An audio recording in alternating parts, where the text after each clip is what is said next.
Good morning, sir. Can you see and hear us?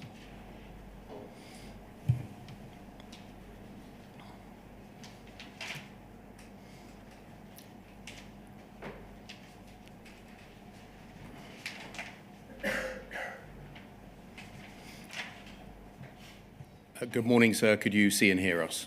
Yes, thank you very much. Thank you. May I call Anthony de Garr Robinson, KC, please? Yes, of course. You have to hold the Bible in your right hand and then repeat after me. I swear by Almighty God. I swear by Almighty God That the evidence I shall give. that the evidence I shall give Shall be the truth. shall be the truth, The whole truth. the whole truth, And nothing but the truth. and nothing but the truth. Thank you. Good morning, Mr. de Garr Robinson. Good morning. My name is Jason Beer, and I ask questions on behalf of the inquiry. Can you tell us your full name, please? Anthony John de Garr Robinson. Thank you for attending the inquiry today to give evidence. You've previously provided us with 2 witness statements, the first of which is a very detailed and long witness statement. Can we start, please, by looking at that? Yes. It will come up on the screen, and you should have a hard copy in front of you. It's 63 pages long and dated the 14th of May 2024. Yes. And if we go to page 63, please. I've done that. Is that your signature? That is. Thank you. And then yesterday you made a second witness statement, which is 4 pages long, which corrects a number of passages in the first witness statement. That's WITN 1050-0200. Yes. If you turn to the 4th page of that, is that your signature? Yes, it is. Are the contents of that second witness statement true to the best of your knowledge and belief? Yes. Bearing in mind the corrections that you make in the second witness statement to the first witness statement, are the contents of the first witness statement true to the best of your knowledge and belief? Subject to those corrections, yes. Thank you very much. Can we start, please? That can come down from the screen, with your background. I think you were called to the bar in 1987, is that right? Correct. You took silk in 2006, is that right? Yes. And your practice focuses on, and at the time that we're talking about, focused on commercial work, commercial chancery work, banking and finance, company and civil fraud work, is that right? Yes.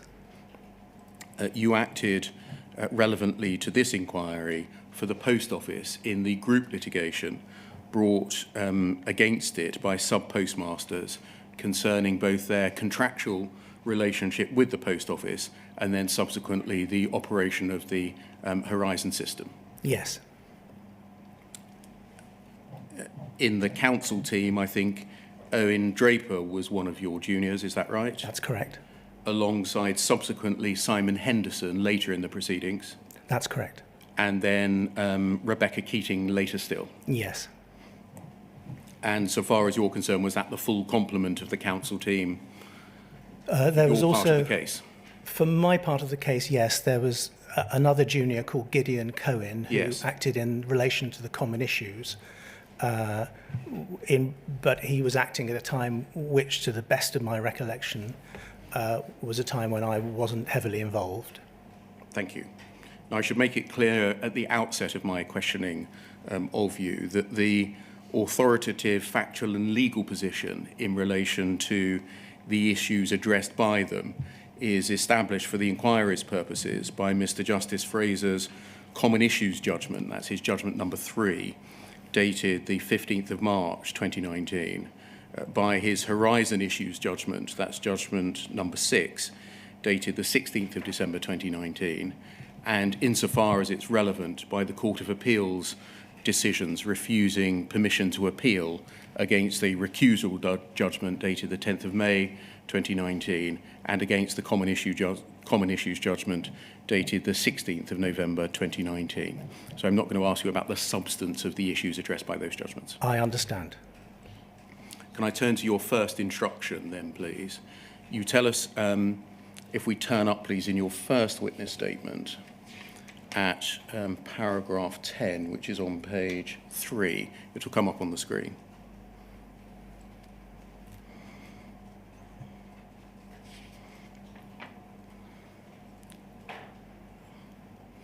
if we just scroll down to paragraph 10, you deal with your first instruction, and you say my first involvement in this case occurred in May 2018, and then about 4 lines in, you say on 18th of May 2018, my clerks forwarded me copies, and then you talk about a meeting in paragraph 11 taking place on the 20th of May 2018. In fact, I think that should be 2016, shouldn't it?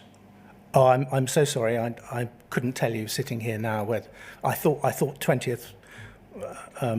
If I made a mistake on the date, then it's a mistake on the date. I couldn't. I'd need a document to remind me. Maybe it was a typo. Yes, it's the year, I think, for all 3 Oh, I see. of those. I think it's 2016. Yes, all- 2016. You're quite right. All 3 of those years. Oh, yes. So we should additionally correct those 3 years to 2016 rather than 2018. Yes, I'm Yes. so sorry. No, that's all right. In any event, as to the substance, you say, my first involvement in the case occurred in May 2016. As I recall, I was told that the Post Office was having a series of meetings with several counsel with a view to instructing one of them to act in a dispute in which it was involved. I was to be one of the counsel with whom Post Office would be meeting. So is that kind of a beauty parade, essentially, for barristers to be selected by the client? Exactly. You continued on the 18th of May 2016. My clerks forwarded me copies of a letter of claim written by the sub-postmaster Solicitors Freeth, a copy of the claim form and a briefing note containing a high-level summary of the dispute prepared for the purposes of these meetings. And so that's so you can be asked some questions about the substance of the issues in the course of the beauty parade. Is that right? Yes. Thank you. The meeting with me took place on the 20th of May 2016. I do not remember much about the meeting, but I think that Jane MacLeod, the Post Office's General Counsel, was present. I also recall a discussion about a point which involved some real concern for the Post Office. This was the fact that on the basis of the information provided by Fujitsu, the Post Office had on several occasions formally confirmed it was not possible for anyone to use Horizon to alter branch transaction data remotely, something which became to be known as remote access. The Post Office now knew that this was possible, and the question was how to manage this problem. Scroll down. I said that the Post Office should be open about it and should not try to hide anything. Now, you refer there to what happened in this beauty parade, and one of the big issues, you say, was remote access. Yes. Did that remain one of the most significant issues in the case? I don't mean to cavil. It would depend upon. It remained a significant issue, certainly, but whether it could be called the most significant issue, I'm not so sure. I'm not trying to be difficult with words. It certainly remained a significant issue, and the embarrassment was that Post Office had said things suggesting that it couldn't happen, when in fact it turned out it could, and that was a very significant issue throughout. And I think that happened successively, didn't it? i.e., the Post Office kept saying things that it then corrected. Yes. It was very frustrating at times. Yes. Can we look, please, at a document to orientate us at this time? Poll 00103200.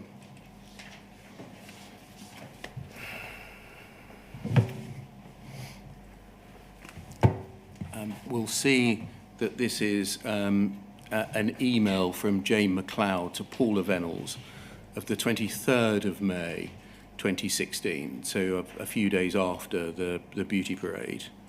You're not copied in on it. This isn't something that you would have seen at the time, but it says something about you, which is why I want to ask you about it. Right. If we go down to the third paragraph, that's it. Ms MacLeod says, we've instructed Bond Dickinson to act as our solicitors on the basis they've advised us throughout on Sparrow and have a very deep understanding of the history, the individual cases, and the political sensitivity of Sparrow. They're a highly ranked firm with the depth of resource and experience to represent the Post Office in the litigation. In addition, we've retained leading commercial barrister Tony Robinson QC, who has extensive experience with group litigation and a wide background in civil litigation. And then there's a link to your webpage at 1 Essex Court. Tony will be key to developing and implementing the litigation strategy. And when we interviewed him on Friday, he had already grasped the political significance of the case. And then it goes on to explain why Linklaters aren't being used and Bond Dickinson are. The sentence that on Friday showed that you had already grasped the political significance of the case. Firstly, is that right? Had you at this early stage grasped the political significance of the case? I'm not entirely clear what's meant by political significance. I'd certainly grasped the point that you've already adverted to, namely there was a sense of embarrassment and concern about the fact that statements had been made regarding remote access.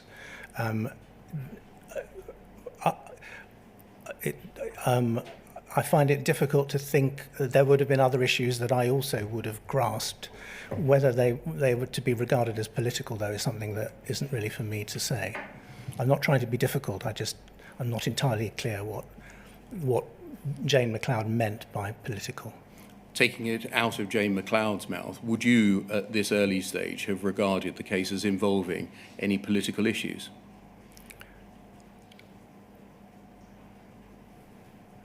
I'm trying to think back. No, I regarded this as a piece of commercial litigation, a dispute between two groups of people. So I would have regarded the issues more as litigation issues rather than political issues. But of course, in any litigation, your clients may have concerns about things which have a wider ramification for them. Would you have, again taking the words out of Jane McLeod's mouth, have thought that the case held political significance? Well, to me, the word political suggests government issues, issues for politicians. If that's the meaning of the term, I don't recall that. I was aware that Post Office was owned by the government. It was a government company. And therefore, any embarrassment for Post Office would, I suppose, potentially have involved embarrassment for the government as well. But I don't remember thinking along those lines at the time. I'm trying to reconstruct rather than giving you a recollection of anything specific. Did the fact that the company was government-owned affect any of your decision-making subsequently in the litigation? No. Did you, as you've suggested already, approach all other issues as if this was an ordinary piece of commercial litigation? I think so. I mean, I brought to the case the skill set that I had, and my skill set is one of advising on and conducting substantial commercial litigation. I cannot recall an occasion in which I tailored any of the advice I gave or altered any judgment I made about the conduct of the case because Post Office was owned by the government. I can't think of an occasion when I did that. And so the fact that the Post Office discharged functions of a public nature and might for some purposes be regarded as a public authority didn't affect any of the decision-making? In relation to the matters on which I was instructed, the claims that were made were claims of a private nature. There was a claim, as I recall, for misfeasance in public office. You would have to take me back to the letter of claim to remind me, but certainly in relation to the common issues, in relation to the conduct of the litigation thereafter, as you've already reminded me, there was a common issues trial and then there was a horizon issues trial. Those trials were the primary focus of much of my attention during the relevant period, and those the issues raised by those Charles were, as I recall, private law issues. They didn't, the fact that the Post Office conducted public functions didn't, I don't recall them impinging on any particular issue. If I'm wrong about that, I'm happy to be reminded, but I don't recall. Mr. de Garr, I wasn't thinking particularly in your approach to the narrow legal issues involved. It might be said by some that when acting for an organisation which is a public authority or a quasi-public authority, whether or not dealing with issues that involve its status as a public authority or not, a different approach to litigation may be called for. I don't believe that I did apply a different approach because Post Office undertook functions that you've described as public. I'm not clear which functions you're referring to, which might have led me to have taken a different view. So for you, this was an ordinary piece of commercial litigation? Yes. Thank you. If we scroll down to 2, please. The Post Office legal team and myself will work with Bond Dickinson as set out in the General Executive Board paper and as discussed and approved at the General Executive meeting on the 13th of May. Tom Moran will be the internal client for these purposes, and his role will be to ensure that the overall strategy of the litigation protects Post Office, its network, and attractiveness to future agents and sub-postmasters. Both in this and the management of the litigation, he'll be supported by a steering group which will comprise representatives from across the business.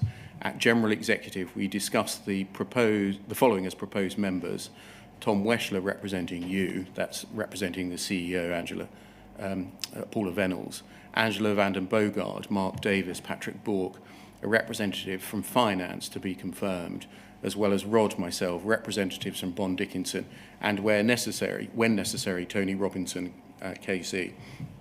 Key or strategic decisions will be discussed at the General Executive. Did you sit on the steering group that's referred to here? No. Did you attend the steering group as necessary, as is referred to here? I attended on occasions, and I've dealt with those occasions in my witness statement. I don't recall any other occasions in which I attended, and as you'll see from my witness statement, there were very few. And that was when you were called in, essentially, rather than you saying, I need to be on the steering group on this occasion to contribute? Absolutely. Thank you. Can we look to the next substantive event that occurred, which is right at the beginning of June 2016, poll 0014-0216.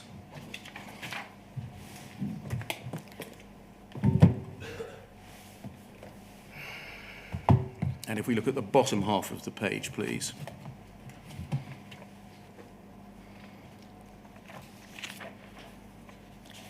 We can see an email of the 1st of June 2016 from you to Andrew Parsons. Was he your main point of contact at Bond Dickinson?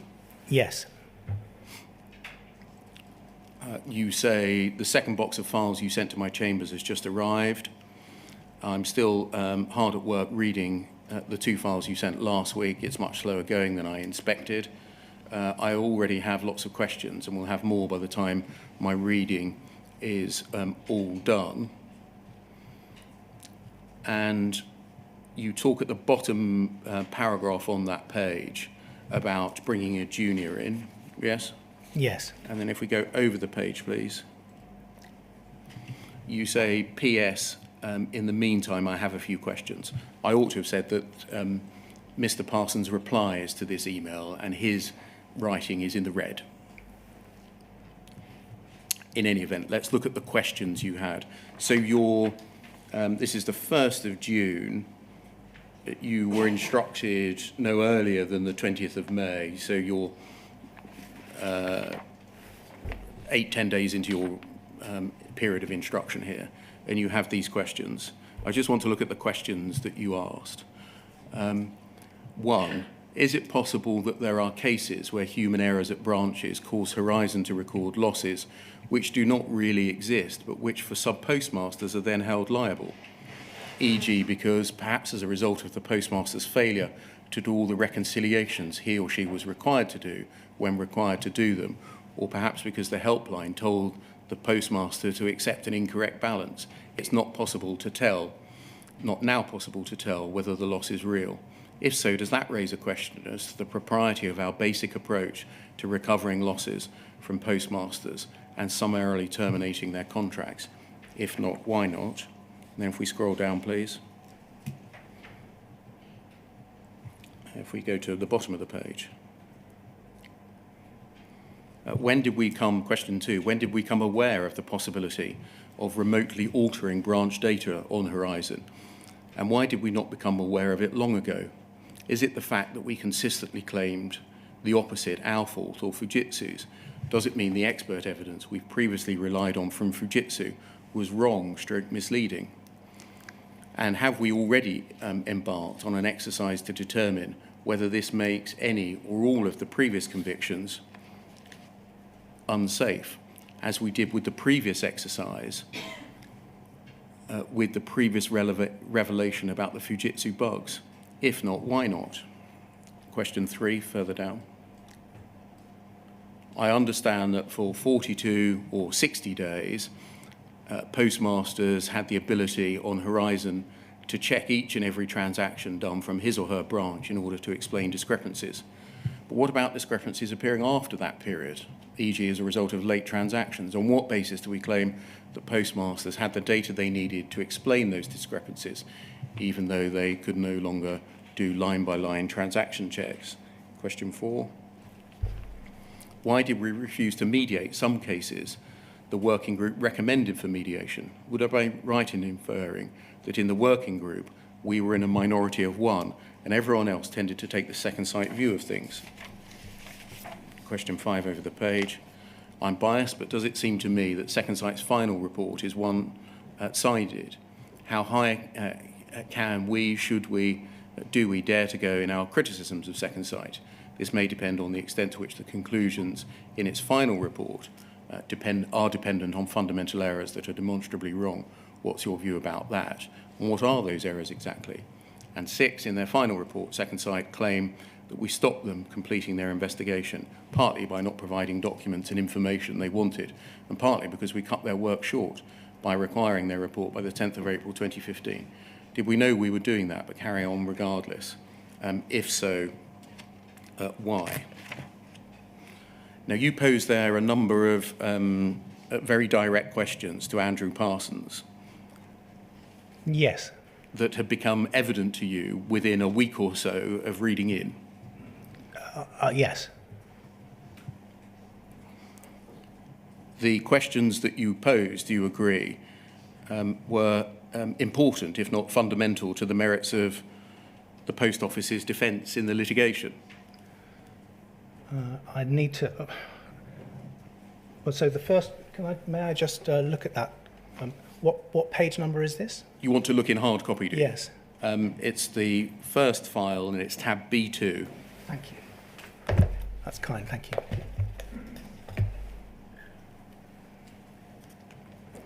So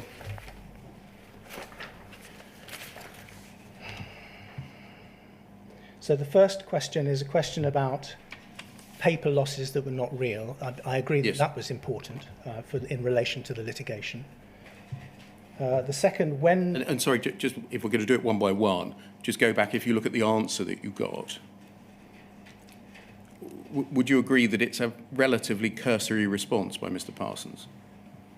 I would agree, but it was a very early, to be fair to him, it was a very early stage in my instructions, and I was still reading in. I suspect, I mean, I don't know, but I suspect I wasn't expecting some massive answer and detailed answer at that stage. So the first issue, yes, I agree. The second issue, when did Post Office become aware of the possibility of remote access? That was, I wouldn't say that was a critical issue in the litigation. It went to the question of, possibly the question of limitation, because there was an issue about deliberate concealment, but it wasn't one of the primary issues. It was an issue. But I wouldn't say it went to the heart of anything. Three was... Sorry, just before you go back to 3, just look at 2. Yes. The the second part of the question, you'd spotted that there had been an exercise to determine whether what Second Sight had discovered about the two bugs had led to a review of past convictions. Yes. And you'd spotted that the remote access point might mean that the expert evidence that had been previously relied on from Fujitsu was wrong or misleading, and you wanted to know whether there was an equivalent exercise looking at the safety of past convictions. That's fair. Yes, I thank you for drawing my attention to that. And then three. And did again the answer relatively cursory, isn't it? All of these answers were relatively cursory, I would say. Yeah. Then three, that was an important question. There was an answer to it, which was, as I understand it now, it's probably what Andy Parsons says in his answer, that where late transaction corrections were suggested by Post Office, there would have been evidence attached to the suggestion, and if the postmaster wasn't happy, then he could phone the helpline and get further and speak to the relevant individual. But it was three was a significant issue, and then four, why did decisions made about mediation? I wouldn't say that was an important issue for the litigation. Yeah. Five, whether Second Sight's report was one-sided or not, I wouldn't say that was an important issue for the litigation. And six, whether Second Sight was stopped from completing all their work, I wouldn't say that was an important issue for the litigation, certainly insofar as the litigation that had been conducted by the end of the Horizon trial. Thank you. And these answers, which you've accepted given the circumstances, were relatively cursory. You didn't probe these in more depth at this stage because you were reading in? I think that's probably right, but I'd be reconstructing rather than directly recollecting. If we just go back to the top of page 3, you'd asked about whether the client had embarked on an exercise on whether the remote access issue made any or all of the previous convictions unsafe, as had previously been done in relation to the revelation of the Fujitsu bugs. And just look at the answer that you were given. Thank you. It's those 5 paragraphs in red at the top of the page there.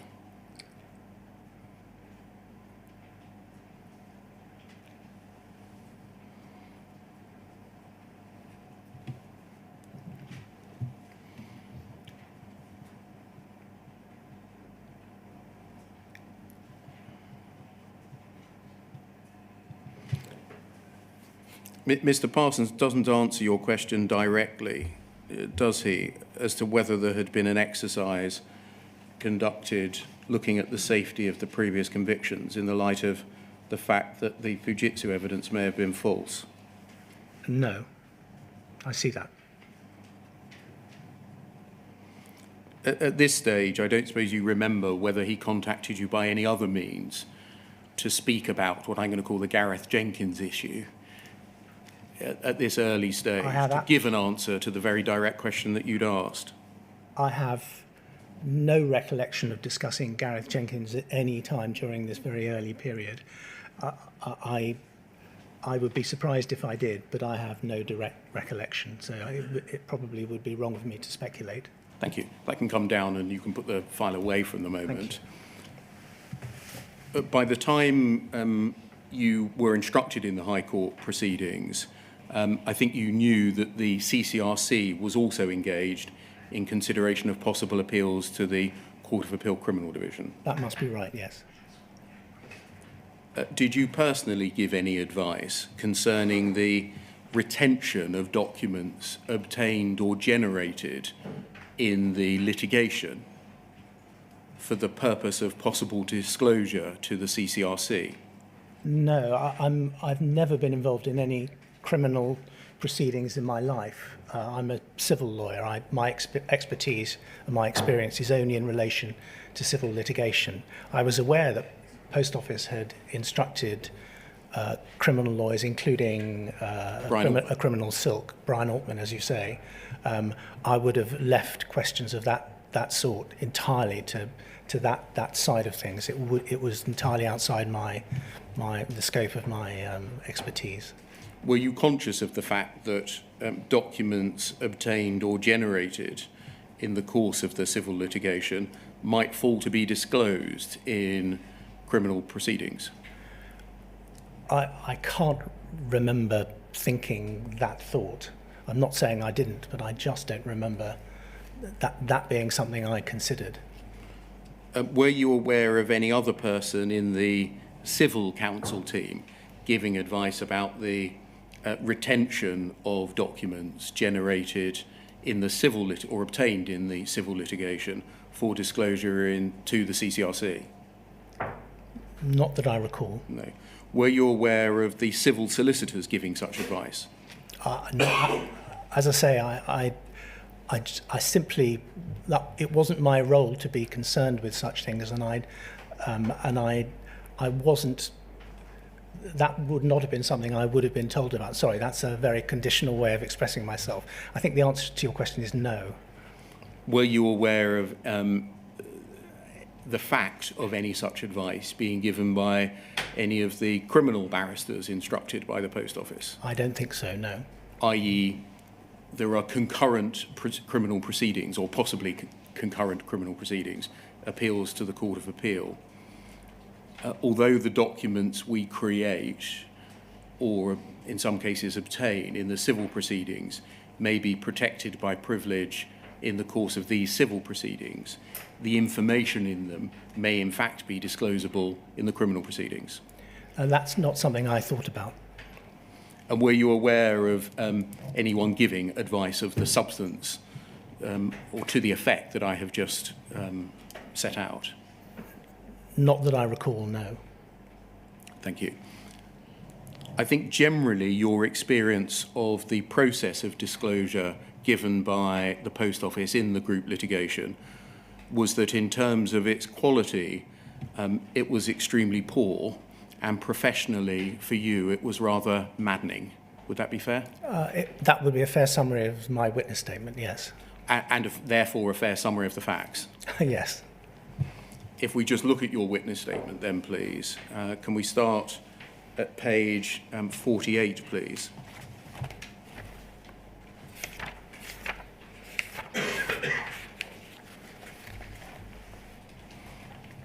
And paragraph 133.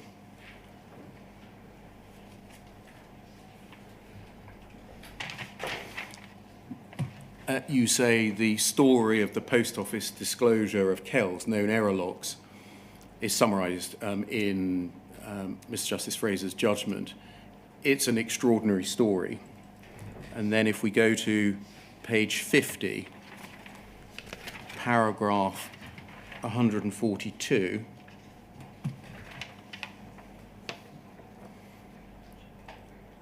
you say that after trial it became necessary to give disclosure of, amongst other things, some 5,000 Kells that were discovered.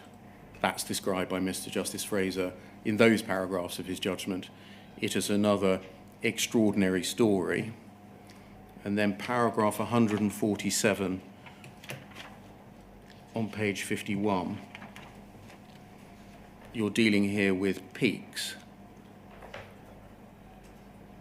You say you don't recall much about the peaks that were disclosed late. There were many occasions when additional Fujitsu documents were found after the relevant documents should have been disclosed. To say that these problems were frustrating would be an understatement, but this wasn't something that was within counsel's control. And then, same page, paragraph 149,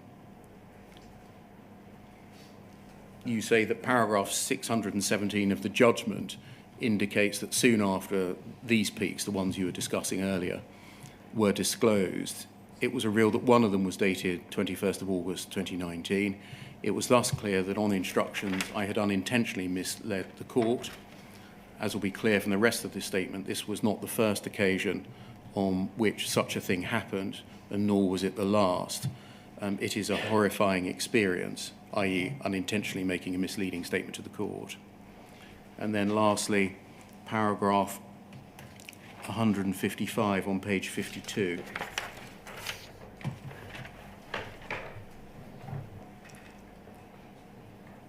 During trial, a question arose as to the Post Office failure to disclose some Royal Mail audit reports that the claimants wanted.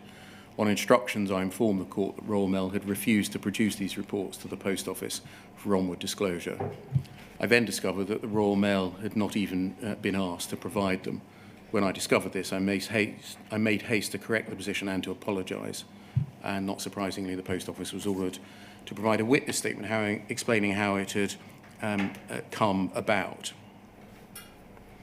I'm not going to go to each of these disclosure issues and explore the facts underlying each issue, but instead deal with the matters generally. Would I be right in thinking that the whole process of representing the Post Office in terms of the disclosure exercise was a very uncomfortable experience for you?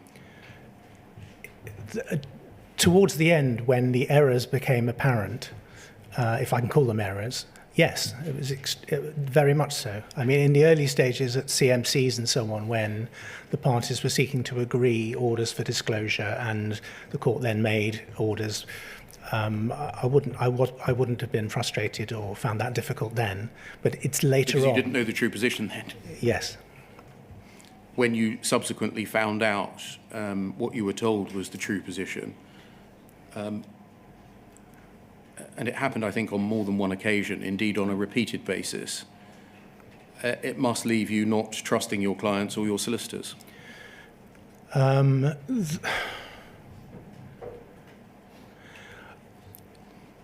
wouldn't. There are two categories. I'm going to give you a complicated answer. I'm sorry not to be clear. I know it would be easier for you to have a clean one. There's the question of trusting my client, and then there's a question of trusting my instructing solicitors. In relation to trust, a significant portion of these problems were problems caused by difficulties at Fujitsu. I'm using a deliberately portmanteau term because I really don't understand what those difficulties were. Just stopping there. Who told you that the responsibility rested with Fujitsu? For some of them, it was fairly obvious. Peaks discovered late and so on. That would have been. I feel sure that would have been as a result of Post Office, or rather WBD, discovering that Fujitsu had categories of documents that weren't previously known about. And did your inquiries, did your tentacles stretch down into finding out, for example, whether the Post Office had asked Fujitsu for those documents, and if so, when and in what terms they'd asked, and if so, what the reply was, and in what terms? I don't recall conducting investigations into what I didn't conceive it to be my job to conduct detailed investigations into what had gone wrong. I would have been told that new peaks had been produced by Fujitsu and that they therefore needed to be disclosed quickly. My apprehension would have been, I think I would have been told that it was a result of Fujitsu not performing the disclosure, the searching exercise, the collection exercise properly, not being aware of pockets of documents in various parts of its system, and I would have taken that at face value. I wouldn't then have probed for further information. In relation to some of these issues, I appreciate there are lots of different examples, not all of them of the same nature, but in relation to some of these problems, witness statements would have been produced by Andy Parsons. I think the court did require on occasion some witness statements where explanations would have been given. But I'm sure I would have asked questions, and I'm sure I would have been anxious to know what happened, but I wouldn't have sought, for example, to test what I was told by reference to contemporaneous documents. And so in your witness statement, you, in a number of places, blame Fujitsu for the disclosure issue. That's based on what you were told by your solicitor or by your client? Yes. Thank you. And it wasn't your function to test that, to see whether what you were being told was itself true, i.e. that this disclosure issue arose as a result of a fault by Fujitsu? I'm sure I would have wanted, every time it occurred, I'm sure I would have wanted to know what occurred, but I wouldn't have conceived it to be my function to challenge and insist on evidence supporting what my instructions were on that point. Thank you. Can we just look briefly at the Kell issue, the known error log issue, and do so by reference to your witness statement? Can we turn up, please, page 48?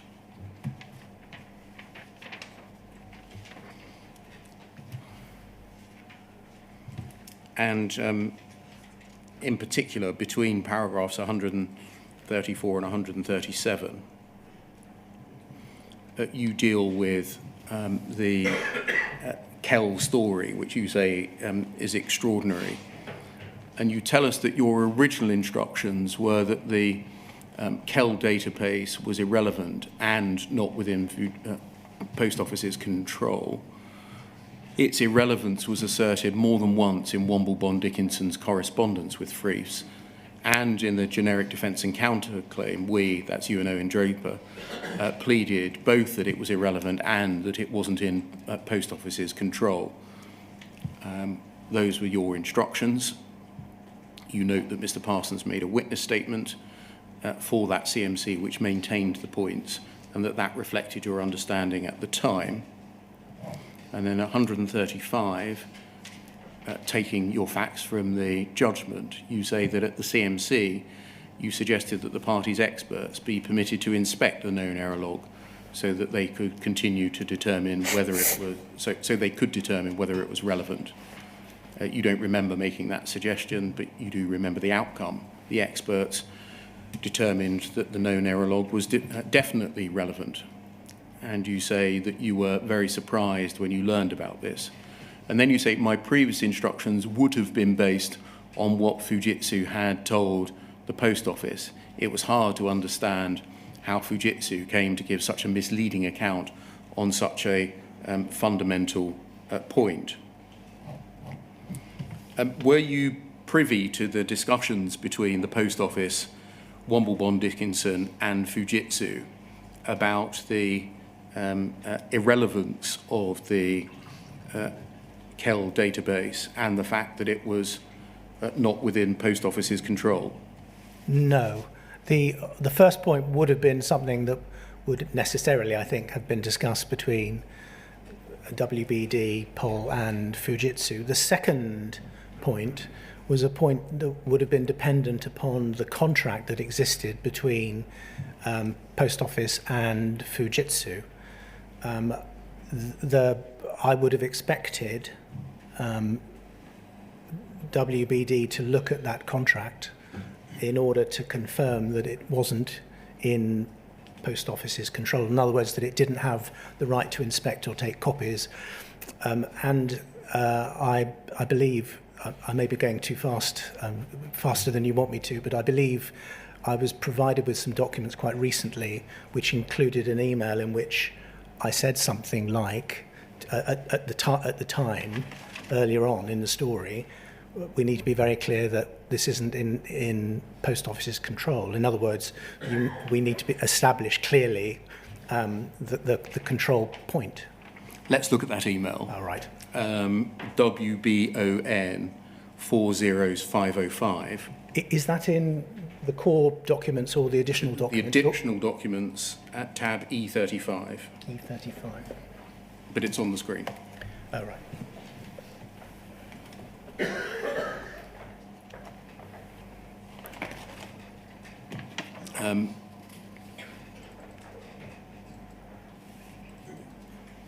It's your email to Mr. Parsons of the 14th of September 2017.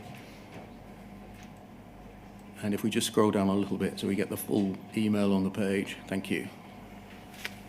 You say in the second paragraph, I'm a little concerned we may be playing into their hands by invoking the Civil Procedure Rules, Part 31.14, application for inspection of the known error log. Unless we play our cards right, this could give them the chance to portray us as unnecessarily and therefore suspiciously defensive, obstructive, and possibly even evasive about the KEL. Could you send over a letter, please, if their summary of it is fair, which I doubt. I'd like to understand why we seem to have claimed that the known error log is not a document when it plainly is, and why we don't seem to have mentioned that it's not in our control, which seems to be a critical point. Then this third paragraph, which is the one I think you referred to just a moment ago, Mr. Garr Robinson, on the question of control, we need to be absolutely clear we've no right to inspect or take copies of the known error log, either under the Fujitsu contract or under the law of agency, and that there is no practice under which we habitually or usually are allowed to inspect documents of this sort if we want to see them.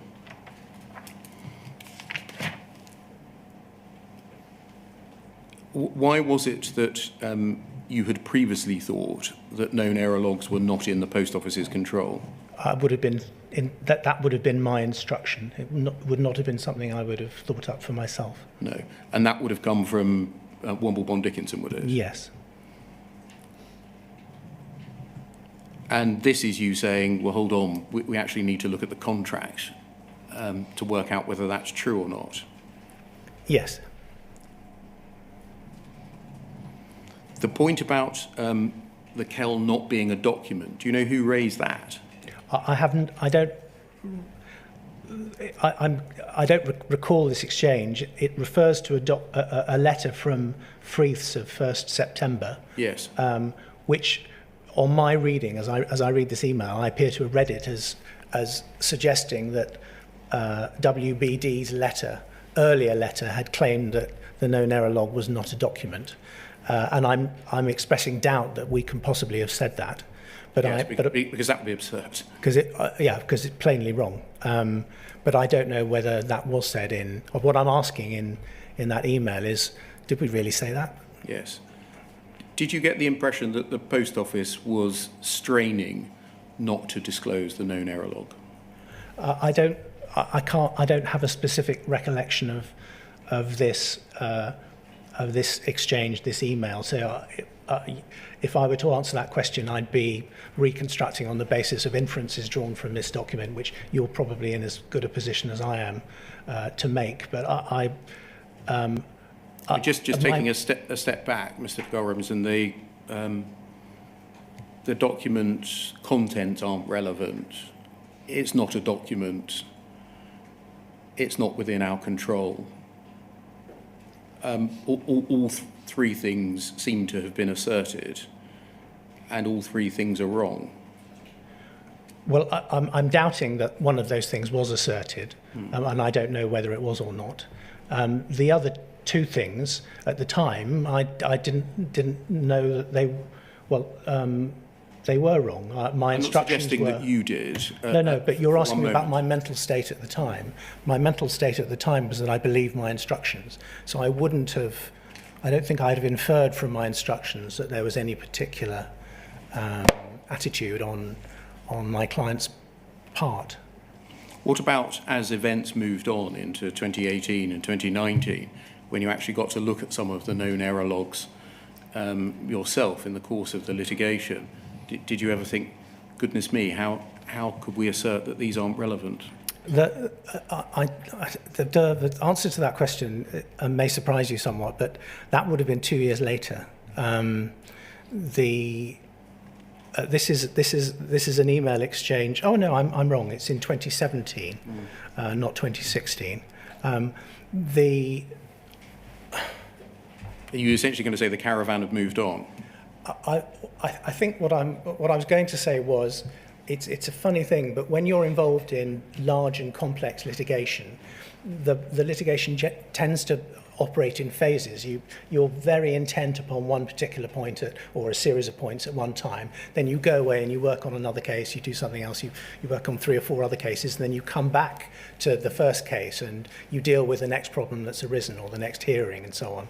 And so what can sometimes happen is that you're dealing with the issue that you're facing at the moment without remembering precisely what you've been told and how the matter had come up on previous occasions.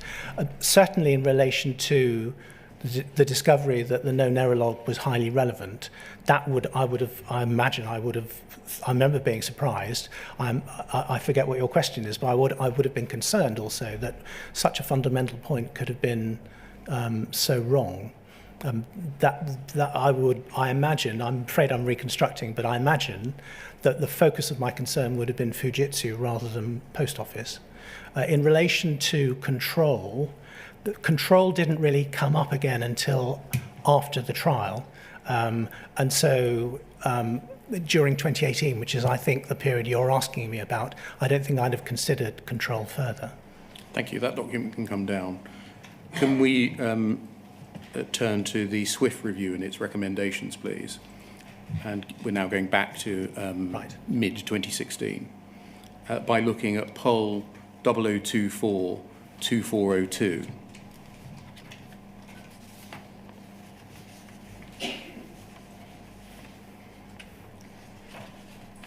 Thank you, and turn to page 4, please.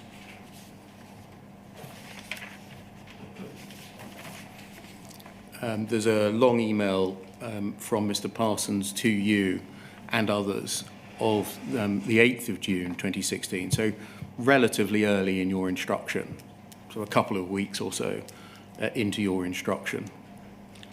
And Mr. Parsons, the partner at Womble Bond Dickinson, says, Tony, I met with the Post Office litigation steering group yesterday. Their approach to the Jonathan Swift Queen's Counsel recommendations has shifted slightly. Tim Parker, the Post Office's chairman, feels that he has made a commitment to Baroness Neville Rolfe, the Minister at the Department of Business, Innovation and Skills, to follow through on the Swift recommendations unless he is presented with a persuasive case not to do so. The Post Office are therefore looking to us, and quite frankly you, with your magic QC seal, to give them some reasons for why Tim completing the SWIFT recommendations would be ill-advised. Just to recap, the recommendations we're talking about are 1, an investigation into remote access, meddling with Horizon data. Initially it was proposed that this was done by Deloitte. 2, investigating the suspense account, again to be done by Deloitte. And 3, reviewing the prosecutions where theft and false accounting were charged to confirm that there was sufficient evidence to support the theft charge, Brian Altman's review. My view is that these recommendations plainly overlap with issues in the litigation. I can immediately see 3 reasons why Tim should not conduct the above investigations. 1, we, the litigation team, will need to investigate these points in some form in any event. We will probably need to do this on a different timetable to Tim, and we have a degree of time pressure, Tim under less time pressure. We will also probably require a more robust investigation, given that these points could be tested in court. 2 parallel reviews would be wasteful and could cause unknown complications should they reach contradictory results. 2, if these investigations are conducted by Tim, there's a greater risk that this work is not privileged. The investigation is not being conducted for the purposes of litigation, but for some other privilege. It would be much safer for those investigations to be conducted as part of the litigation. 3, even if the risk in 2 above could be guarded against, e.g. by classing it as part of the SWIFT ongoing advice to Tim Parker, questionable, 3 question marks, I cannot see how Tim Parker could disclose the results of those investigations to the Department of Business, Innovation and Skills without a risk of waiving privilege, particularly where there's a possibility that Baroness Neville Rolfe may then speak to James Arbuthnot, or Post Office or BIS could be subject to a Freedom of Information request.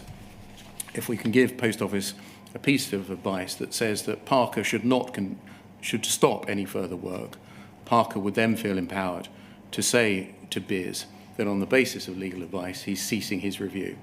I'm conscious this feels somewhat unpleasant in that we're being asked to provide political cover for Tim Parker.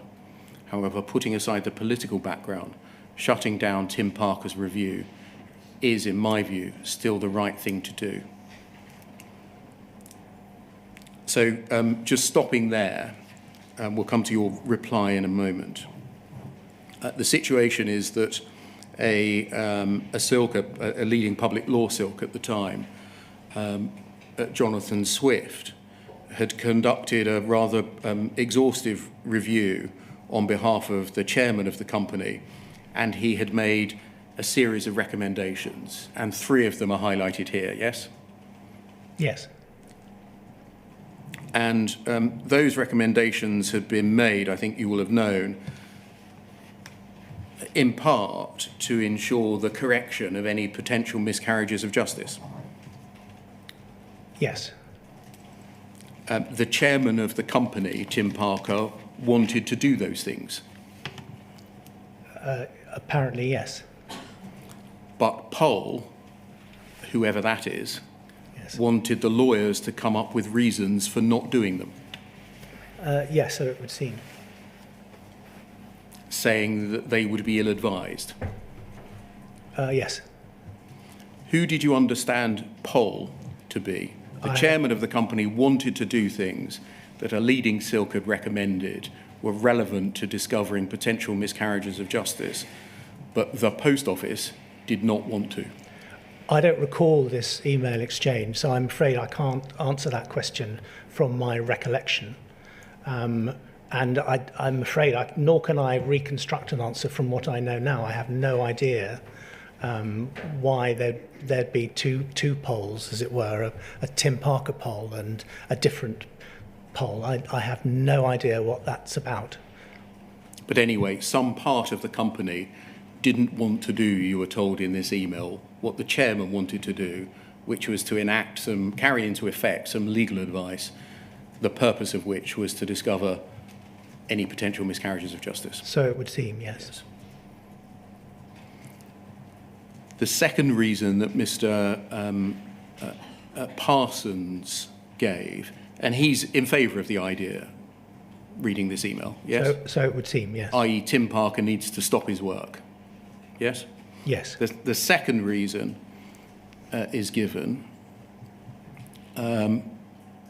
if Tim Parker does this work, there's a greater risk it isn't privileged. It would be much safer for these investigations to be conducted as part of the litigation, he says. Did you understand who it would be safer for? I don't recall this email, but I imagine I would have understood it to mean safer for the party who had the right to privilege, namely Post Office.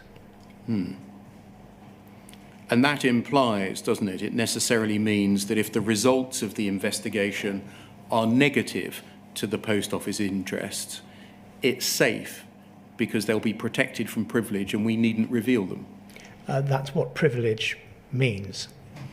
That's always the position with privilege. Privilege is quite a fundamental principle that protects the interests of parties in civil litigation, and that is the effect of it, yes.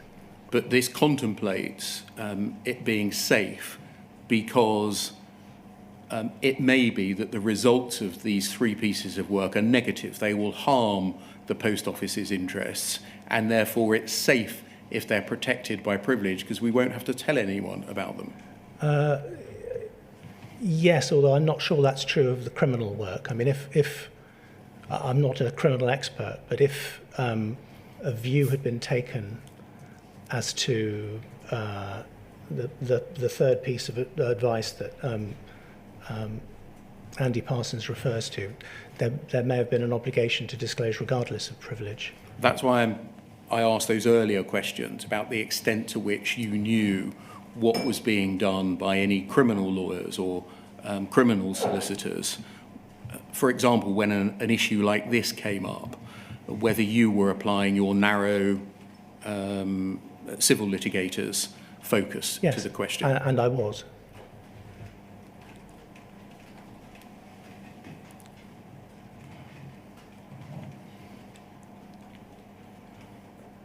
can we look at your... let's just look at this email first to see what you make of it. Would you agree that this approach proposed by Mr. Parsons is classically advice given by a civil litigator? I'm looking at this with my civil litigator's hat on. I have a narrow perspective of what's best for the post office in the litigation. Absolutely. That, of course, is not the only perspective, is it, for a company such as this? Absolutely, and to the extent there are other perspectives, then other advice needs to be taken. Well, was it made clear to your recollection that when the civil lawyers advised, they expressly raised the fact, we're looking at this with a specific hat on, we've got a narrow perspective, what's good for the post office in the litigation? But you, Chairman, should look much more broadly than this. What might be safer for us isn't really safe for the people whose lives are affected by potential miscarriages of justice. I'm afraid I have no idea. I don't recall this this exchange at all, and but I wouldn't have been aware of what was then said directly to post office, or wasn't. I just wouldn't have known. Would you agree that it's an obvious point that what's good for the post office in the litigation is not necessarily good for the post office, or indeed thousands of sub-postmasters or the public out in the real world? Yes, I suppose that's probably right, yes. Can we look at your reply, please? By going to the foot of page 2. Thank you. So same day, 8th of June, replying to Mr. Parsons. And you pick up what he said in his last paragraph, which, just to remind us, had been, it feels somewhat unpleasant that we are being asked to provide political cover for Tim Parker. And you say, I'm not here to provide political cover, but I am concerned that the client should protect its interests as a defendant to this substantial piece of litigation. And so again, that's a shorthand way of saying, I'm looking at this through the narrow perspective of a commercial litigator and what's in the interest of this defendant in this litigation.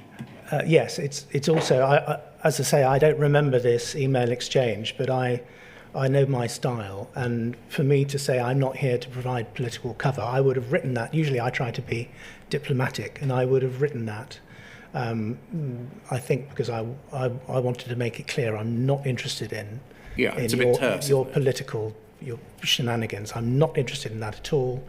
What I am concerned about is the client's interest as a defendant to a substantial piece of civil litigation. The context in which that sentence arose was Mr. Parsons saying, this feels somewhat unpleasant in that we're being asked to provide political cover for Tim Parker, the chairman. Yes, and I'm saying I'm not interested in that. Don't drag me into it. I'm interpolating. Yeah. But, don't do that. Don't use me. Don't deploy me for that purpose. Yes.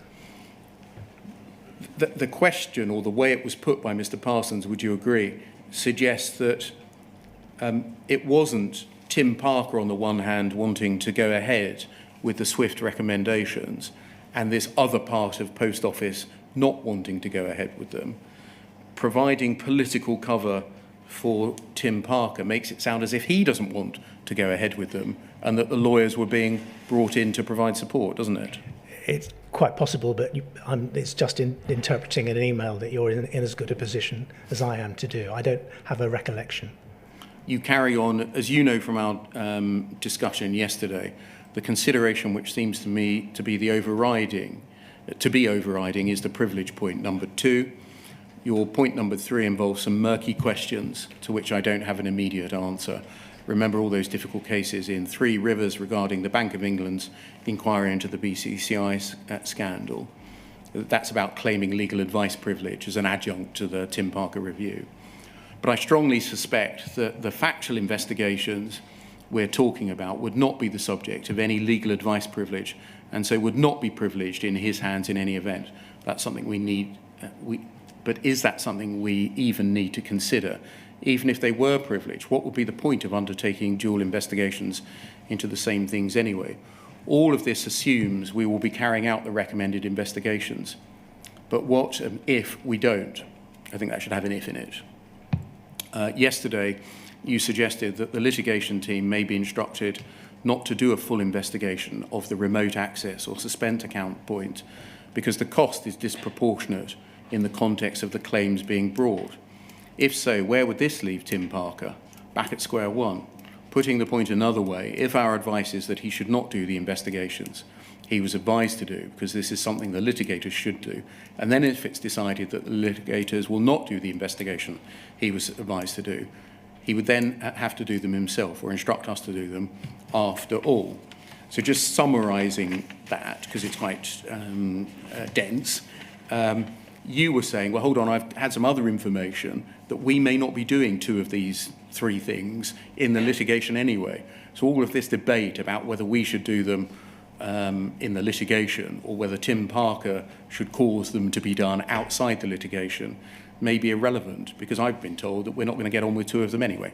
Is that a fair way of describing it? That we might not Yes. get onto them anyway, yes. Can we go to how Mr. Parsons responded, which is bottom of page 2, top of page 3. We just get the bottom of page 2 so we can see. Response same day. Tony, we can only say we might cover the swift recommendations through the litigation process, but this will depend on how the litigation process goes.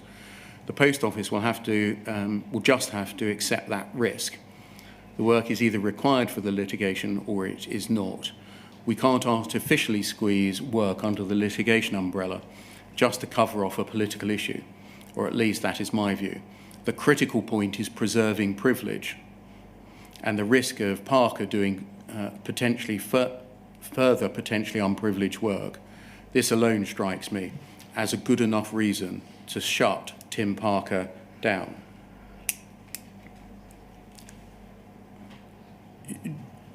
In your view, was the critical point the preservation of privilege?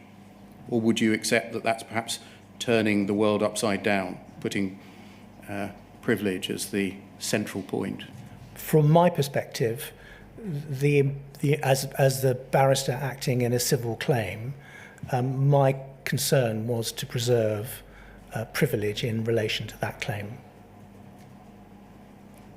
In the course of this discussion, we don't see any reference to the fact that this leading public law silk had recommended doing three things that have the focus of uncovering potential miscarriages of justice.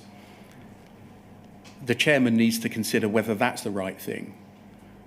Is that because, again, you were looking at this with the narrow civil litigator's hat on? Yes. And hence the critical point for the pair of you is just about maintaining privilege in civil litigation? Yes, so far as I can tell from this email exchange, yes. Yes.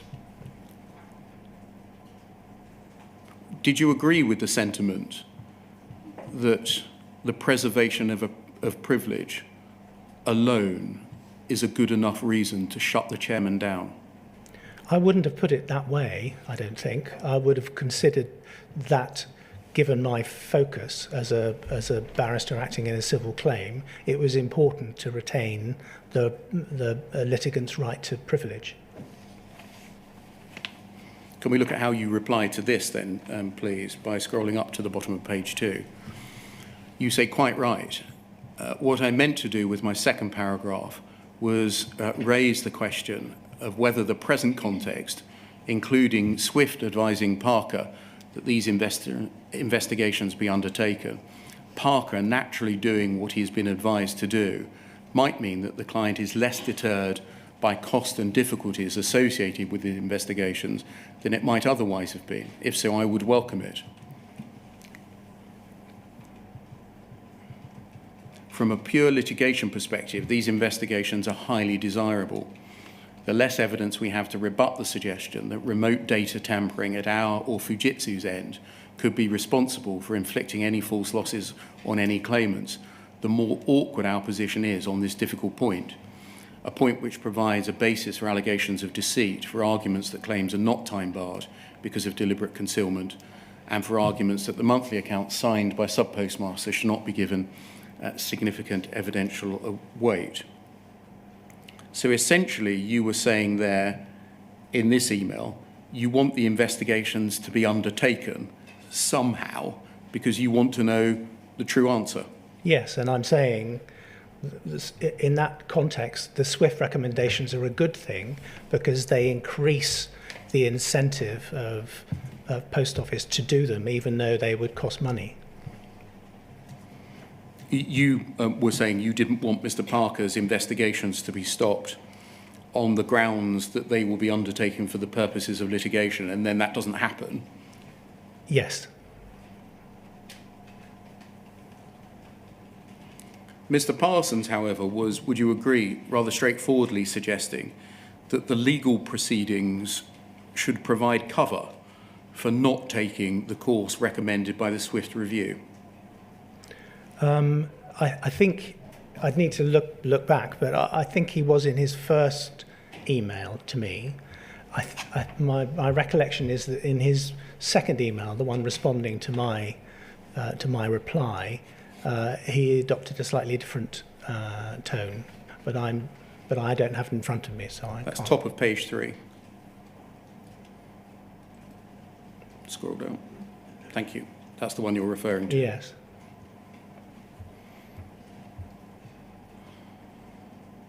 I mean, he says the critical point is preserving privilege and the risk of Parker doing further potentially unprivileged work. And the next sentence too. Well, I suppose, yes, I see what you mean. The first sentence I would have agreed with. The second sentence, this alone strikes me as a good enough reason to shut TP down. That does sound a bit political, I suppose, yes, which I wasn't interested from this email, it's clear I wasn't interested in. I mean, given the significance of the recommendations and their object being potentially to uncover miscarriages of justice, shouldn't they have been carried out in any event as quickly and as transparently as possible? That would be a matter. I'm sorry to look as if I'm trying to kind of deflect any kind of blame, but that would be a matter for criminal lawyers, not something that was within my within the scope of my instruction. If we carry on in the exchange, go to the foot of page 2. So the foot of page 1.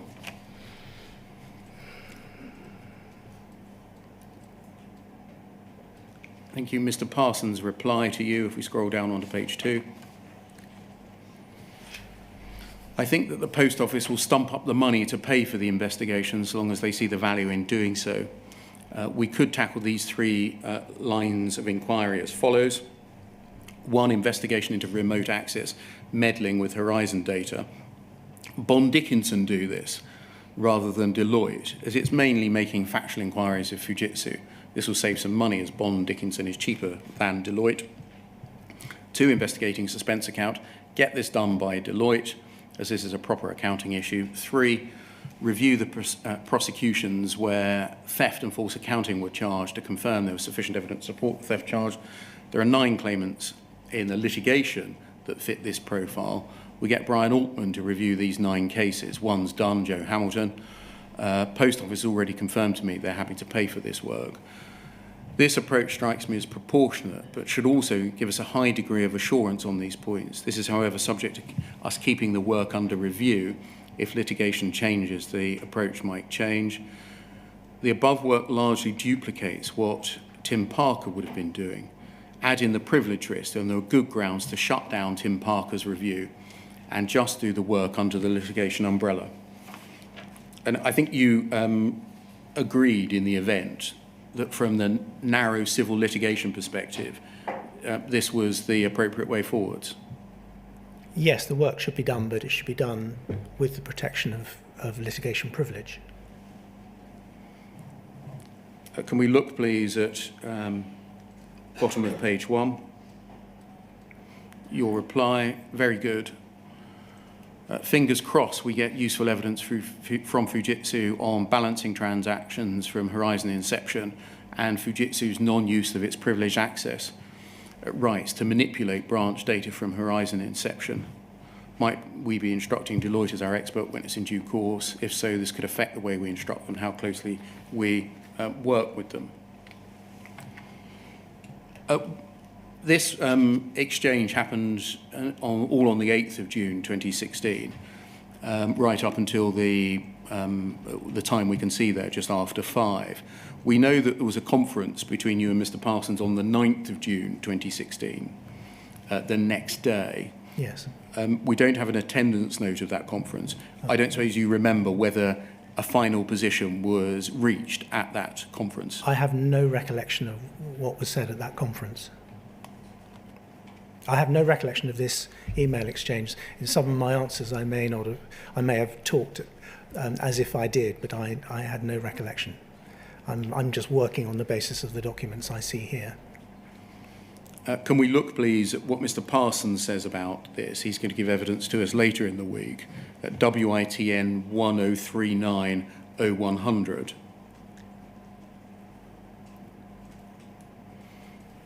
Oh, okay. And then it's 238, page 238.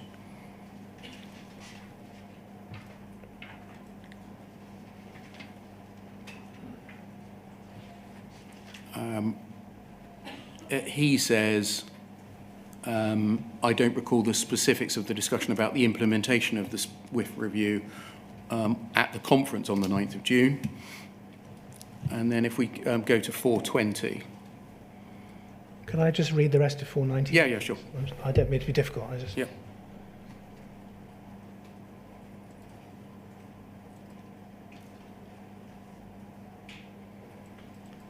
Oh, I see that he refers to a document in which I apparently say, do all the SWIFT actions now and thoroughly. Yes. Okay, 420, I'm sorry, Karen. Yeah. My records show I had a more detailed exchange, so that's the next day after the 7th of June, with Tony Robinson, prior to our conference the following day. During that exchange, I made the following points, and then after 420 in point 1, and then over the page, point 2, point 3, scroll down,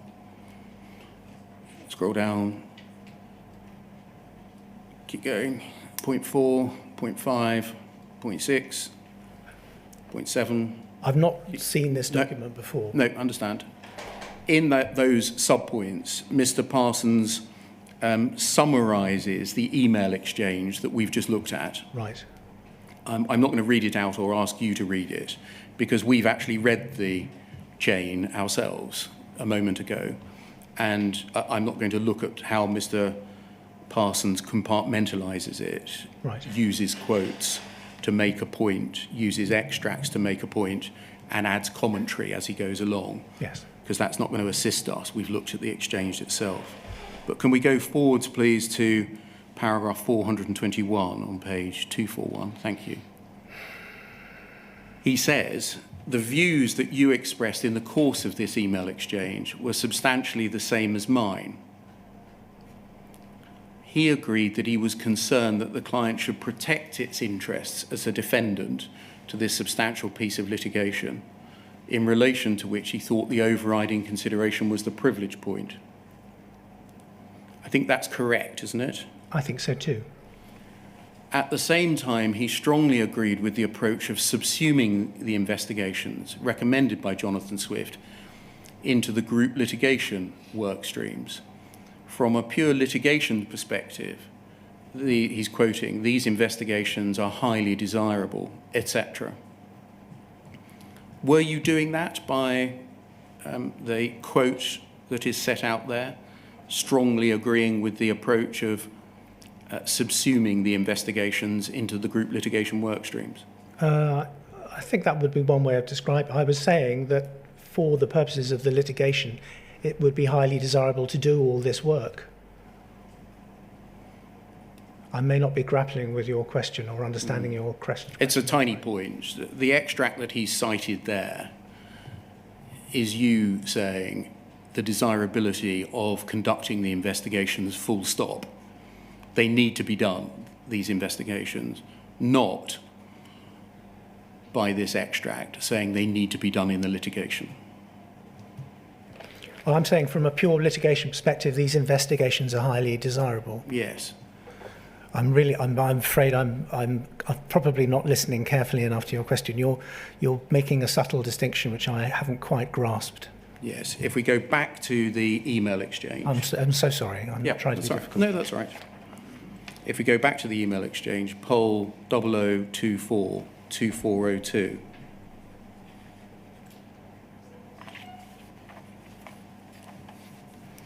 Bottom of page 2.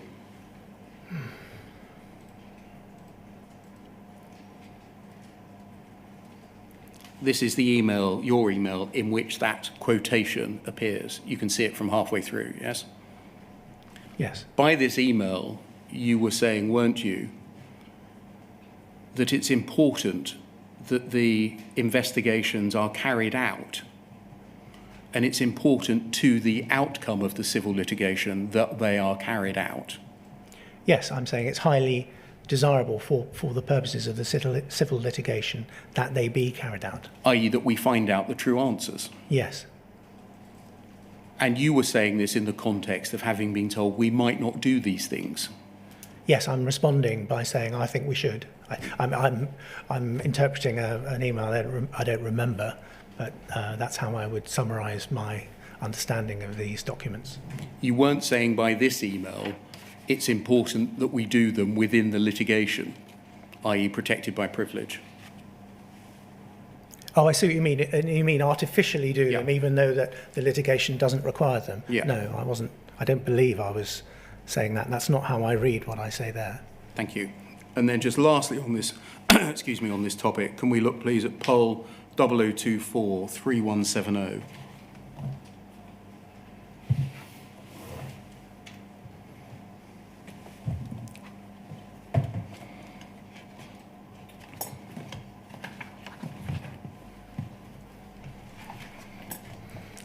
If we look, please, at page 2,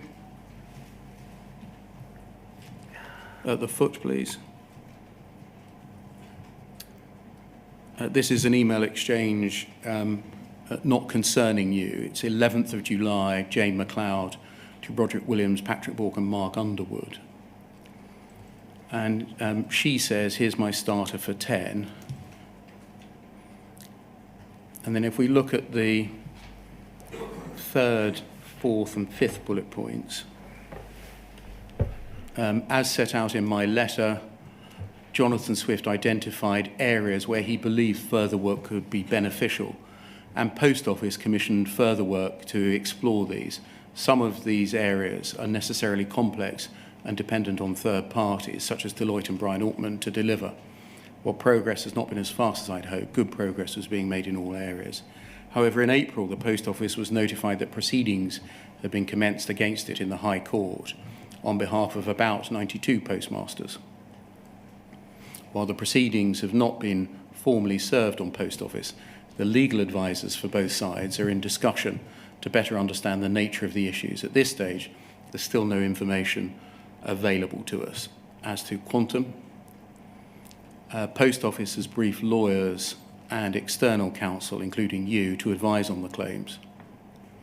And then this, Post Office has received very strong advice from external legal advisors that the work being undertaken under the aegis of my review should come to an immediate end. And instead, these issues should now be addressed through equivalent work taken forward under the scope of the litigation. Is that an accurate summary of the advice that you had given, that the work being undertaken by Jane McLeod to take forward the swift recommendations to the chairman should come to an immediate end? You may be seeking to make a subtle distinction again. I think it's a fair summary that I took the view that for the purposes of the civil litigation, the relevant work should be undertaken, but it should be undertaken for the purposes of the civil litigation. I wasn't concerned with the distinction you made in your previous question about, which I now find difficult to replicate or summarise. I hope that's a clear answer. Yes. It's not, I'm not trying to be evasive. Can we go lastly to, on this topic, poll 406601?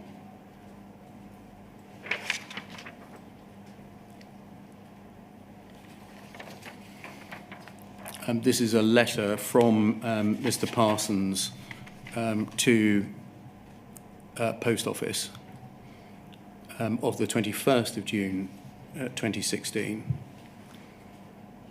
And this is, I think, the best record we've got of what happened at the conference on the 9th of June.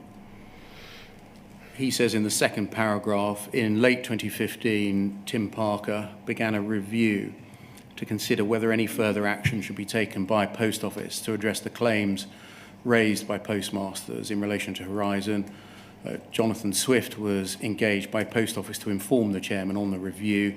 His mandate was to conduct an independent investigation on the work which had been done already and to provide advice as to whether there were any further steps that might reasonably be taken by the Post Office. In February 16, Mr. Swift provided his advice and made 8 recommendations for further work that could be undertaken. We understand the Post Office is considering those recommendations. Some have been implemented already, others are underway but not yet complete. In April 2016, the claim was issued by 91 postmasters. The subject matter of the group action overlaps with the scope of Parker's review and the subject matter of the recommendations made by Mr. Swift. In May 2016, the Post Office instructed you to advise on the group action. As part of his instructions, Mr. Robinson reviewed the advice and recommendations put forward by Mr. Swift. Just stopping there, is that right, that you reviewed Jonathan Swift QC's advice and his recommendations? I'm in the light of the emails that I've seen, I'm sure I would have done. At a conference, this is the conference on the 9th of June, attended by Post Office's legal team, Mr. Robinson was asked to advise on, amongst other matters, whether Mr. Parker should continue his review and or implement Mr. Swift's recommendations. Top of the next page. Mr. Robinson's very strong advice was that Mr. Parker's review should cease immediately. Does that accurately record the advice you gave? I don't recall the 9th of June. As I understand what I was saying on the 8th in the email exchange, I was saying that this work should be done, but it should be carried on under the protection of litigation privilege.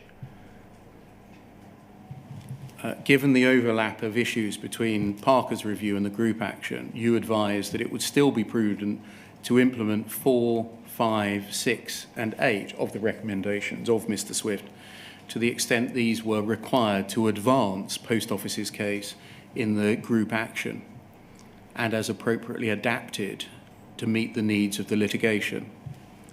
Is that right? Is that what you advised? I don't recall the meeting. I'm terribly sorry. I just don't recall. All I can go on is the email exchange of the 8th of June. This records that of the 8 recommendations, you advised that only 4 of them should be taken forwards and that they should be taken forwards in the context of or within the aegis of the group litigation. Yes, I see that said. I don't, as I say in my witness statement, I don't quite understand it. I mean, the other 4, yes, to the extent that they hadn't been done already, I don't understand why I would say, in order to retain litigation privilege, don't do this work because the litigation doesn't need it. I don't understand what my thinking, what thinking would have resulted in my saying that. So I find it difficult to reconcile what's said here with my understanding of the 8th of June email. And then even in relation to these 4, it's put to the Post Office that you advised that they should be taken forward, quote, to the extent they were required to advance the post office's case? Yeah, That puts a spin on it, doesn't it? possibly, but as I say, I can't remember what was in the what was said in this meeting. But I do know what Jane McLeod said in the email you took me to previously, which has a different implication. And then another caveat or rider, that even those fall to the advance they're required to advance the post office case should be done as appropriately adapted to meet the needs of the litigation. There's quite a lot of watering down going on here, isn't there?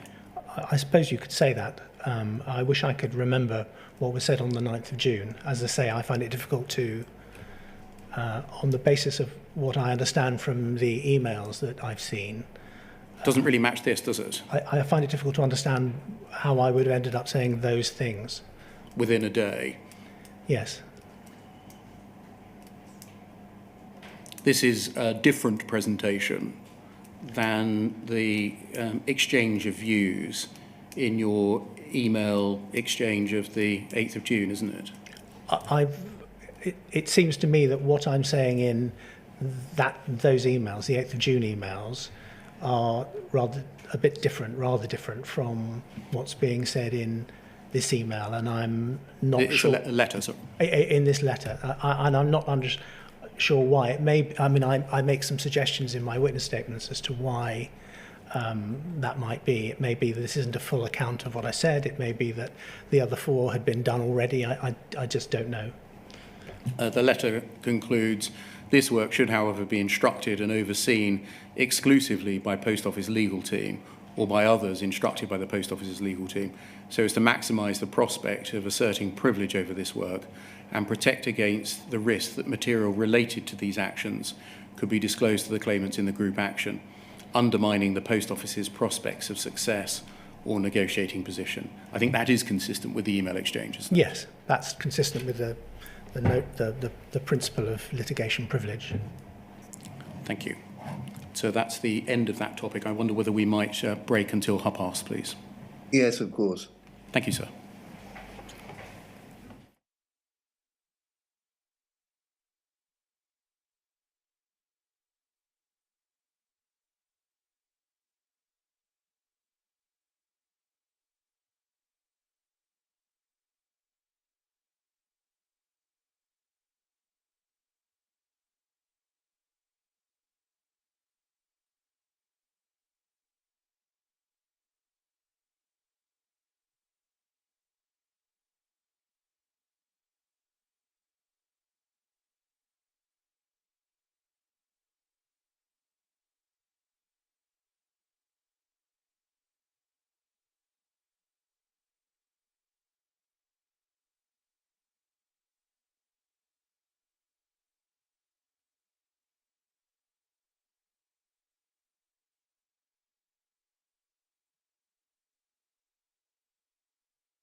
Good morning, sir. Can you see and hear us?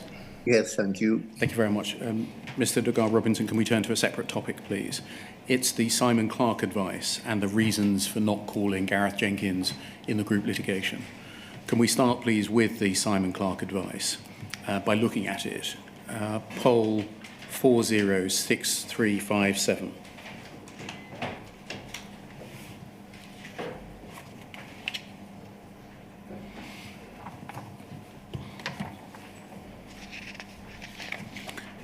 You'll see that it's headed that it is an advice on the use of expert evidence related to the integrity of Fujitsu Services Limited's Horizon system.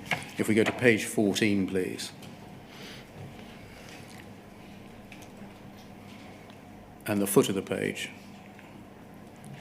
we'll see that it was written by Simon Clark, a barrister, senior counsel at Cartwright King Solicitors, and is dated the 15th of July 2013. And we're going to discover in a moment that you were provided with a copy of this advice in 2018. Can we go back to paragraph 1, please?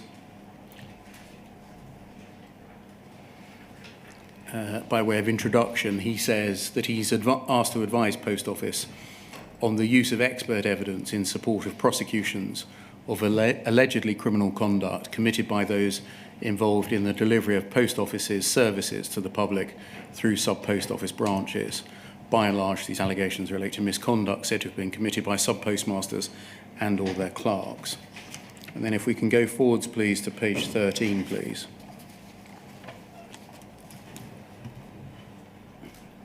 At paragraph 37.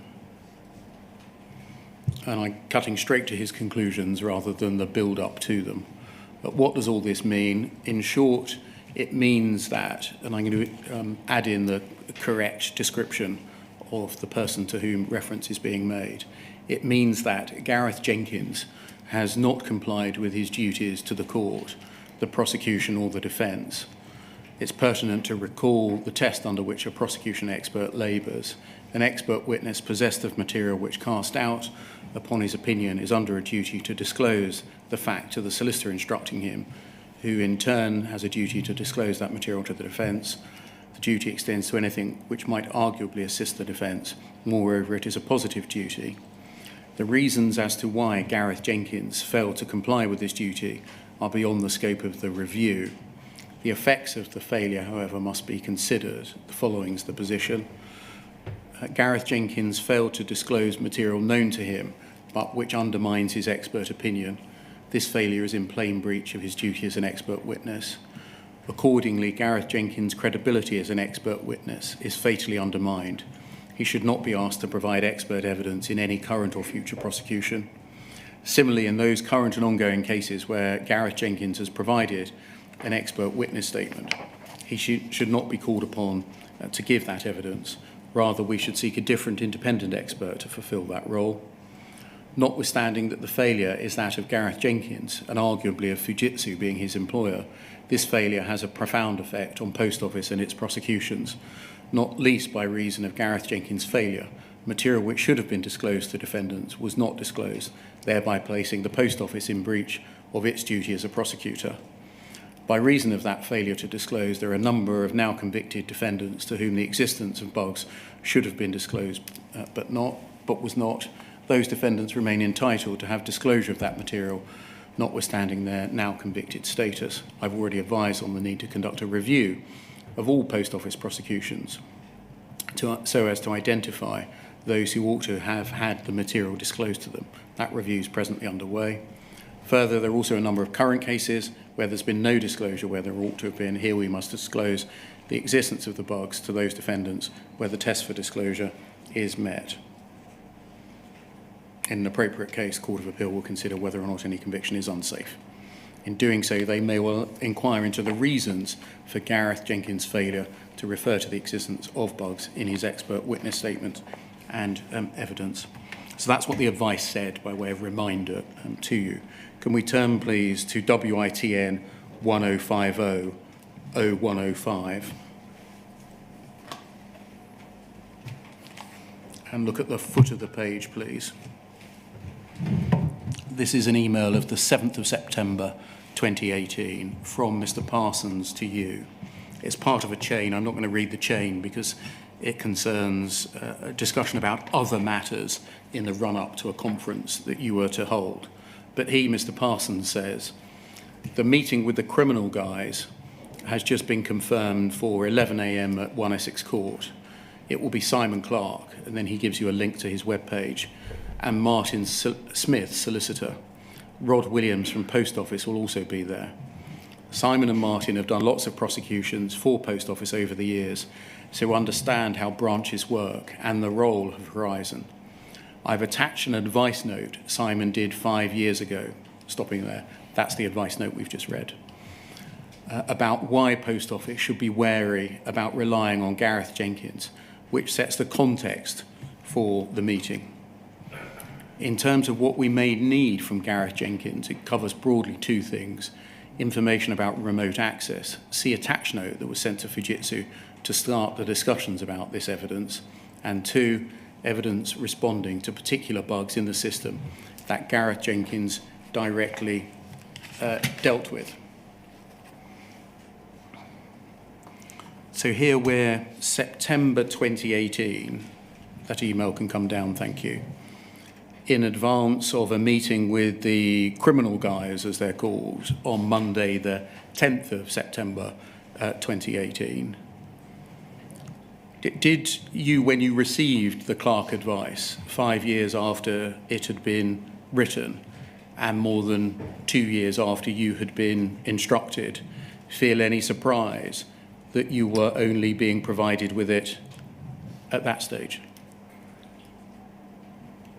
I can't say that I remember. The one thing I would say now, that occurs to me now, and I suspect would have occurred to me then, is the meeting I had was on the 10th of September. The first round of Post Office's evidence was due, I think, on the 27th of September. So this was being presented to me 17 days before the client was due to serve complete witness statements in relation to the Horizon issues. And it occurs to me now, and I suspected it occurred to me then, that it was very late to be engaging in these questions. One would have expected these questions to have been considered and decided long before that stage. That's something that you refer to in your witness statement more generally, that you were disappointed at the process by which witness statement evidence was created in terms of the stage of the process at which it was created.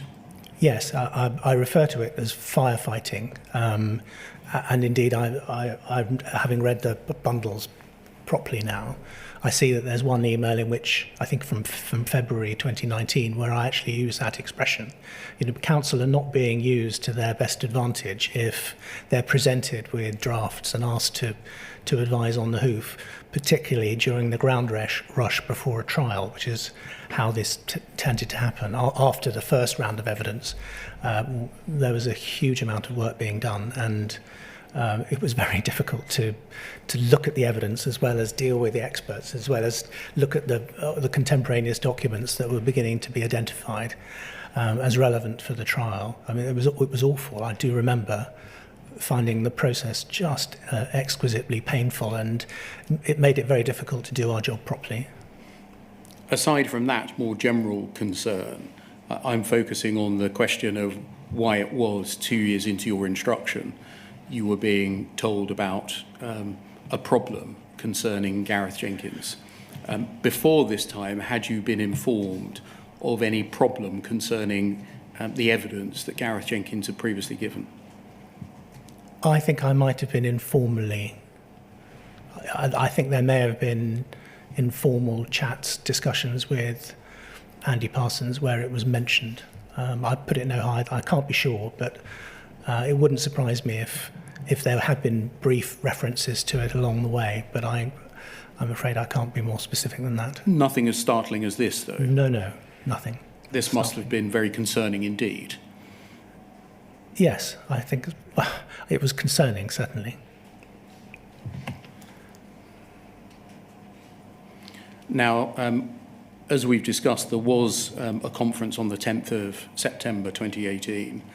And much like the conference of the 9th of September 2016, there isn't an attendance note Right, okay.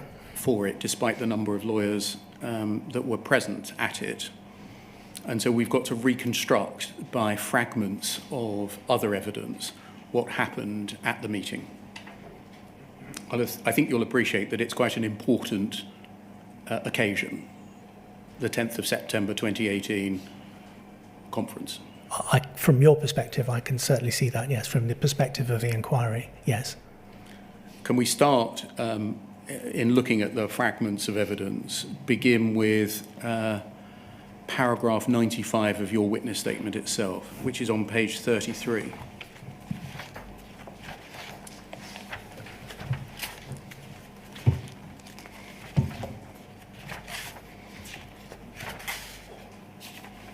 That'll come up on the screen for you.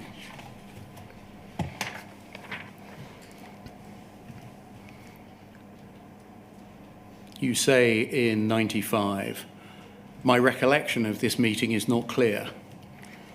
Indeed, until I saw the above email, that's the one I've taken you to, I thought that we had a telephone call. But the upshot was that I was told in emphatic terms that Mr. Jenkins was not a reliable witness. The solicitors said that Mr. Jenkins had given misleading evidence. And the solicitors that you're referring to there, would that be the people from Cartwright King? Yes, one of whom I now realise was a barrister. Okay. So that's not your own solicitors? No. Any of the Wombles telling you that? Correct. Okay. They suggested in no uncertain terms that I should be very cautious about calling him as a witness. Yes. Had you met as they are described in the email, the criminal guys before? I don't think so, no.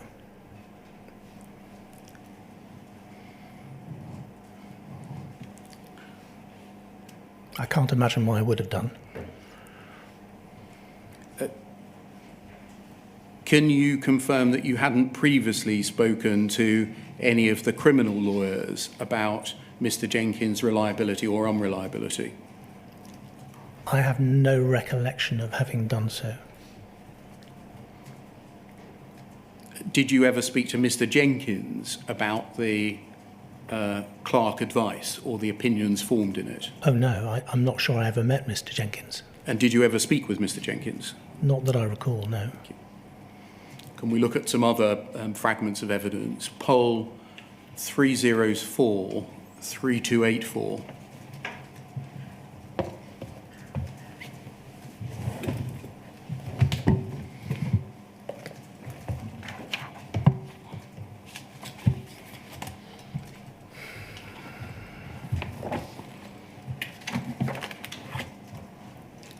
If we go to page 5, please.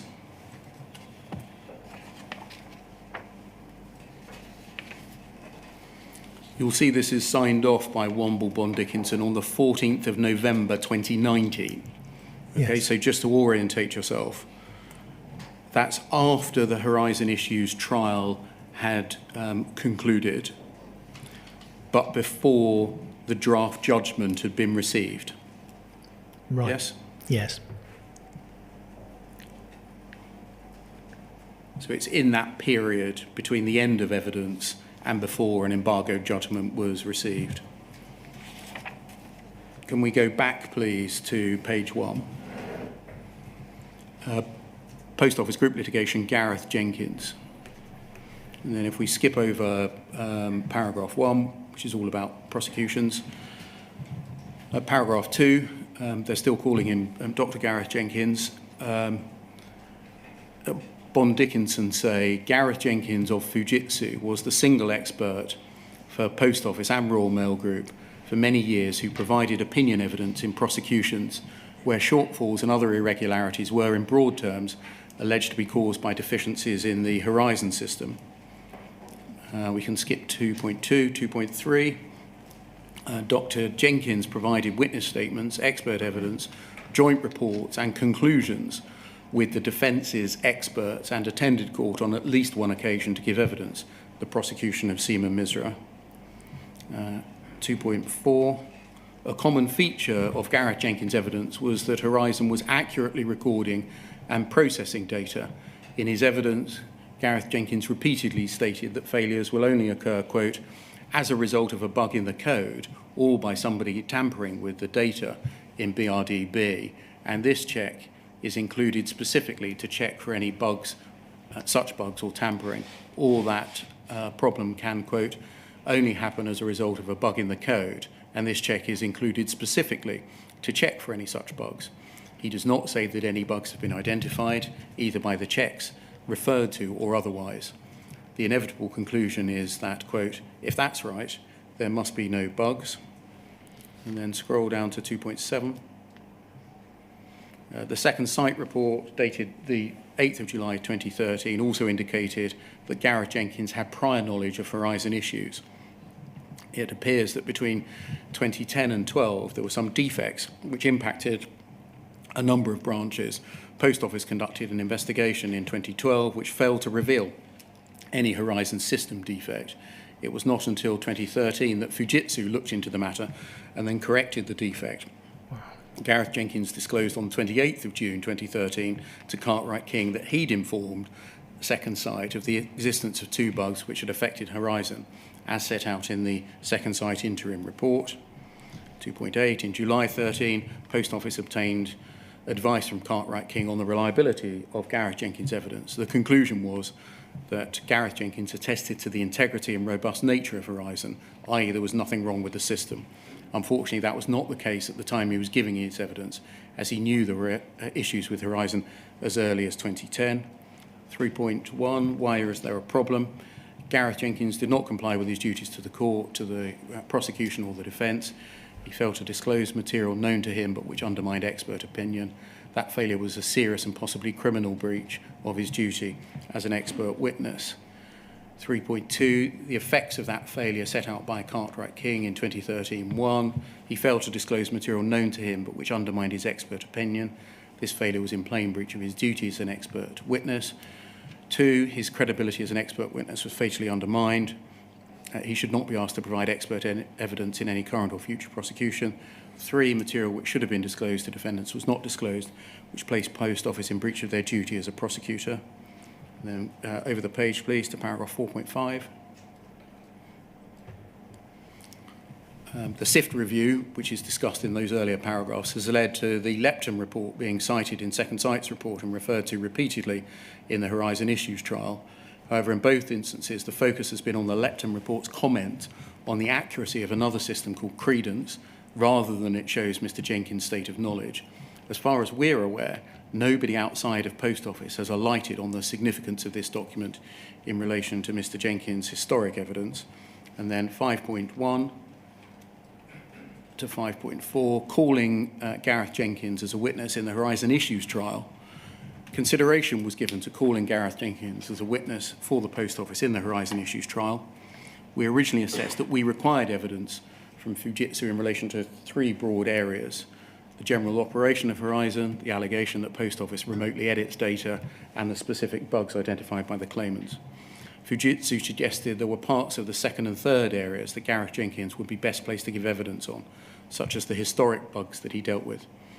Given that Gareth Jenkins had previously appeared as an expert witness in prosecutions, and because of the above issues, we set up a consultation with leading counsel to discuss the risks of using Gareth Jenkins as a witness in the Horizon Issues trial. The conference took place on the 10th of September and was attended by you, Simon Henderson, Andy Parsons, Roderick Williams and Martin Smith, and Simon Clark from Cartwright King. During the conference, Cartwright King advised strongly against Post Office calling Gareth Jenkins as a witness in the Horizon Issues trial on the basis of the above problems. The decision was taken that Gareth Jenkins could not be called, and we need to look for a viable alternative witness.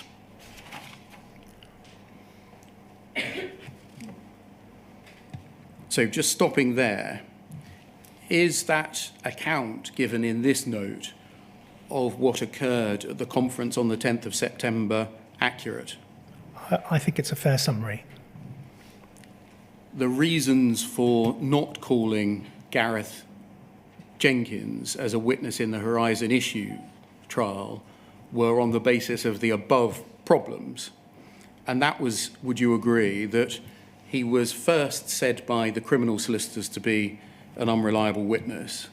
Secondly, he had been treated by the Post Office as a witness upon whom they could not place reliance. And three, he was said to have given false evidence in criminal proceedings.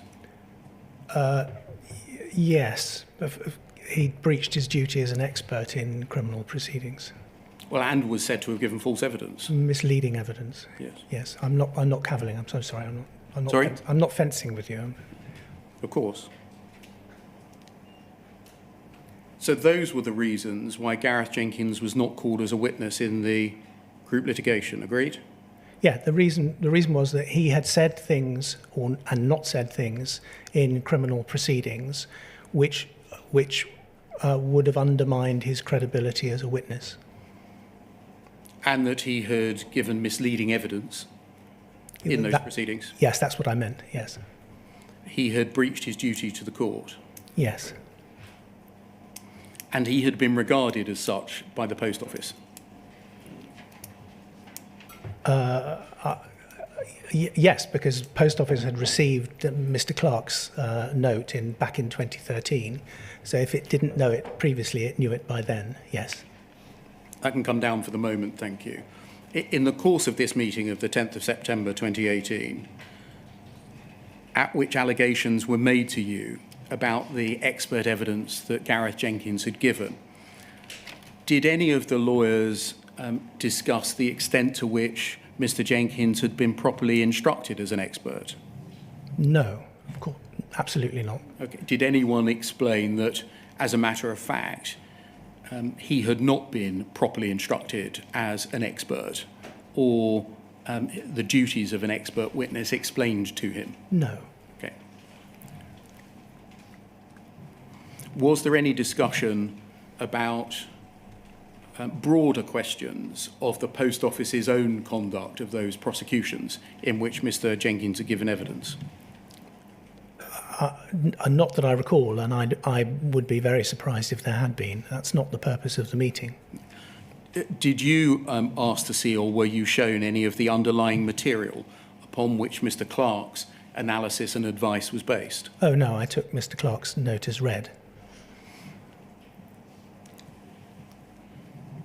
Did you ask to speak to anyone at Fujitsu, or suggest that your solicitors should speak to anyone at Fujitsu to discuss the concerns that have been raised about Mr. Jenkins' reliability? No, the purpose of the meeting was to allow the legal team to take a tactical decision as to how they should, as to the preparation of evidence for the Horizon trial. Was there any discussion over whether anyone had spoken to Mr. Jenkins about the allegations or the assessment that the criminal lawyers had made about him? I do not believe so. And I can't think why there would have been. Was there any discussion over whether the Post Office ought to inform Mr. Jenkins of the opinion which had been formed about him in the course of the criminal and then civil litigation? Same answers as before. I don't believe so.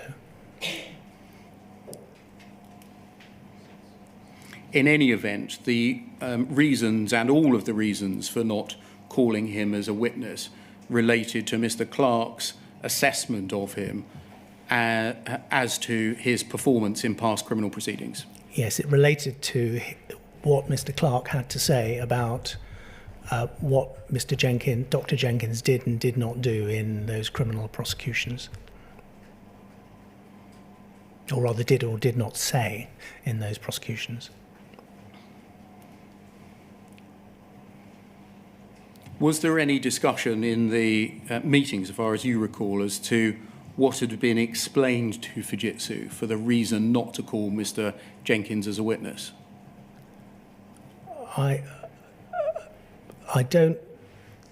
I'd be very surprised if there had been. I don't have as I say, my recollection of that meeting is not particularly clear.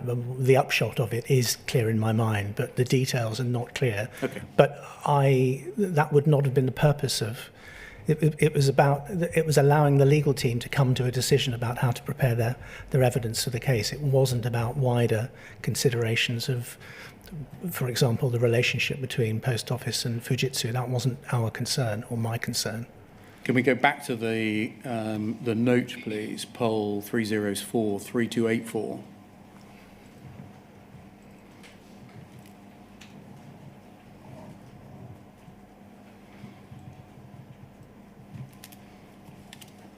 And forward to page 3. And back to 5.5 at the foot of the page.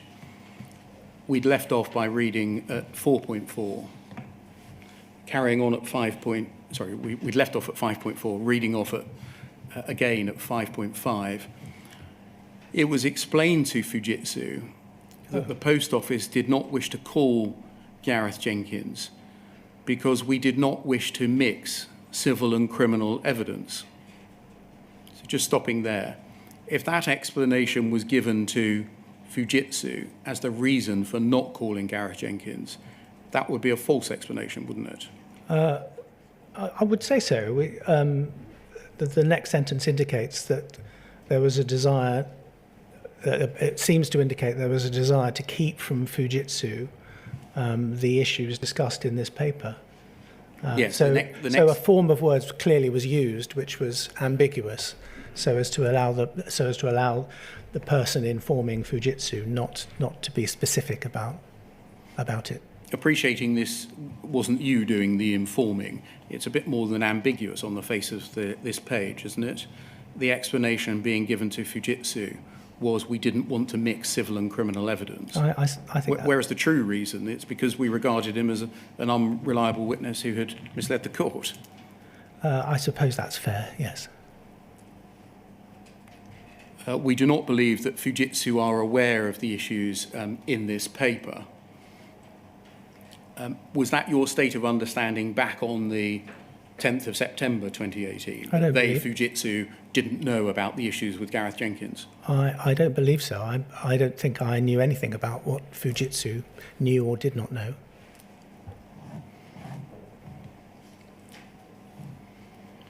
And then reading on at 5.6, Post Office's witness evidence was served in September and November 18. On the 30th of January, Freeth wrote to us asking why Gareth Jenkins was not being called as a witness. We responded on the 12th of February 2019, pointing out that Gareth Jenkins had acted as an expert witness in relation to a number of prosecutions that are being reviewed by the CCRC, and it was therefore not appropriate to call him. Appreciating again, you weren't the provider of that information, but again, if that was the explanation provided, that would be a false explanation too, wouldn't it? It would be economical with the truth, yes. Therefore false? Yes, I think, yes. Yeah. Can we move on, please, to poll 0036 3775?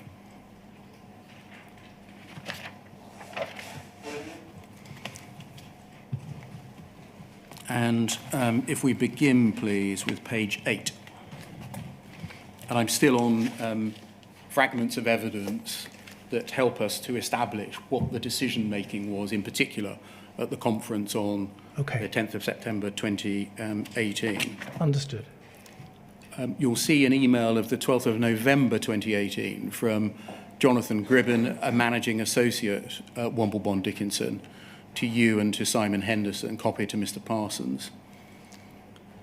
As you know, Fujitsu are in the process of analysing Kells and Robert Warden's sample of 50 Kells. And in the second paragraph, the analysis is being carried out by several people in Steve Parker's team, plus Gareth Jenkins. It would not have been possible for Steve to review all of the Kells himself in the time available, and by his own admission, he's been in management since 2010, so his technical knowledge is not as it once was. That's a reference to Stephen Parker, yes? Yes. And then if we scroll up, please, to the bottom of page 7 and the top of page 8,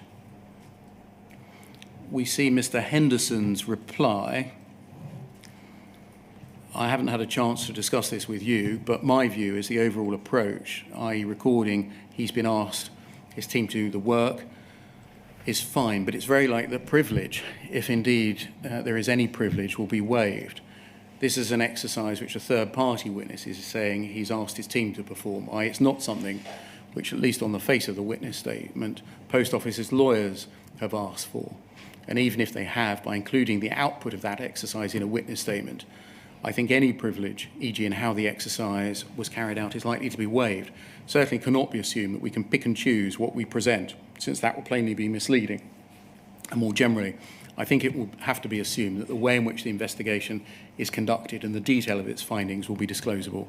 So here Mr. Henderson's focusing on the extent to which privilege could be maintained, or it might have been waived, by the conduct of the exercise of examining the Kells by a Fujitsu team, including Mr. Jenkins. Yes, he's also saying it's fine to record that Mr. Parker has asked his team to do the work. Yes. And then your reply, if we scroll up, please.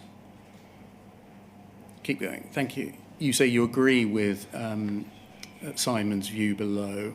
I'm going to skip over the first main paragraph, because that's all about the privilege issue. And then you say this: second, I see that Gareth Jenkins is part of the team doing the analysis. We all know the reasons why we've decided not to have Jenkins as a witness. Are they, just stopping there, the reasons we discussed? He was said by the criminal solicitors to have been an unreliable witness. He'd been treated by the Post Office as being unreliable, and he was said to have given misleading evidence in the criminal proceedings. Yes. And you say we all know because this is November 18, and you had discussed these at the September 18 conference. Yes. You continue, they are also reasons for not having him as a source of evidence, i.e. as a source of information for our witnesses, and or as a person providing analyses on which our witnesses will rely. Where he is acting as a source, the claimants will know this, and they'll waste no time in arguing. One, the fact that we've not called him, the fact that we have not called such a natural witness demonstrates he's not a reliable witness. Two, we recognise this fact and want to protect him from any cross-examination. And three, if he's not a reliable witness, he can't be a reliable source of evidence either. And four, as the claimants are being prevented from cross-examining him, the information he provides to other witnesses is even less reliable than a witness statement from him would be. The argument will undermine the evidential value of any witness statements that are based on information that Jenkins has provided. You were essentially saying here that there are three reasons that we've isolated for not calling Gareth Jenkins apply with equal force for not relying on Mr. Jenkins behind the scenes as a provider of information or evidence. Yes. And is that because if he's an unreliable witness but not called, he may nonetheless be providing unreliable information to people who are being called? It may be argued that he would. Yeah. What I'm reciting is what the claimants will waste no time in arguing. Yes. Well, in fact, in summary here, you predict rather accurately what the judge went on to find, didn't you? This almost reads as if it's part of the judgment in due course. I'm not sure that is a fair summary of what the judge said, but nevertheless, I'd have to go back and remind myself. Would the reasons for not relying on him as a behind-the-scenes source of evidence be that if he is thought to be an unreliable witness but not called, then asking him to speak about the very same subject matter as has been found by the criminal lawyers to be misleading evidence pollutes the stream of evidence of the witnesses who may be being called? I suppose you could use, that's one way of describing it. From my perspective, we had made a tactical decision that it would be better if he were not called as a witness, and the logic of that decision also meant that it would be better if we didn't rely on him, our other witnesses didn't rely upon him as a source of information. And so I go on to say in the next paragraph, it follows that we should limit Jenkins's involvement as a source of evidence as much as possible, essentially to those areas where there's no alternative source of information.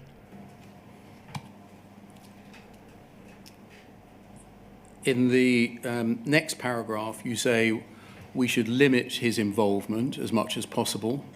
However, the man seems to be popping up on every technical question as a source of information for Torstein Godseth, and now as a member of the team providing analysis for Steve Parker. I appreciate his unique position, and there may be some areas we have no alternative but to use him as a source of information, but are we sure we're limiting his involvement as much as possible? I entirely recognise the need to be realistic about the sort of evidence we can get from Fujitsu in the time available, but I need to make clear the risk we could be running of adducing evidence which turns out to be not very useful to us. So you are here, in the words of your witness statement, expressing dissatisfaction at the fact that Mr. Jenkins keeps popping up in the evidence. Yes. Having regard to this email chain, were you aware that there were a number of people who were contributing to Mr. Godseth's witness statement, including Gareth Jenkins? I was aware that Mr. Godseth's witness statements identified a number of people as sources of his information, including in innumerable examples, Dr. Jenkins himself. You were willing, would you agree, to accept Mr. Jenkins' involvement and assistance where there was no one else who was able or willing to provide it? Yes, if there was evidence that needed to be adduced, and the relevant evidence was in part based upon information that could only come from Jenkins, then we would have to rely on that information. But I wanted to make it clear that it should be kept to a minimum, and we shouldn't be doing it if we could avoid doing it. Would you agree that that prospective use of him made it all the more important to ensure that Mr. Jenkins was aware of the position that he was being put in, i.e., although he was being regarded by Post Office as an unreliable witness, nonetheless his assistance would be sought and relied upon where it was important for the Post Office for that to happen? That's not something that I considered for a second at the relevant time. I had no idea what Dr. Jenkins was or was not aware of. To what extent were these issues addressed at the meeting of the 10th of September, i.e.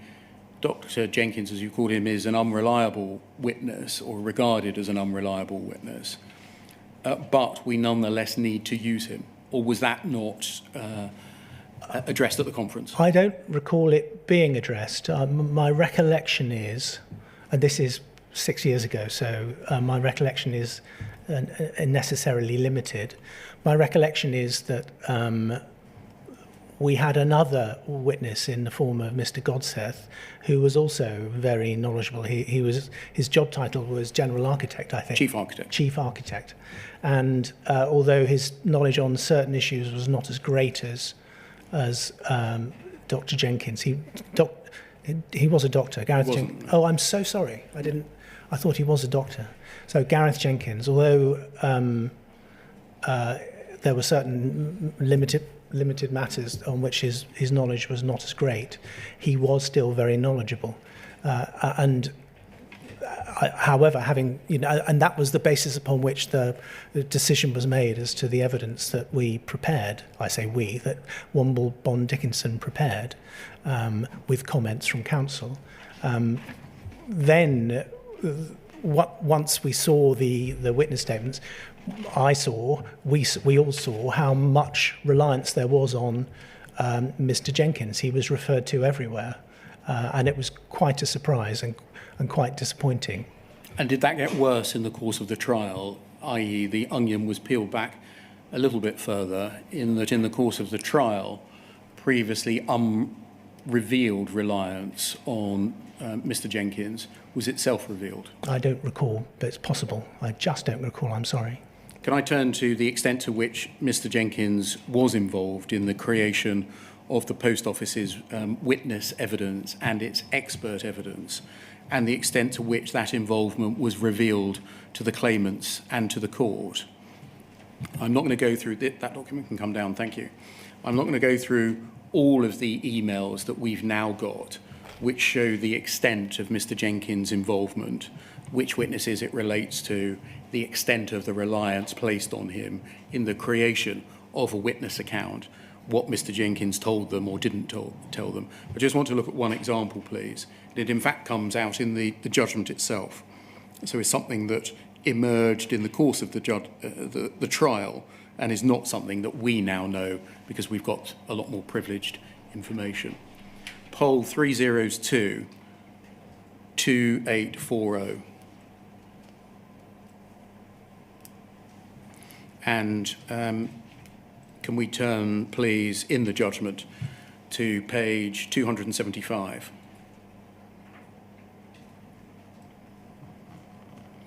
And paragraph 870. This is the section of the judgment concerning the judge's conclusions on expert evidence. And he introduces it by saying, I prefer the expert evidence and approach of Mr. Coyne to that of Dr. Warden. That's for the following reasons. And then can I go to one of the reasons given? Page 277, paragraph 880. He, that's Dr. Warden, also relied, in my judgment, heavily upon information from Mr. Jenkins. Mr. Jenkins was not even identified as one of his sources of information in section 1.3 of his report, headed Sources of Information. This means that Dr. Warden was given access to information that was not made available to his opposite number. Although there were some references throughout the text of the report to Mr. Jenkins, Dr. Warden did not routinely identify where he had relied upon Mr. Jenkins. He also provided a great deal more information about this contact with Mr. Jenkins in his oral evidence than he did in his written reports. In his cross-examination, he identified, when asked about a passage, that he'd obtained that information from Mr. Jenkins, which plainly took place before the first report was served, as he accepted on his first day in the witness box. It was, quote, a year ago. This was not clear on the report itself. One example of this was para 654.2, where the report was dealing with the effect of the RPM bug, and Dr. Warden stated, quote, because the operation involved was apparently not a double entry operation on the BRDB, the countermeasure of checking the double entry constraint DEA did not catch it. That information came from Mr. Jenkins, but until Dr. Warden was asked this in cross-examination, no reader would be able to tell this. The involvement of Mr. Jenkins in this explanation in his report was simply hidden. Nowhere was there a note or a summary of all the information that had been given to Dr. Warden by Mr. Jenkins. In this litigation in particular, and given the involvement of and information provided by Mr. Jenkins, who knew so much about the Horizon system, such a note or summary was, in my judgment, essential. This was particularly important, given that there was no witness statement from Mr. Jenkins. Dr. Warden had been provided with and had used information from Mr. Jenkins in addition to the witness statement served by the parties. So I think it's fair to say that this is a conclusion that the judge's view of Mr. Godseth and his evidence was adversely affected by the involvement of Mr. Jenkins and the non-revelation of that involvement. Yes, and I'm cross about this. To say I'm cross is an understatement. Cross with who? I'm cross that it happened.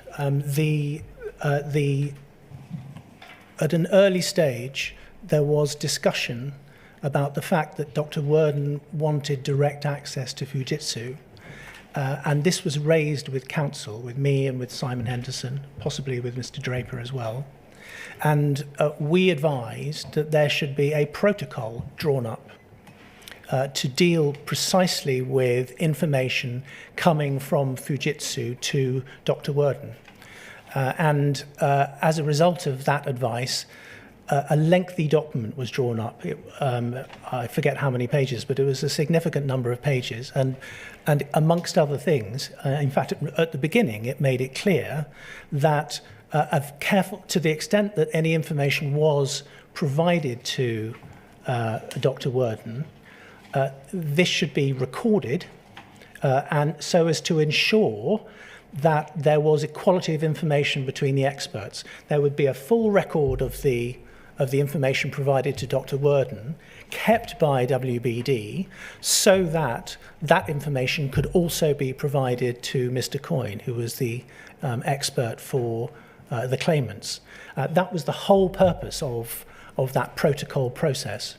And so what Mr. Justice Fraser describes here should never have been possible.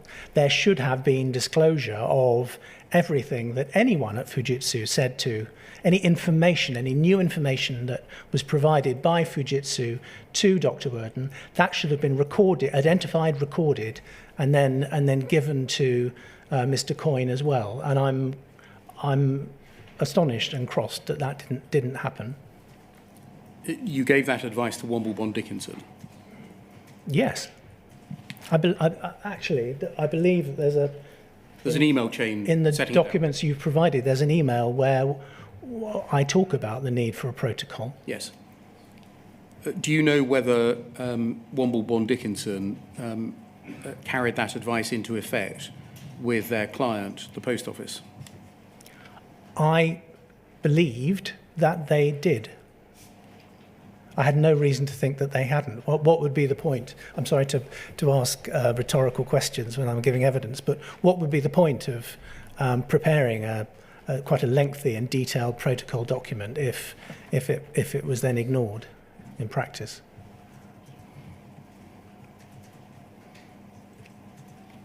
Do you know whether that was the witnesses, i.e. Dr. Warden's refusal to carry that into effect, or post office's refusal to carry it into effect, or failure to carry it into effect, that caused it not to be carried into effect? The basic thrust of the protocol was that there would never be any contact between Dr. Worden and Fujitsu without WBD being present and taking a note. Therefore, WBD should always have been present and taking a note of any information that was provided. To the extent, I don't know if there was any contact between Dr. Worden and Fujitsu without WBD being present. There certainly shouldn't have been. And if there was, that shouldn't have been allowed. That should have been prevented by WBD. Assuming, as I did, and I still do assume, that any contact would have been with WBD being present, then any failure to record the information that was provided and provide that information to Mr. Coyne would have been WBD's failure, not Dr. Worden's. It wasn't his job to set it all out in writing and provide it to Mr. Coyne. That was my instructing solicitor's job. Is the long and the short of it, irrespective of who was at fault or who was to blame for the protocol that you envisaged not being carried into effect, that failure compounds the use and reliance on Gareth Jenkins as a behind-the-scenes source of evidence? I'm not sure what your question means. It meant that there was a respect in which Dr. Worden's expert evidence was rendered less reliable in circumstances where that was avoidable. It need not have happened. But it applied not just to Dr. Worden, it applied to Torsten Godseth as well, didn't it? Well, with the witnesses, there were a great number of occasions within the witness statements where Mr. Jenkins was specifically identified as a source of information. There were some occasions where he was not. And it's absolutely, I think it's really unfortunate that He wasn't specifically identified on all occasions. And there were at least a couple of occasions where I think I fell short because I was in a hurry, because I had other things to worry about, where I didn't, I didn't intervene in the process so as to ensure that it was done at all times. And I think that's something for which I can be justifiably criticised. Can we break there for our second morning break until 12:30, please, sir? Yes, of course. Thank you, sir.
Good afternoon, sir. Can you see and hear us?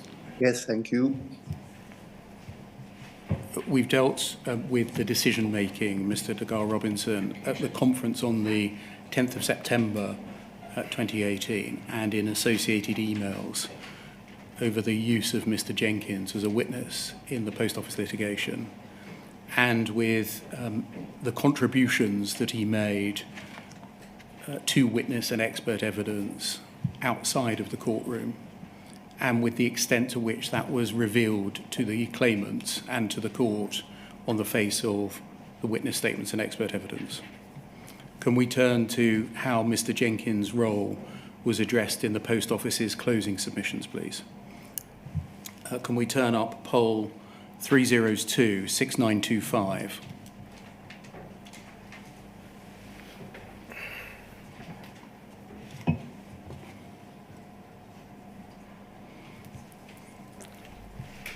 We can see that these are the post office's closing submissions in writing for the purposes of the Horizon issues trial. They are 545 pages long, including the appendices. Can we look, please, at the body of the submissions, where they end at page 392?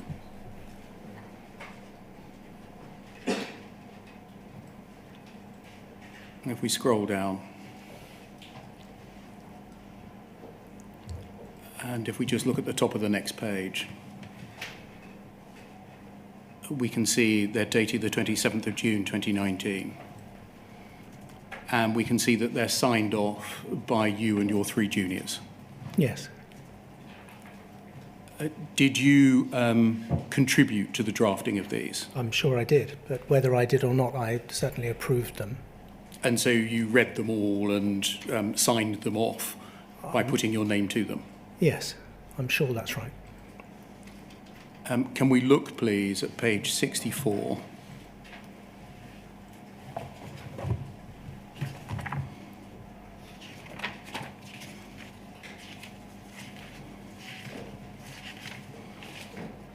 And at paragraph 138. I'm going to take you to three parts of the closings before asking questions. Post Office wanted to provide a simple and uncontroversial overview of Horizon and its relevant features.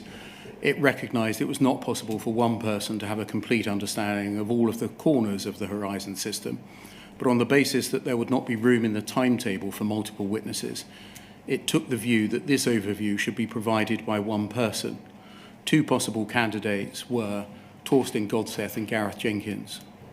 And taking into account the involvement that Mr. Jenkins had in a number of criminal prosecutions that are currently being looked at by the CCRC, e.g. the Misra case, Post Office asked Mr. Godseth to do so.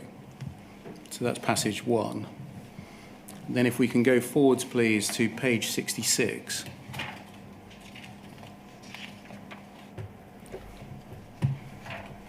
At paragraph 143,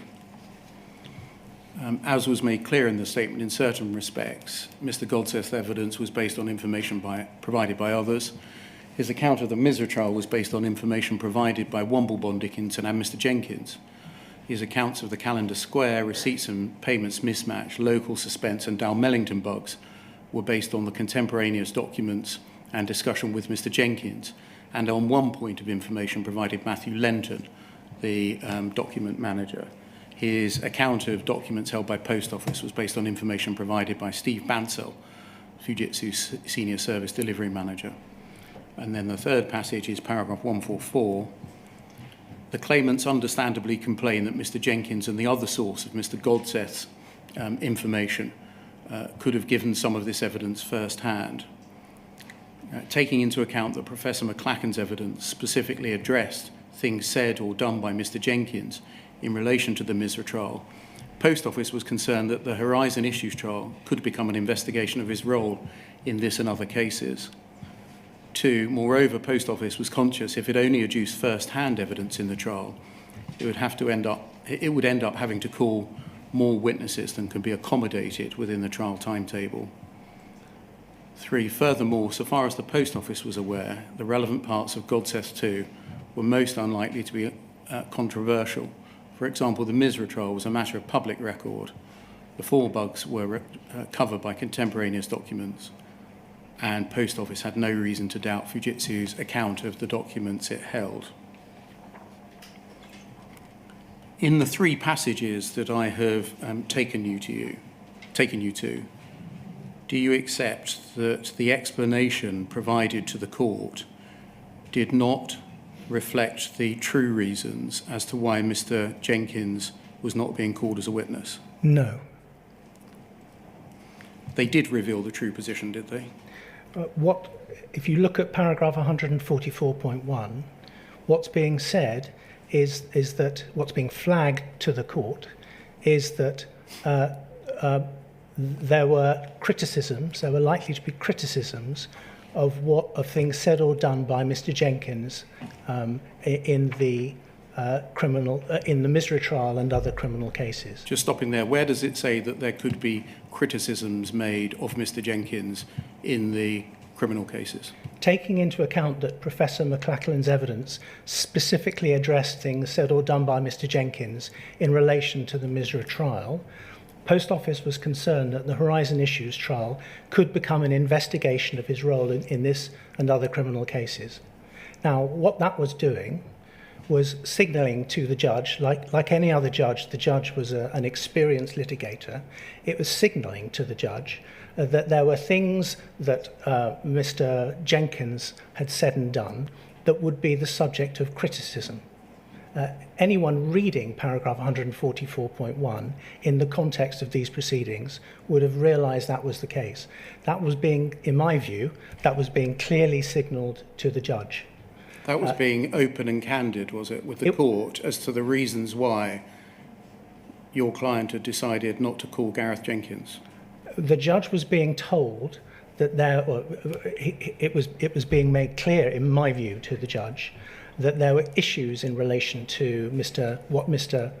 Jenkins had said or not said in criminal cases, which would have become the focus of attention. Now, I asked this question rhetorically: why is it even relevant to say that? Why would that point even be made? It would only be made because there were previous inconsistent statements that would have been put to Mr. Jenkins had he been called. Indeed, the judge in his judgment says that in one of the paragraphs. In my view, that gave a fair indication to the judge of the concern that Post Office had, which led to Mr. Jenkins not being called as a witness. I don't accept that was misleading at all. It's true that I didn't refer, the counsel, the 4 of us, didn't refer to Mr. Clark's note. We wouldn't have been entitled to refer to the note because that was privileged. It's true that we didn't say he would have been a terrible witness, but in circumstances where the judge is being told there are things that he did in relation to criminal cases that would have been the subject of investigation, i.e. would have been the subject of cross-examination during the trial, in my view, that is sufficient. That is a sufficient indication of the sort of concern that Post Office had that led to Mr. Jenkins not being called as a witness. So I don't accept your question. The real reasons we established, I think 3 times this morning, that Mr. Jenkins was not called was that firstly, he was said by the criminal solicitors to be an unreliable witness. Secondly, he had been treated by the Post Office as a witness upon whom reliance could not be placed. And thirdly, he was said to have given false evidence in criminal proceedings. You agree that none of those reasons, the true reasons, were given? I don't agree that they're 3 separate reasons. The reasons were that during the criminal trials, he had said things that were misleading and or had not said things that he should have said. The inevitable result of that was to give the claimant's material to suggest that he was an unreliable witness. That was the reason why he was not called. In my view, paragraph 144.1 signals that to the judge. It doesn't do so with the emphasis that you would probably suggest is required, but I do not accept that that was misleading. I believe that in the eyes of an experienced litigator, that would have signalled quite clearly what the real concern was, what the underlying concern was. Really? You think that signals quite clearly? Yes, Is that I really do. what you're saying? It would not have been relevant. That the point being made in 144.1 would not have been relevant unless there was material which could have been put to Mr. Jenkins about what he'd said or not said during the criminal trials. It would have been an irrelevant point to make. Why is it there? Because things clearly were said or not said, which would have been the subject of cross-examination. At most, this is saying it could become a distraction to your trial, Judge. That's why we haven't called Mr. Jenkins. Well, that is not my view as to what is being signalled by paragraph 144.1. Not at all. Who signed these submissions off within your solicitor team? I have no. I couldn't tell you that. Obviously the submissions would have been circulated to WBD for comment, but I don't know how high up the process it would have gone, how high up the hierarchy it would have gone. Certainly Andy Parsons would have approved. Do you know who within the client signed the submissions off? I do not know, no. Given your long experience as a litigator, what do you consider would have been the reaction by the judge if the Post Office had disclosed the 3 reasons we discussed this morning why Mr. Jenkins had not been called, albeit he was being used within the litigation as an important source of evidence given by others? You are asking me to answer a question which is based on a hypothesis that I don't agree with. In my view, paragraph 144.1 signalled to the judge that Jenkins said or didn't say things in criminal prosecutions that would have been the subject of cross-examination. Previous inconsistent statements would have been put to him, and Post Office wished to avoid that. In my view, you may be going to take me to the judge's judgment in a minute, but in my view, that's how the judge must have understood it. I infer that from his judgment. But lurking beneath the surface was a different set of reasons. No, absolutely not different. That you're entitled to say, if you want, Thank you. We could have been more. You're welcome. We could have been more emphatic. You're entitled to say that. Thank you again. But what you, in my view, would be quite wrong would be to say that is misleading. To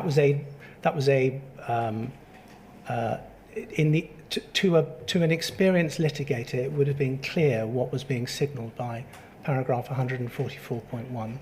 If we go back to paragraph 138, which is on page 64.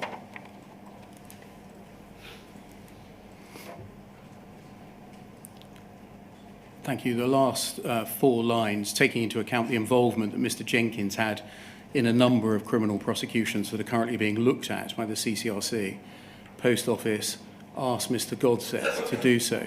That's the same point as we subsequently see in point 1, isn't it? What is being said there is that there was a concern because Mr. Jenkins had been involved in criminal prosecutions that the Criminal Cases Review Commission was looking at. In other words, there were questions as to Mr. Jenkins's performance of his duties as an expert, which were being reviewed. There were issues about his performance as an expert. It was not being concealed from the judge that there were reasons for thinking that Mr. Jenkins' performance as an expert were open to criticism, and that it might be suggested that he had given evidence that was open to challenge. I really do refute that suggestion. It's not my view at all. Can we turn forwards, please, to poll 0013-4909.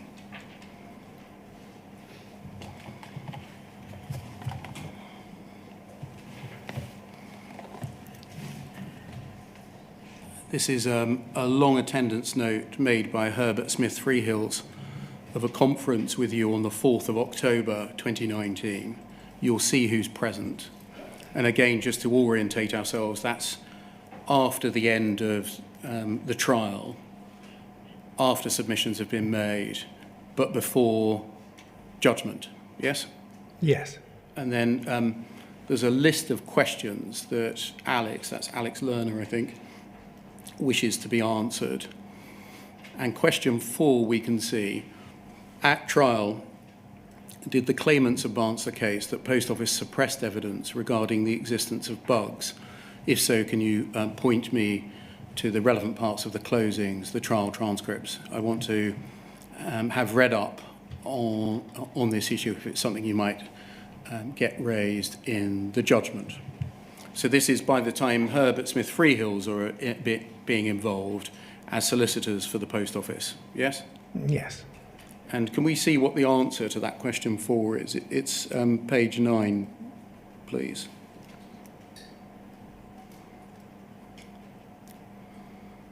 And can you see there's a box which says the answer to your question is yes, under question 4. They did, that's the claimants suggested it in a number of ways. And then under one heading, Gareth Jenkins. First of all, they made huge complaints we didn't call Gareth Jenkins, who is a god, but an unreliable god. They say that the fact we didn't call Gareth Jenkins is suppression. And you know what? That might be right.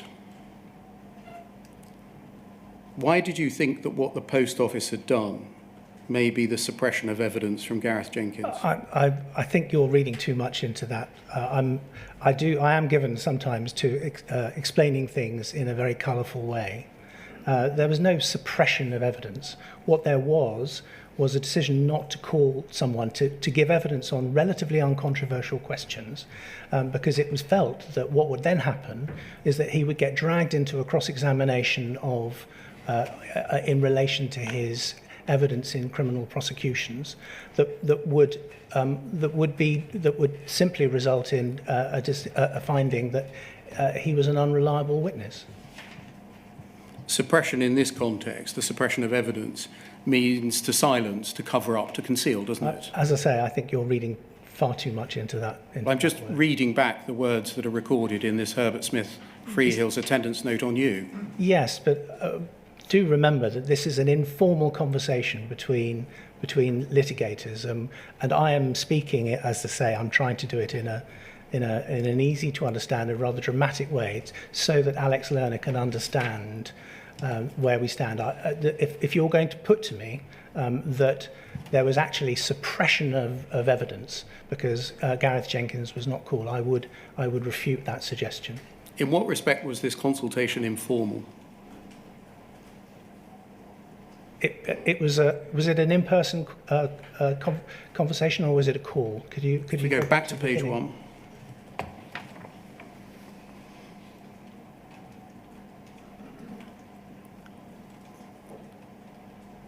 It doesn't record on its face. No.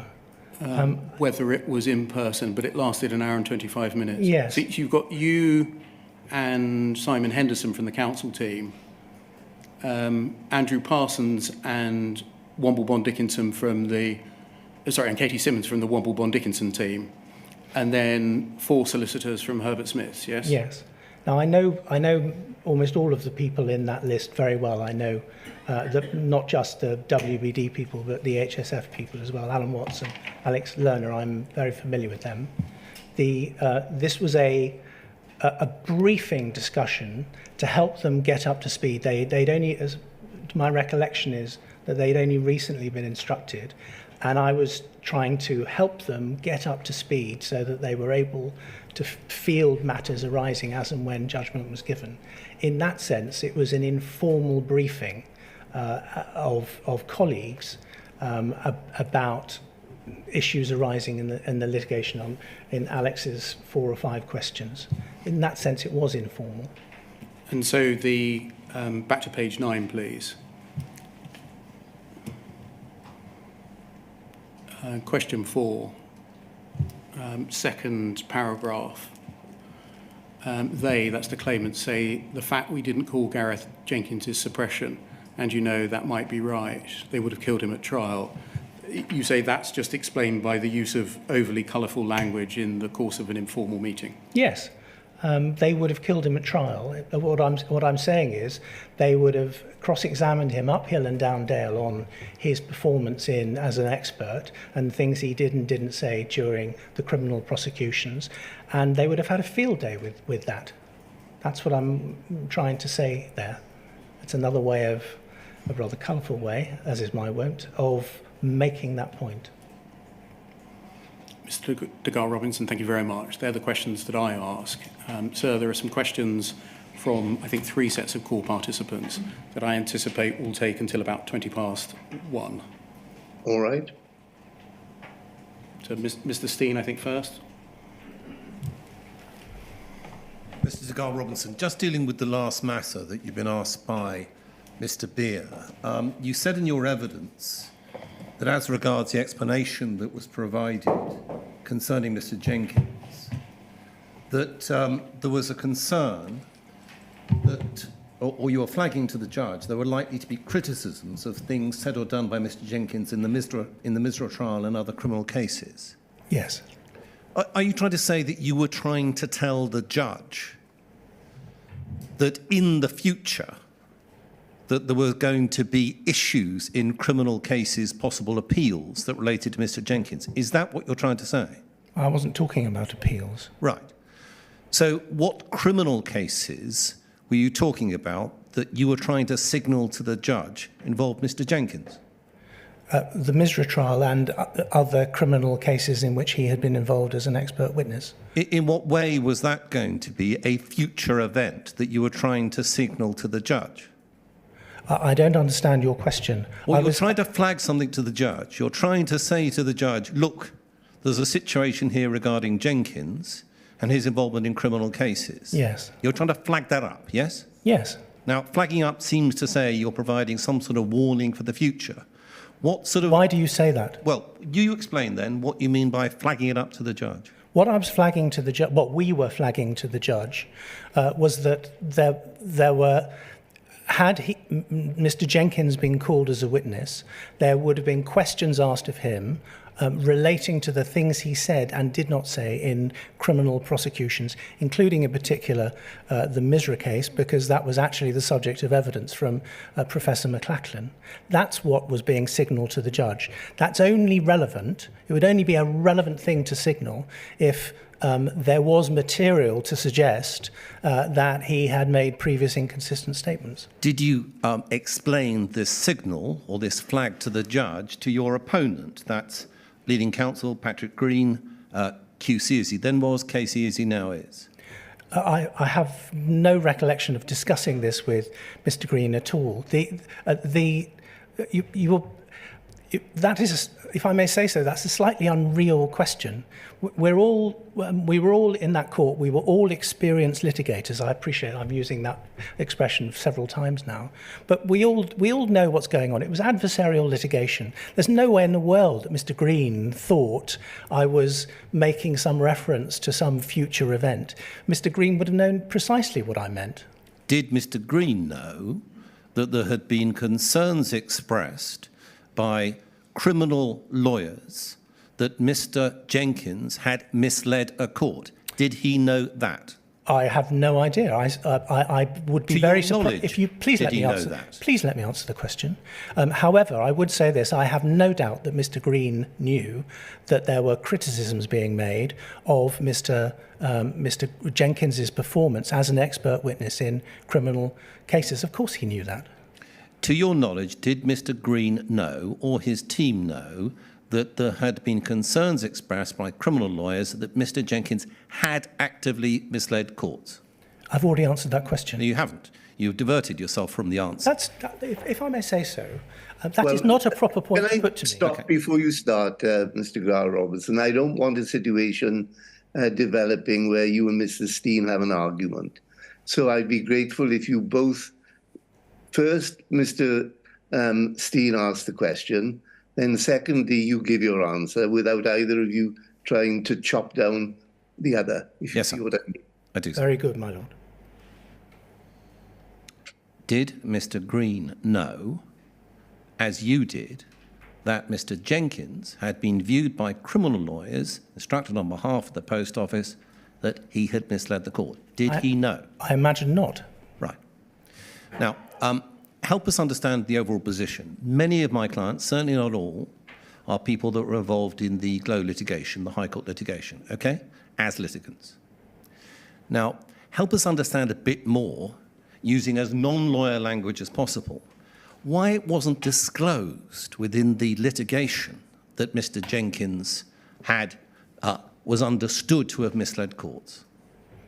The source of my knowledge on that question was some legal advice that had been given 5-6 years previously to Post Office. That was privileged. It wasn't in my gift to reveal it to the claimants. That was privileged, and I didn't have instructions to waive privilege. Right. Did you ever consider that question, this question of privilege? Privilege meaning that you would be unable without permission to disclose it. Did you ever look into that and think to yourself, is this actually privileged information? Did that occur to you? It didn't occur to me that I can't imagine that it would have occurred to me that it was not privileged. Why would I think it was not privileged? What did you look into the source of the information that led to the view that Mr. Jenkins had misled court? Did you consider that? In other words, whether that source of information was privileged or not? All I looked at was what was set out in Mr. Clark's note, and that note is privileged, as far as I'm aware. So you looked at the note, decided that that was privileged because it's a note from a lawyer drafted by Mr. Clark, a lawyer at Cartwright King, and that for you was sufficient to say it's privileged, can't go near it. Is that fair? Yes, and if I made a mistake, then I made a mistake. But that's still how I look at it now. Right. And one last question, and I'll finish. Did you consider the criminal exception to privilege, sometimes called the iniquity exception to privilege? Did that cross your mind at all? No, I just don't remember thinking about these things in those ways. It wasn't in my gift to reveal to the court what Mr. Clark had said in that note. No further questions. Thank you, Mr. Steen. Who's next? I think it's Mr. Henry. Hello, Mr. de Garr Robinson. Could we go to POL 001 40216, please? And it's your email of the 1st of June 2016. While it's been brought up, and could we scroll up, please?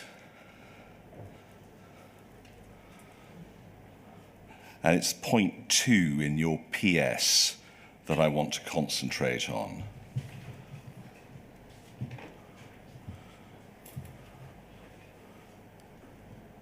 Thank you very, very much indeed. Now, you pose in that email a number of interesting questions to Mr. Parsons, including whether the expert evidence previously relied upon from Fujitsu was wrong or misleading. And you were drawing a distinction, were you not, between the existence of bugs, which you refer to as, quotation marks, the previous exercise, and the apparently misleading conduct of the expert, which was a separate issue.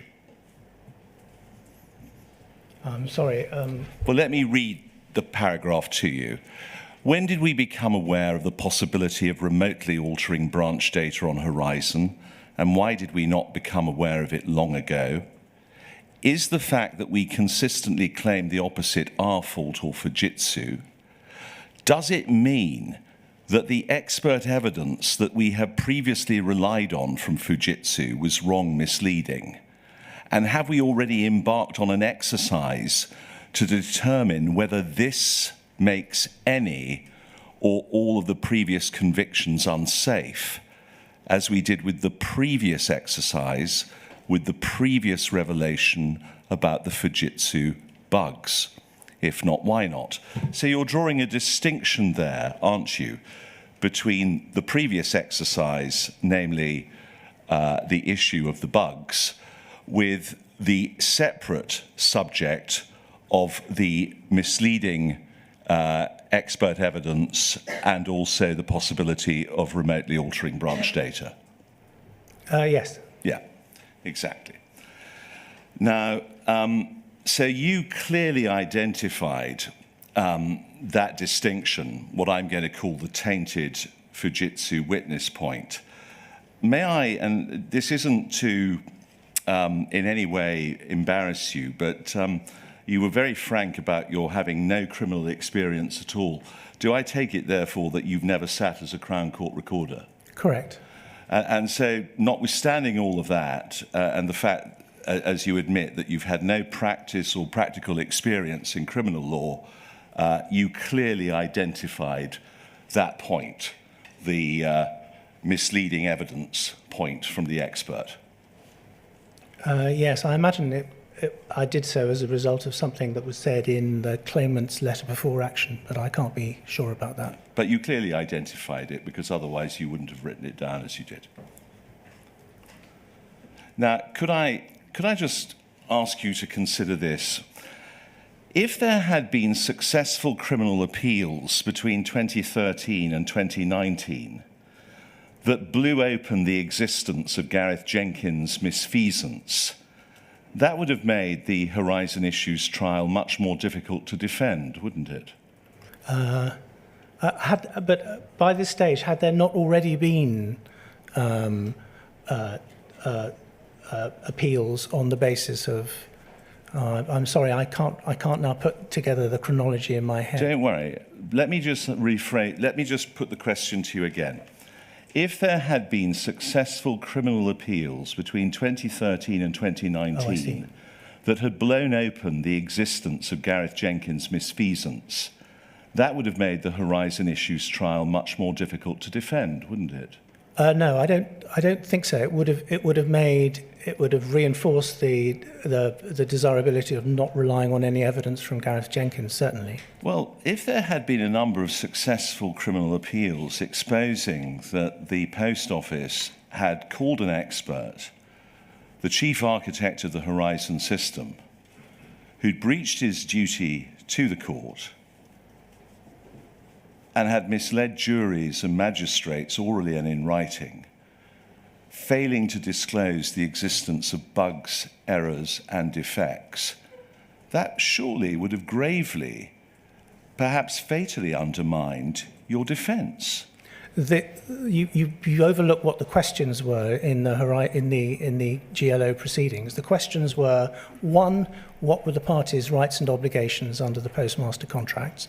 Two, were there bugs that had caused deficiencies, false shortfalls in postmaster accounts which were lasting, in other words, which hadn't been fixed?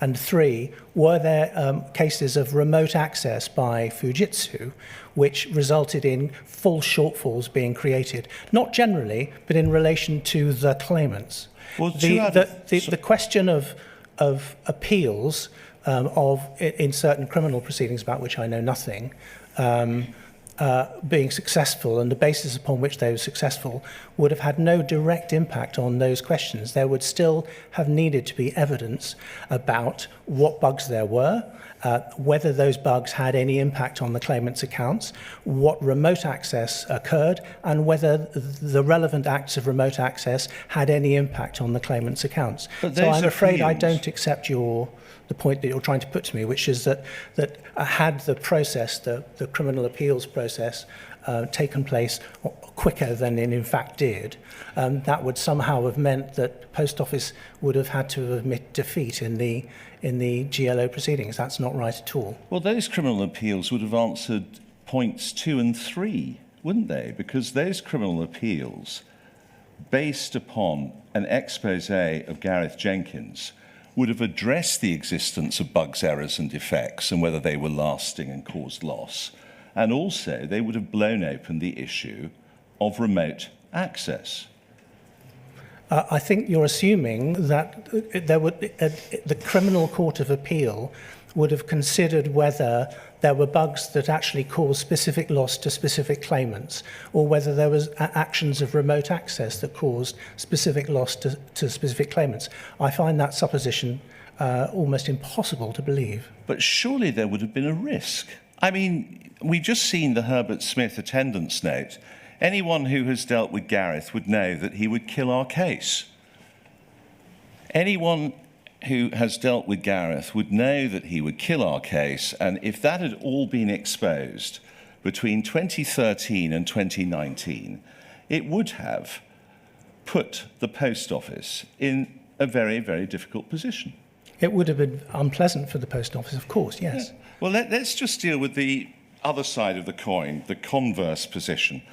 Had you called Gareth Jenkins in the Horizon Issues trial, you would have had to have disclosed that he had given false evidence, misleading the jury in written and oral evidence, and had breached his duty to the court. That surely can't be controversial. I'd need to think about that. I'm not sure, on what basis would it have been?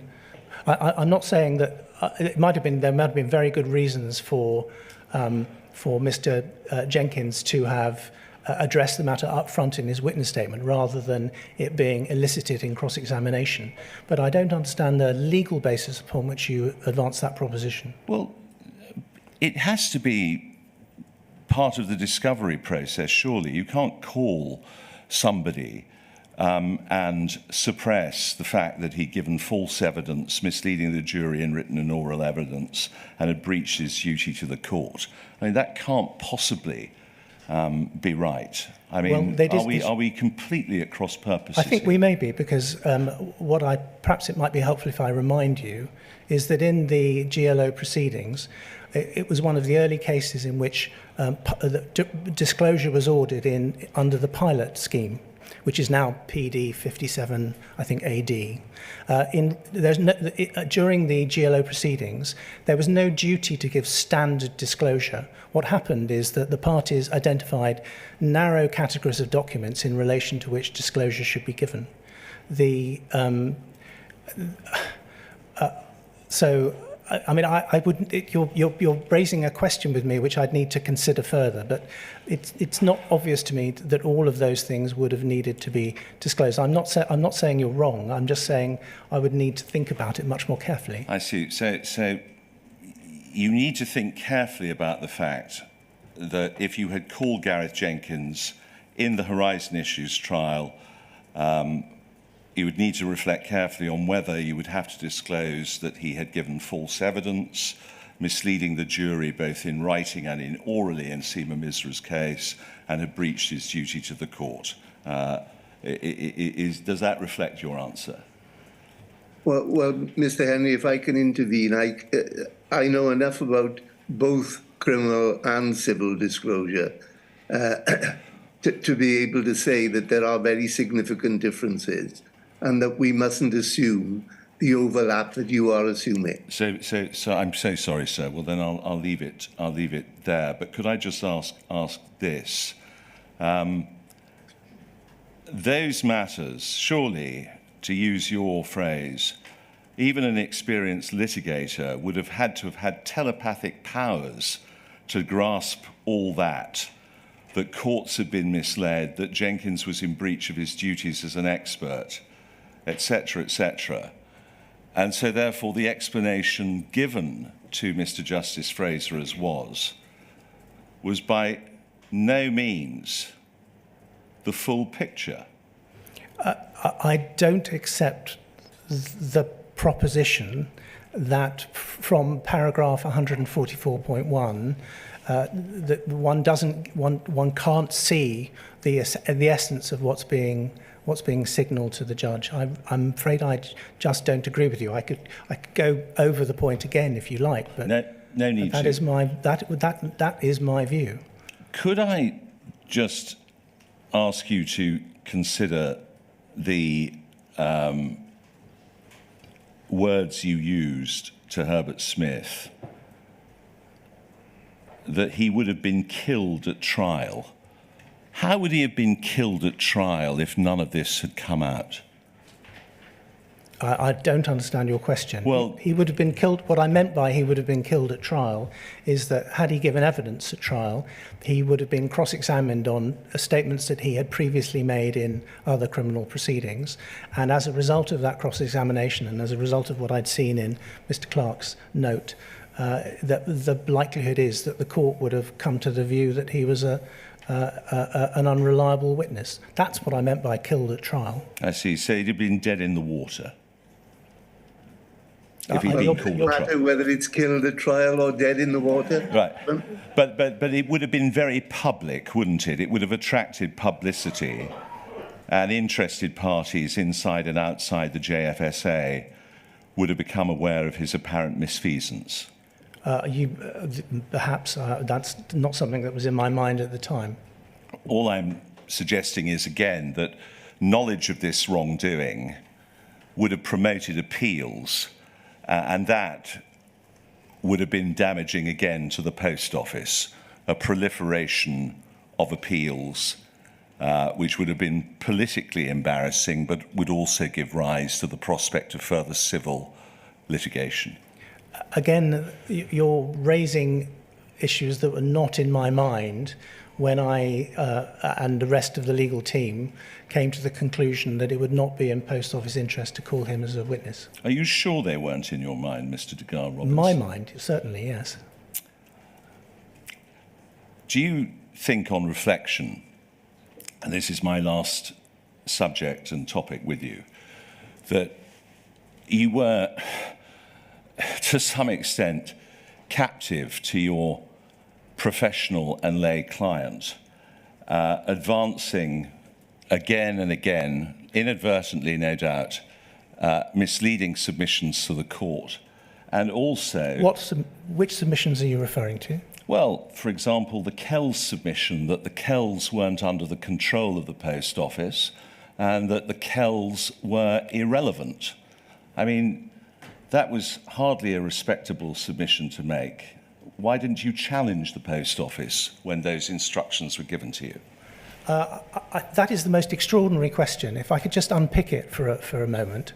The question as to what the known error log contained was raised at a very early stage, and the relevant paragraph of the defence was served at a very early stage. It was served on the basis of instructions from post office that would have been based upon information provided by Fujitsu, that the known error log was a trivial document that dealt with issues that had nothing to do with the issues that the GLO proceedings were concerned with. Similarly, my instructions that the known error log was not in post office's control would have been based on instructions I received from post office through WBD. Now, there was absolutely no basis back in 2017, July 2017, when the defence was served. I had absolutely no basis to question those instructions, and you have not suggested a single reason why I should have refused to accept what I was told and insisted on cross-examining my clients and insisting on further evidence. If it's a principle, if one were to conduct complex litigation on the basis on every single point, a client needs to produce evidence to his barrister to satisfy the barrister that the point is actually right, it would be impossible ever to draft a defence. But again and again, as is clear from the Horizon Issues judgment, again and again, in particular, for example, information received from Mr. Parsons was shown to be wrong. Not when the defence was served in July 2017. But as the case continued, perhaps, did it ever occur to you that you had been misled? I've described my experience of the case and how unsatisfactory my instructions are in my witness statement. I think to say misled, I was certainly misled about whether the known error log was in post office's control, and Certainly I would have thought Post Office as well, from my perception, Post Office as well, was misled about whether it contained any issues that would have been relevant to the GLO proceedings. So on that question, yes, I certainly accept that I was misled, and as I say, I was very surprised when I discovered the truth. So at last we can agree on something, Mr. Garr Robinson. Thank you very much. So, and the last set of questions are from Ms. Dobbin. Right. Mr. de Garr Robinson, I ask questions on behalf of Gareth Jenkins. My name is Claire Dobbin. I hope you can hear me all right. I can just about. Good. Mr. de Garr Robinson, you've been asked a number of questions about Mr. Jenkins' reliability. May I start by asking you whether or not, in fact, you saw any of the witness statements that he made in any criminal proceedings? None at all. Did you read the transcript of the evidence that he gave in the Misra trial? I'm so sorry, none at all. Did you see any of the communications, for example, he had with Post Office lawyers in the course of prosecutions conducted by Post Office? None at all. And I think you confirmed, in fact, to my learned friend, Mr. Bear, that you never spoke to Mr. Jenkins, I think, throughout the civil proceedings. I don't recall ever having spoken to him or having met him. I think that you said in answer to one question that whenever the question of relying on Mr. Jenkins was raised at an earlier stage, that you didn't give any thought to whether he understood the position that he was in. In other words, that he was on the one hand subject to criticism by Post Office in respect of expert evidence that he had given, but on the other hand, Post Office might need to rely on him, correct? I think the answer, it's a long question, but I think the answer to it is yes. I'm sorry for asking a long question. This one's shorter. Did that remain the position throughout the litigation, Mr. de Garr Robinson, that you never really thought or considered the question of whether or not Mr. Jenkins knew the position that he was being put in? I never considered that. All right. In terms of the way that the litigation was conducted, and I'm going to try and do this shortly without recourse to many, many underlying documents, it is right, isn't it, that there was a number of people in Fujitsu who were providing assistance to those who were giving evidence in the civil proceedings? Yes. And it's also right that there was a team of people who were also providing some assistance in relation to the expert evidence that was being given by Dr. Warden. Is that also correct? I think there must have been, although I was unaware of any. I didn't know what contact there had been between Dr. Warden and Fujitsu, but I was aware that Dr. Warden wanted contact, hence the need for a protocol. Right, and I was going to ask you that. It's your understanding that that contact was in fact mediated in the way that your protocol foresaw. Is that correct? That was my understanding of how it worked. All right. And in terms of the number of people who were assisting from Fujitsu, was that because a number of different people were needed because of the multiplicity of issues that fell to be determined in the trial? I think it may also, in part, because there were questions about Fujitsu documents and so on, but also I think in part because the ground rush leading up to the commencement of the trial was so intensely busy. Initial evidence was served at the end of September 2018. Then there was supplemental evidence in mid-November 2018. And then we get into the trial in the beginning of March. During that same process, expert evidence, enormous expert reports were served. So the result is that the period of the preparation of evidence was extraordinarily intense. There was no time to do anything. And as a result of the lack of time, I think what happened was that more people were pulled into the process for Fujitsu than otherwise would have been necessary.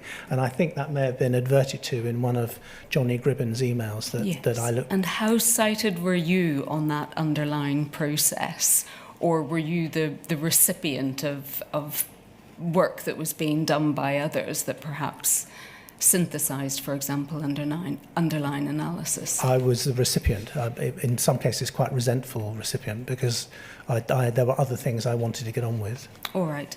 So if I were to ask you questions, for example, about what you know about Mr. Jenkins correcting some of the evidence that had been given about remote access, is that the sort of work that might have been going on that you would not have been cited on, or would you have known about that kind I would of not work? have known. All I would have been told was then the outcome of the process by which Fujitsu was providing relevant information for use by the legal team. I wouldn't have been aware of information being produced that was then corrected by any particular person. That's not something would have been of any great interest to me. All right. So does it follow that you didn't know that Mr. Jenkins was, for example, or did work then to correct evidence that had been given about remote access? I'm not aware of. I wouldn't have been aware of that at the time. All right. I'm grateful. Thank you. Those are my questions. So that's the end of the questioning of Mr. de Garr Robinson. Mr. de Garr Robinson, at the conference of the 10th of September 2018, which, if I've got my note in correct order, is the conference at which it was decided that Mr. Jenkins would not be called as a witness. Am I right in thinking that essentially the material which justified that decision was the advice written by Mr. Clark and such oral elaboration about it, which he gave you at the conference? That's correct. And so, again, putting it entirely neutrally, your agreement to that course of action was wholly dependent on Mr. Clark's assessment of the situation. Yes. One other matter,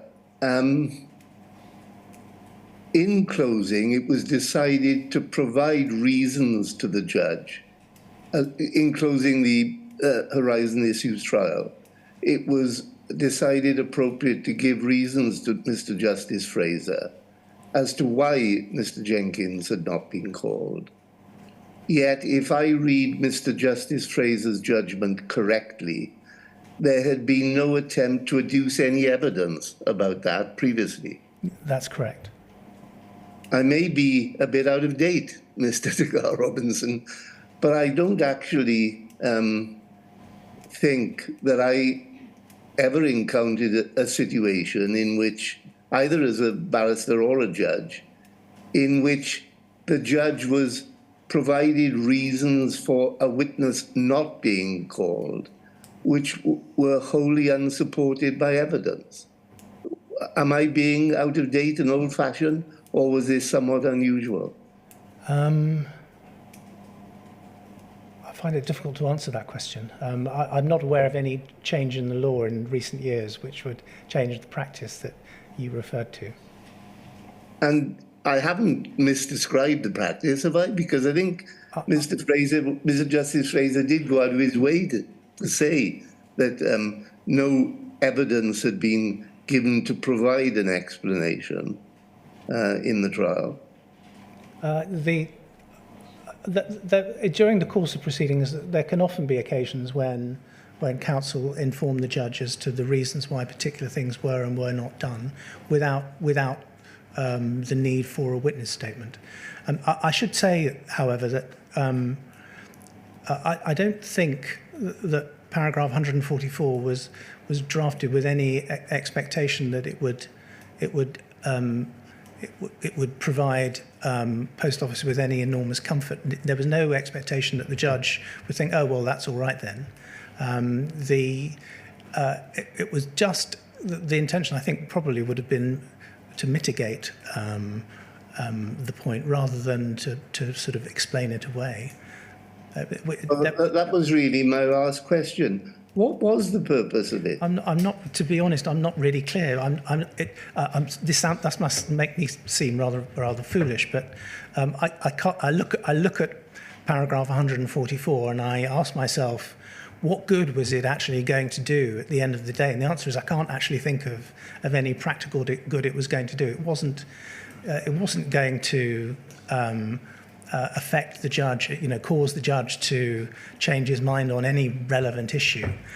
So I do find myself scratching my head as to why why counsel even bothered including it in the closing submissions. But I appreciate that must sound rather odd to you. It sometimes happens when you're drafting things in a big rush. You end up including things with the benefit of a cold reflection perhaps you would have left out. All right, thank you very much. So thank you for providing both your witness statements, and thank you very much for giving evidence to the inquiry this morning, well, into this afternoon. So we'll adjourn until when, Mr. Beer? Can we say 2:30, please? So the full hour. We will be able to fit Lord Grabiner in comfortably. Fine. Thank you very much.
Sir, good afternoon. Can you see and hear us? Yes, I can. Thank you very much. Thank you. May I call Lord Grabiner, KC, please? Of course. Repeat after me. I swear by Almighty God I swear by Almighty God that the evidence I shall give that the evidence I shall give shall be the truth, shall be the truth, the whole truth, the whole truth, and nothing but the truth. and nothing but the truth. Good afternoon, Lord Grabiner. As you know, my name is Jason Beer and I ask questions on behalf of the inquiry. Can you tell us your full name, please? Anthony Stephen Grabiner. Thank you very much for the provision of a witness statement to the inquiry and for attending the inquiry today to assist us in our investigation. Can we start with your witness statement, please? It's 13 pages long. It's dated the 3rd of May of this year. Can we have it on the screen as well as you looking at the hard copy? WITN 1064-0100. And I think there are 2 corrections that you would like to make, the first of which appears on page 6.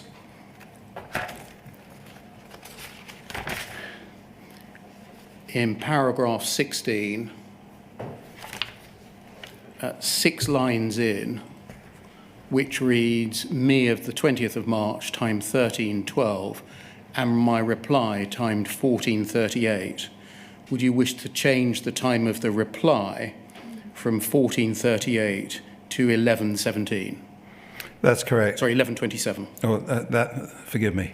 That's not correct. That is correct. Yeah. Yes, thank you. As we'll see later when we look at the email, that is indeed the case, that the reply is timed before the originating email. And then the second correction, which is to the same effect, on page 8 of the witness statement.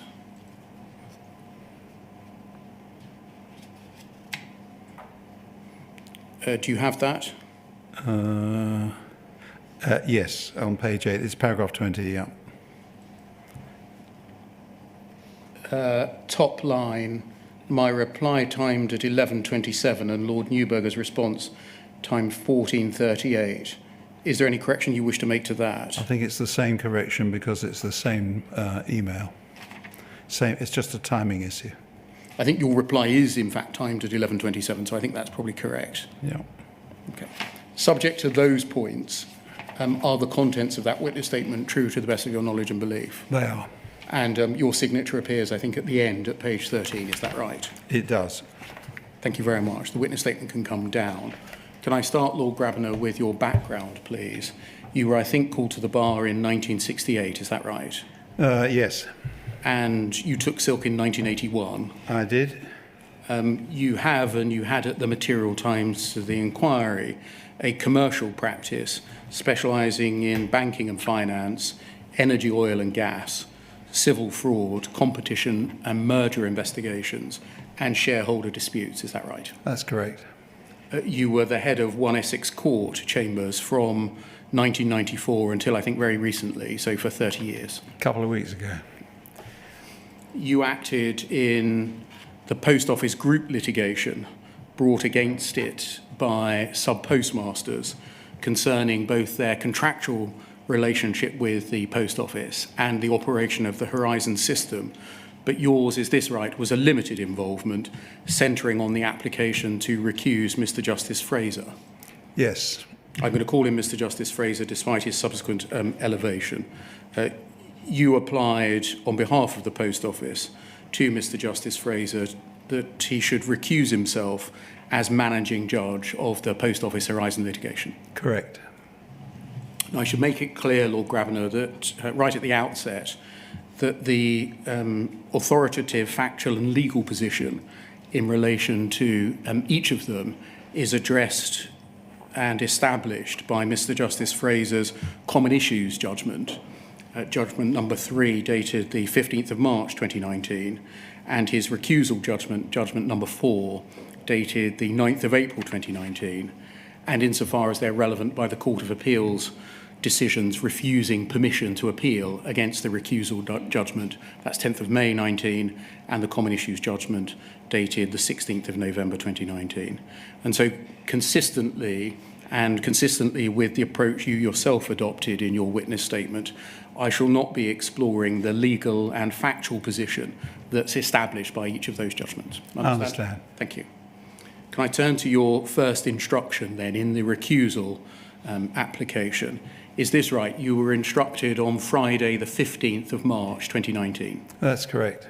We'll look at in a moment at the means by which you were instructed, but just to orientate ourselves in the chronology, the common issues trial before Mr. Justice Fraser had concluded. It had concluded on Friday, the 8th of March, 2019, and he had distributed the draft common issues judgment under embargo to the parties. Is that right?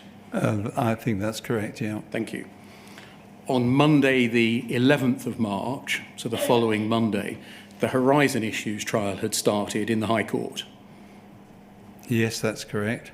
I think the draft of the judgment had been delivered on the Friday before the 11th of March. Yes, on Friday the 8th, yes. You had had no involvement in the Post Office Horizon litigation before Friday the 15th of March 2019? None whatsoever. So let's look at your initial instruction then. Can we look, please, at WITN 1065-0106, which, if you're using a hard copy, is B2. It will come up on the screen for you, Lord Grabiner. Can we turn to page 6 of that document, please?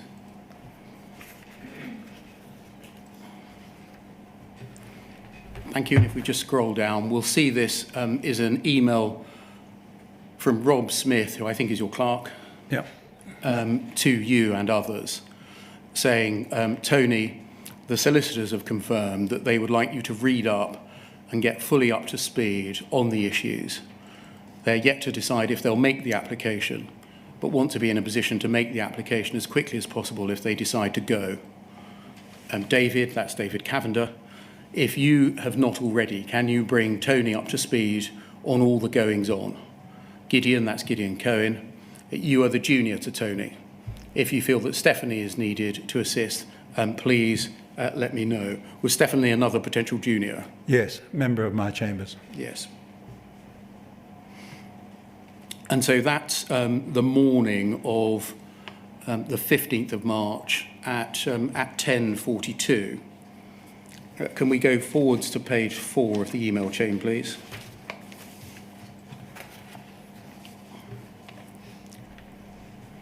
And if we look at that email timed at 11:58.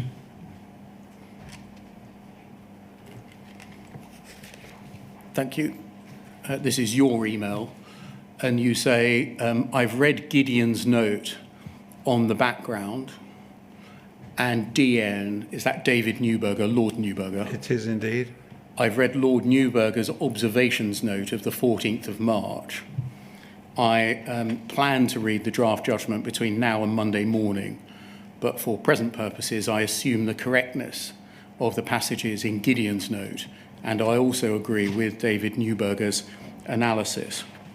So by this time, the following day, Saturday morning, just before midday, you'd read 2 documents, Gideon Cohen's note and Lord Newberger's observations document. Correct. If we just look at those, please. Firstly, the Gideon Cohen note, poll 302-3097. That's tab B3 if you're... I've got that, thanks. Hard copies. This is what you refer to as Gideon's document, yes? Correct.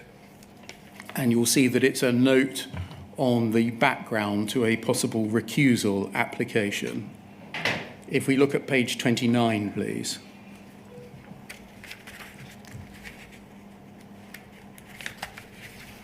You'll see that it's in fact signed off by David Cavender, Gideon Cohen, and is that Stephanie? I think so, yes. You referred to it as Gideon's document. Was there a reason for that? Not that I can recall. It may be that he gave it to me. Right, he was the provider of the document to you. We can see that it's in fact signed off by nearly all of the council team. It is the product of the council team, yeah. just go back to page 1. You'll see that it walks the reader into the operation of the post office itself, and then over subsequent pages, the operation of the Horizon system, the procedural background to the common issues litigation, and it gets to, for example, on page 14, I'm not going to read it all, if we turn to page 14, and scroll down, please, to a section between here and the end of the note, so for the remaining 15 pages, analysing the judge's draft common issues judgment. Correct. I think you'd agree that the document is not a neutral document. No, certainly not. It's an advocate's document. Yes, it sets out a case, Yeah, i.e. a case for making an application for recusal. precisely. And I think we can see that from, for example, page 25, under the cross-heading vitriol. Yeah, yes, but I mean, it doesn't follow that that's not an accurate description. No, but nonetheless, as you said, I think that this was a piece of advocacy. Well, it was, but I mean, I know the authors of the document, and I'm sure that they were making arguments that they thought were properly sustainable. Can we look at the second document that you'd read by that midday on the Saturday, Lord Newburger's observations document of the 14th of March? That's poll 3025910. Yes, I have that. That's at your tab B4. Yeah.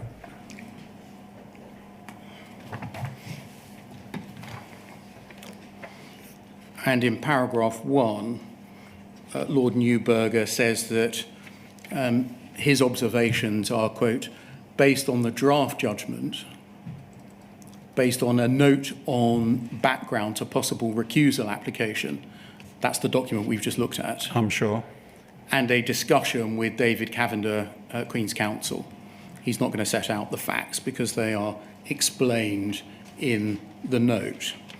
So he had read the judgment, he had been provided with the note that you'd been provided with, and he says he'd spoken to David Cavender. Can we look, please, at what his assessment of the prospects are by looking at page 6 of his note, please?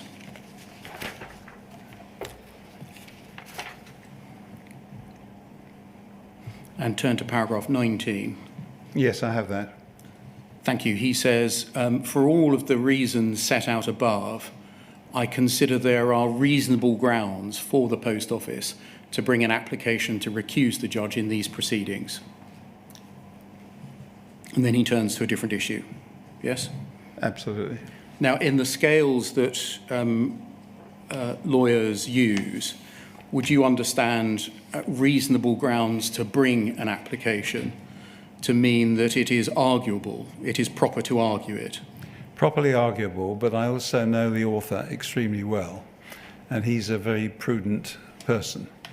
I think I'm probably somebody who's a little bit more aggressive in my advice normally, but he's extremely cautious. And so I take that to mean that this is a serious case that is available to be made. But the just focusing on the words for the moment, even though you, with your knowledge of Lord Newburger, may think that they mean something than they do on their face, reasonable grounds is an assessment of prospects which says it's proper to argue this case, and that distinguishes the case from one where the prospects are fanciful or trivial. Oh, totally. I agree. There are emails where he does express himself more firmly. Yes, we're going to come to the firming up. I think it's fair to say that if this does mean reasonable grounds in the sense that I've described it, the prospects are hardened up over the course of time. And not because I think there's been any separate development in the facts, because I think he would have been focusing upon the judgment, as did I, which is an immovable subject. But he does regard it as a strong case, I think. I can't remember the exact words he uses, but I certainly did, and I know that he did as well. But I take your point. I mean, if this wasn't a sustainable argument, he would have been saying that. Yes. And that's not what he's saying. Thank you, that can come down. You say that at this point, this is just before lunchtime on the Saturday, that you agreed with Lord Neuberger. You say, I agree with DN's analysis. That is, you agreed that there were reasonable grounds for an argument for recusal. Yes, because, of course, at that stage, I don't think I'd read the judgment. Correct. I was just about to ask you. In your case, that's without reading the judgment itself. Yeah, absolutely. The difference between us was that he had, at that stage, read the judgment. I had not. So I was exclusively relying upon the papers that I'd been presented with. That's the Cavender et al. Note and David Neuberger's observations document. Precisely. You say that you agreed that there were reasonable grounds for the argument without reading the draft judgment, but also, is this right, without reading any transcripts? Yes, that's true. Without reading any orders, submissions, witness statements, statements of case? Yes. And so far as I can see from the papers, your solicitors had not provided you with any materials in this case. This was just a briefing up by other members of chambers, is that correct? Right? Whose judgment I trust. You tell us in your witness statement, there's no need to turn it up. It's page 2, 4 lines from the bottom. I also spent time with Messrs. Cavender and Cohen, who were able generally to educate me, which was necessary given the time pressure and their background knowledge. So essentially, would this be right, Lord Grabiner, you were really being briefed by colleagues in chambers rather than by your solicitors? Correct. That's completely correct. You were a comparative latecomer to all of this. Was a latecomer, yes.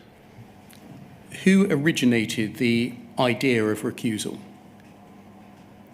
I don't know.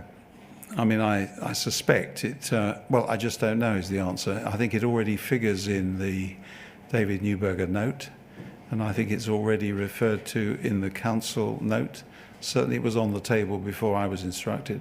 They're dated the 13th and the 14th of March, respectively, so it was plain that consideration was being given to recusal by at least those 2 dates. Do you know whether this was being driven, the possible application for recusal, by the solicitors at this stage? I absolutely don't know, I'm afraid. Do you know whether it was being driven by leading counsel, David Cavender? I just don't know. And at this stage, did you know whether any of this desire potentially to apply to the judge for him to recuse himself came from the Post Office executive or the board? I'm afraid I do not know the answer to that question. In these discussions that you had with Messrs. Cavender and Cohen, did you get any feel for how the team felt, i.e. whether they felt in particular slightly bruised or slighted by the draft judgment? Yes, well, I'm sure they were. And I'm sure the clients were as well. And when I say clients, I mean the Post Office, because I think there is a reference in one of the emails to the fact, I think I was told by Jane McLeod that the decision from the learned judge came as a bolt out of the blue, and was rather a shock to them, because according to her telling me, they hadn't appreciated that he'd taken such a strong view against their position. Yes. Can we turn on then to the Sunday by looking at WBON 001 7678. And that's in your other volume of papers at tab E15.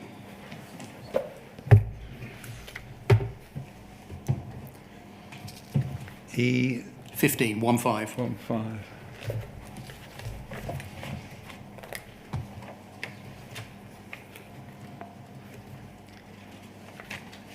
This is the core bundle from the other, this is the other bundle from the additional bundle, from the core parties, yeah.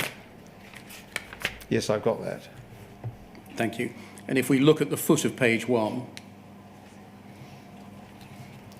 thank you. We're now at 9:47 on Sunday the 17th of March, and there's an email from Tom Beezer of Womblebond Dickinson to your clerk Rob Smith, and copied to the partner at Womblebond Dickinson, Andrew Parsons, and to an associate, Amy Prime. And he says, Rob, sorry for all this contact over the weekend. I've had an email from the client at Post Office, and they say, ideally, I would like to know by today whether Lord Grabiner is supportive of the recusal application, and if so, to what extent. Are we able to gain any insight on that? Provided he is, then we should stand up Lord Newburgher for the board call, and I'll be able to feedback the outcome of the meeting with Lord Grabiner, which could be any time from 1:30 if it suits him. And then he continues, so I think the following issues arise. Is Lord Grabiner able to indicate today, email to you's fine, then you copy on to me. If he's in broad agreement with the statement, he's supportive of a recusal application. I think Paul is seeking, so I missed out the words, and it having prospects of success. Yeah. I think the Post Office is seeking to flush out whether Lord Grabiner is broadly supportive, as Lord Newburgher was in his note, or whether he takes a different view. If both are aligned, then there's a Post Office board decision to be taken. If there's a difference of view, then we, Post Office and Womblebond Dickinson, will have to think about how to guide the Post Office board. And then there's a passage that's not relevant. If we just go upstairs, go up the document, please. And keep going. Thank you. And a bit more. So that email having arrived at 9:46, your clerk, within 5 minutes, says, morning, Tony, please see in red below, is this workable? And then further up the page, you at 10:58, it's about an hour later, reply to your clerk and copy Tom Beezer in, saying, I agree with David Newburgher's approach and I support the recusal application proposal. And then you deal with logistics. Yes. And so this was the Sunday, and the Post Office were pressing for an answer whether you took the same view as Lord Newburgher as to the prospects. Yes. Now, I think you say you agree with his approach. You don't actually separately answer the question of can you give a view as to the prospects of success? That's correct. Yes. I think the next day that document can come down, thank you. Monday, the 18th of March, you held a conference call with other members of the existing council team, a solicitor from Womblebond Dickinson, and Jane MacLeod at 1 Essex Court. When I said a conference call, I meant a conference. Is that right? Yeah, I can't remember actually if it was a physically present or if it was a call, I'm afraid, but we did have... I think we'll see that it was physically at 1 Essex Court by looking at poll 406397. That's B13. Thanks very much. Yes. Well, it says I attended by phone, you see. It says updated note of... Oh, quite right. So, I mean... No, hold on, just slow down a bit. This is a note of two things. That's true. We'll see. You're quite right. That's on the 20th of March. Yeah. I'm with you. You're absolutely right. So the 18th of March seems that I was physically present at the meeting there, but the 20th of March, which I'm sure you'll come to, was my attendance by phone. Thank you. If we just see the way this document is constructed, there are two headings right at the beginning, and then if we scroll down the first page and over to the second page, and keep scrolling and stop, we'll see the first 1.5 pages are all about the in-person conference at 1 Essex Court on the 18th of March, and then from 1.5 onwards is about the dial-in board meeting on the 20th of March. Understand?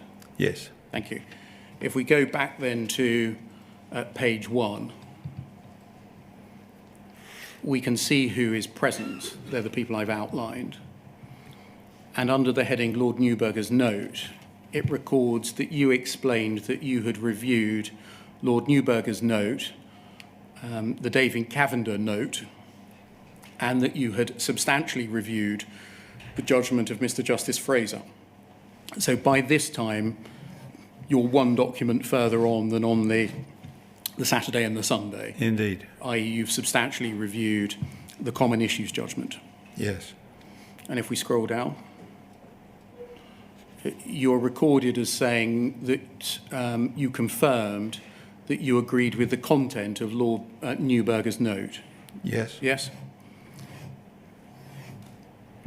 Again, is that you saying that you agree with his assessment of the prospects of success of a recusal application as being that there are reasonable grounds to make the application?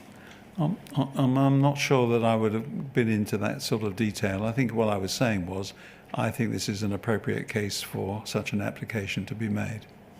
You then deal with some procedural issues in the next paragraph and at the foot of the page, which is all about urgency. I'm not going to read those now. We go over the page, please. The next heading is duty to act. Yes. And then the following heading is prospects. Can you see that? Yes. Under duty to act, you're recorded as saying, Lord Grabiner explained that in his view, if there is no recusal application made, then Post Office will lose this series of trials set up in this matter. Without a recusal application, Post Office is stuck with this judge.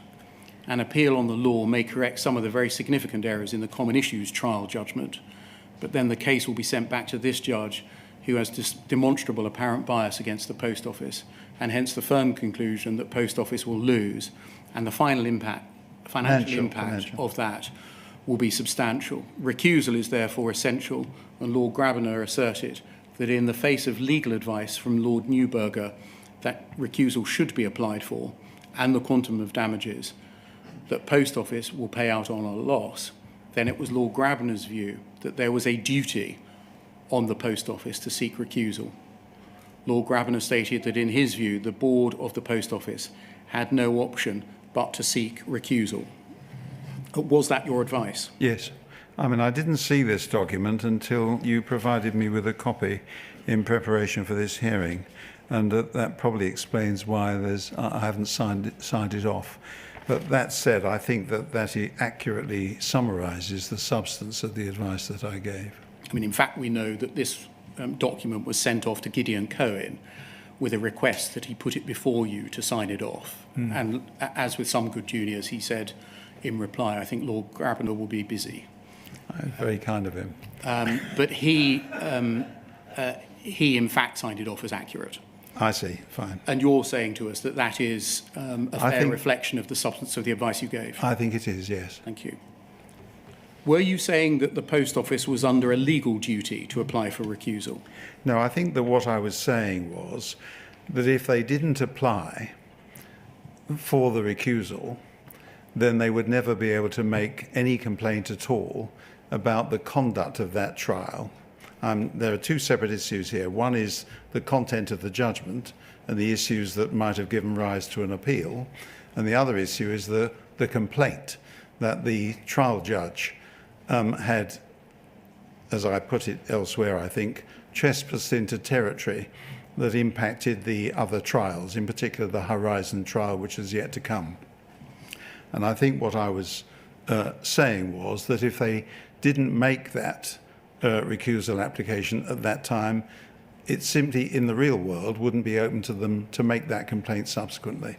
So this, where it says under the heading duty to act, and in the penultimate line, there was a duty to seek recusal, that shouldn't be taken to refer to a legal duty on the Post Office board? No. That it might owe, for example, to its shareholder or others? Absolutely not. Okay. It's a piece of advice given by a lawyer to a board of directors as to how he thinks, as the advisor, they should proceed. And it was firmly expressed. So there wouldn't be any legal consequences for the board if they decided not to apply for recusal? They wouldn't be in any breach of duty. That's right, except that they would end up losing all the trials.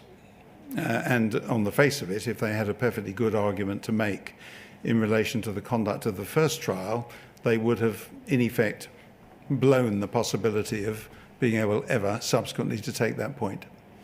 Would you agree that it's one thing to say to a client that taking a step in litigation is desirable or important or essential is one thing if they wish to win the litigation, but that they're under a positive duty to take that step is very strong indeed? No, I agree. And I think I've agreed with your point that, if it was your point, that they didn't have a legal duty to do that. I'm simply advising them as a lawyer as to what I think they ought to do, and that's what I'm paid to advise them about. This first section here, which comes before an analysis of the prospects of success, is all about the consequences for the post office if it doesn't seek to get rid of the judge. Is that right? Yes. It's all about consequences, not prospects of success. Well, there is a reference to prospects of success. We're going to come to that in a moment. In the next paragraph, yeah. Yes. Your analysis was what needs to be done if Yes. you want to win this litigation overall Yeah. is get rid of the judge, because otherwise you're stuck with him for the next trial. Well, you put it rather bluntly, but basically, yes. You then turn to the prospects of success, Yes. and the note says, Lord Grabiner stated that, one, there are strong arguments in favour of an application for recusal. That seems to be harking back to how desirable it is to make the application rather than its prospects of success, doesn't it? Well, there may be a difference without a difference there. I'm not sure that. I didn't draft these words. I mean, No. those out there a fair attempt to record what I said, but there's a bit more subtlety in your question than I think is justified by the language of the note. The second bullet point is that it was your strong view that a recusal application was the right course of action. Again, that's a different issue as to what the prospects of success are. That's true, but in a sense they're bound up together, aren't they? Well, sometimes one may advise clients to take a step in litigation, even if it enjoys low prospects of success, because of the consequences if they don't. No, but I did describe it as the right course of action, according to this note. So if I thought that there were very slim prospects of success, I'm not sure I would have been saying that was the right course. The third bullet point does address head-on the prospects of success, doesn't it? Yeah, You are recorded as saying there is a serious prospect of success. that was my view. Did that represent any change in view from the agreement that you'd expressed on Saturday and Sunday in the emails to Lord Newberger's assessment of the maybe more modest, reasonable grounds? I mean, not really. I mean, I had read the judgment by then, and I was satisfied that there were good arguments to be made, and that's all that I was saying. Lastly, you recorded as saying that this judge, Mr. Justice Fraser, had done an unbelievable nonsense and demonstrated apparent bias. Did you say that? I did. I'm sure I said words to that effect, yeah. And that was my view. Can we move on to an email you sent to Lord Newberger, WITN 10650106? That's tab B2 again. Lord Grabiner.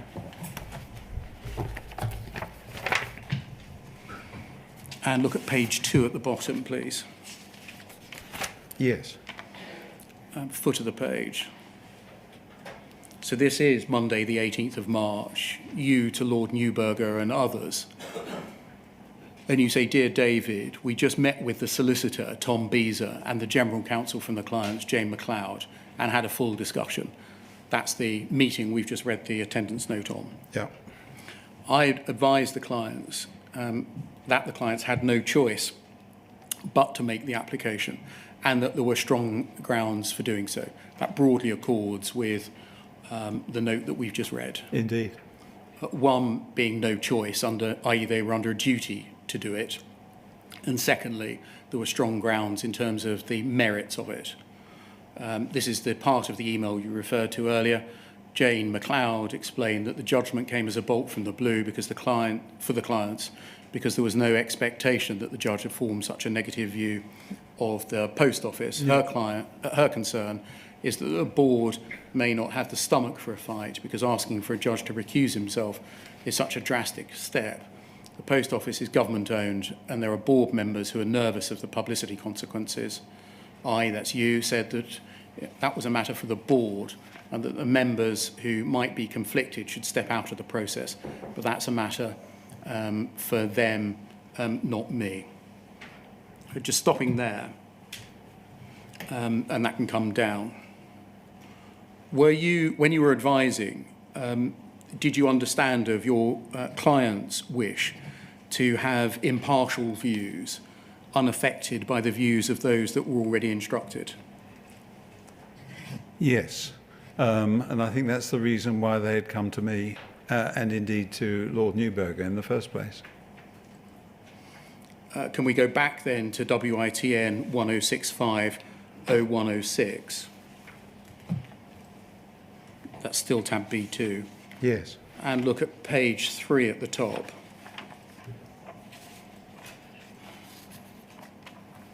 That's where we were, I think, already. Yes, it was. Yeah. You continue. It's possible that neither David nor Gideon will be asked to participate in your call. That's Lord Newberger's call. The board seem to think they will get a more detached view from you in their absence. I make no comment on that bollocks.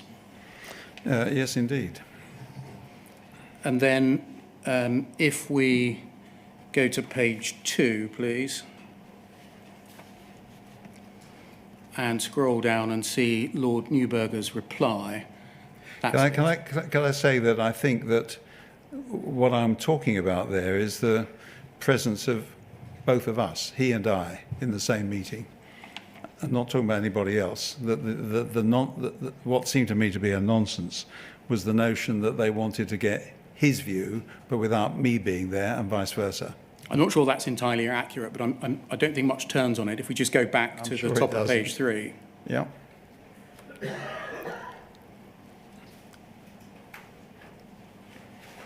The line, it's possible, which is just at the foot of the... Yes, I've got that. It's possible that neither David nor Gideon will be asked to participate in your call.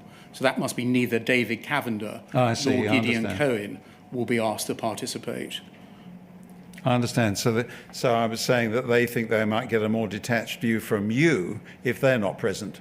Yes. Yeah, rather than you versus Lord Newberger. Okay, I understand. But it's the same point. Yeah. If we go back, please, to page 2. It's still, I mean, maybe that description is a bit blunt, but it's probably accurate. If we go back to page 2, Lord Newberger's reply to that part of the email. Yes. It's the last paragraph, as we can see there. Excluding them is a bit unfair to David Cavender and Gideon Cohen, but I suppose one can see where the post office is coming from. I take it you'll be on the call. I'm anxious to ensure that nothing I say crosses with what you have said, will say, or makes your task more difficult. I have the luxury of expressing a view, then stepping back, whereas you will be presenting the case and are the ultimate advisor. And then if we see what you reply to that, top of the page. Thank you. You say, I won't be on the call, and then the reason under the GRO is set out for you not being there. I think I had a medical appointment. I think that's what's covered up there. Yeah, we redacted it for your benefit. And the client... it explains my absence. It was a perfectly proper justification for my not being there. And the clients are keen to get your view untrammelled by mine and vice versa. For the same reason, I think they'll prefer not to have the rest of the team on the call. Mm-hmm. So you understood that the clients were keen to get your view untrammelled by Lord Neuberger's? Well, they wanted to make sure that they knew what I thought and that they knew what Lord Neuberger thought. And I think that was my sense of it anyway. But you'd form your view on the basis of the note written by Messrs. Cavender and Cohen and by reading Lord Neuberger's advice. Indeed. So you had got reached a view trammelled by theirs. Oh, certainly. But also forming my own judgment in the process. I want to make it absolutely clear, I would not have made this application unless I personally was entirely satisfied that it was a proper application to make.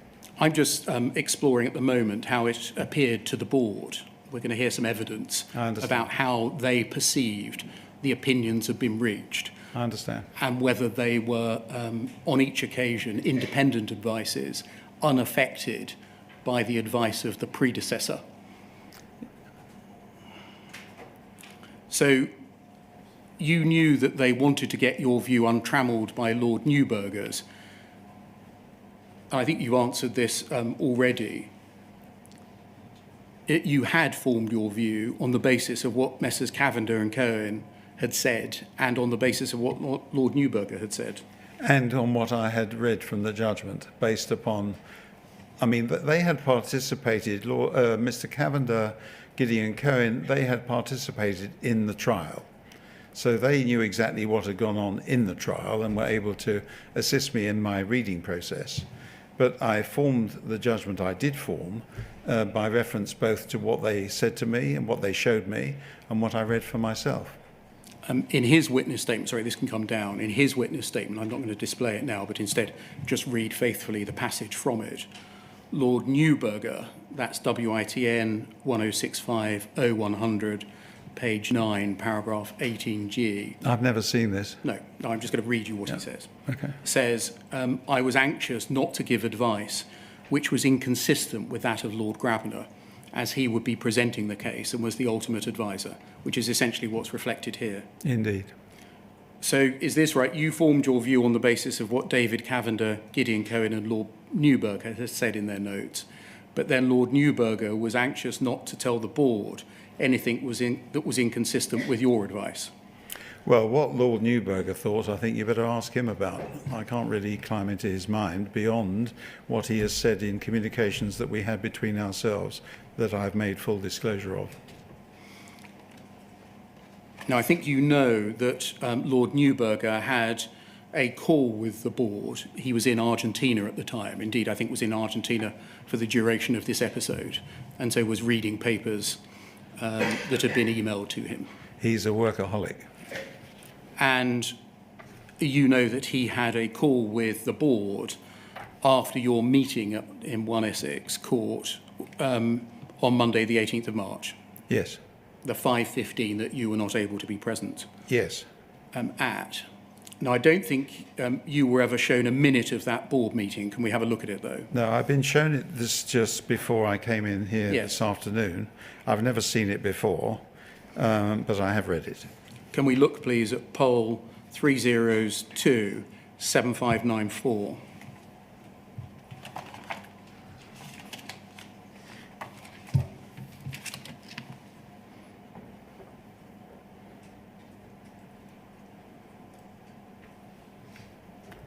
Thank you.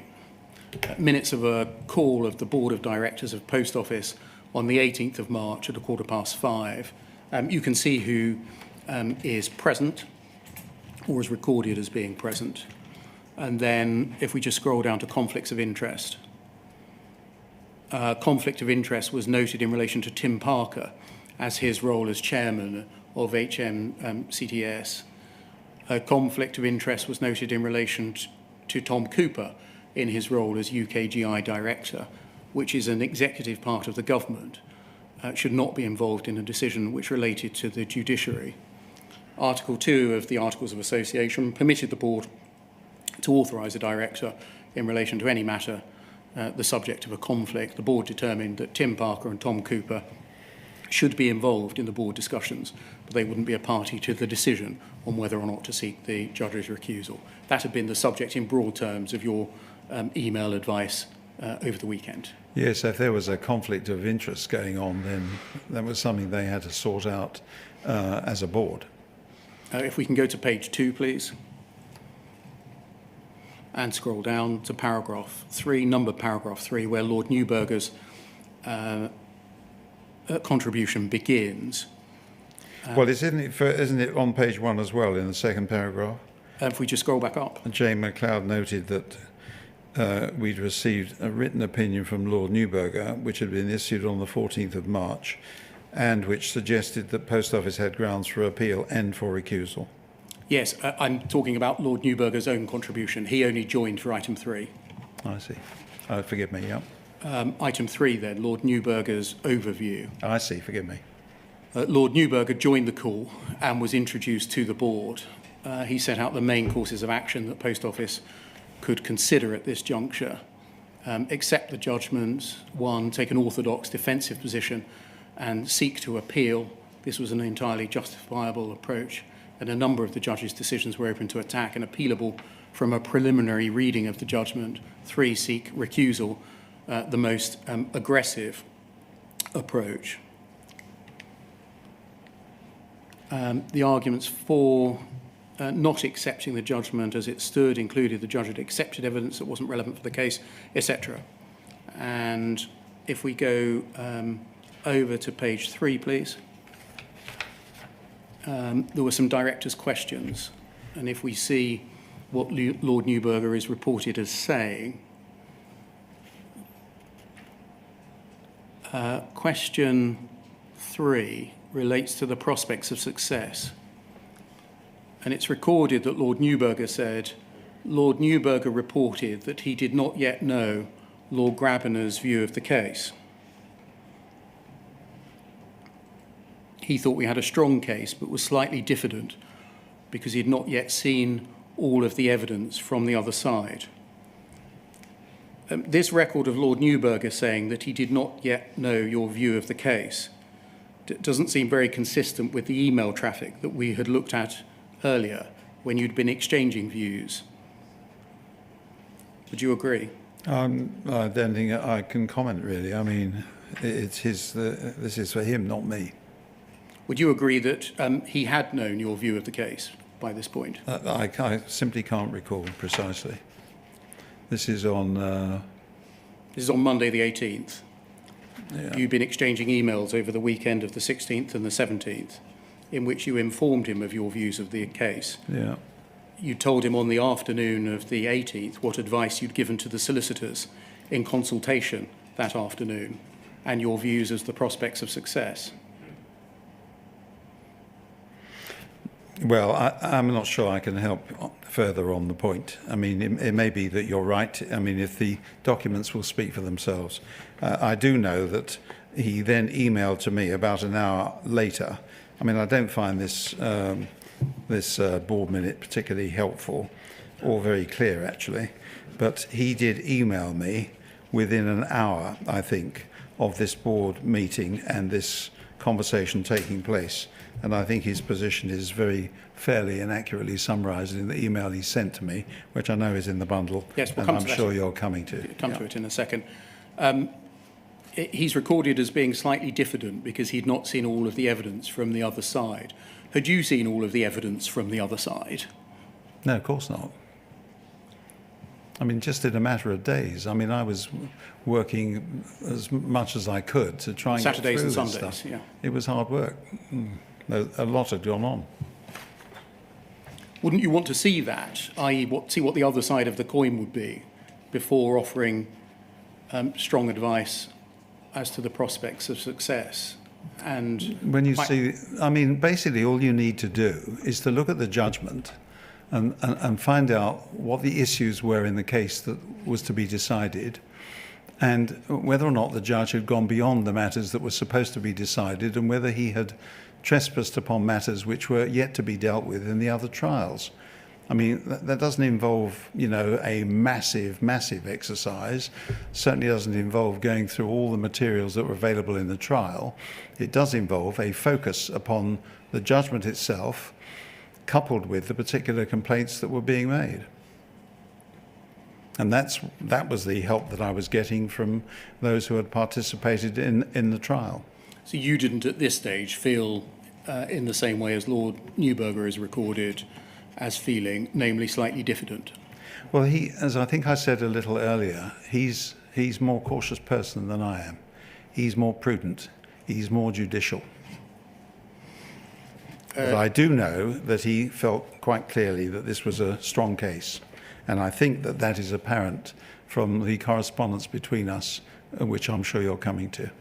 You just said a moment ago that Lord Newberger updated you after this board call. If we can turn to that email, please. It's your tab B2. For us, it's WITN 10650106. I have that.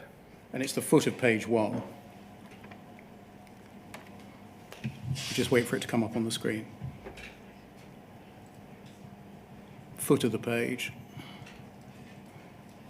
Thank you. So 6:36 on the Monday, Lord Newberger wrote, "Tony, I spoke to the board for 55 minutes.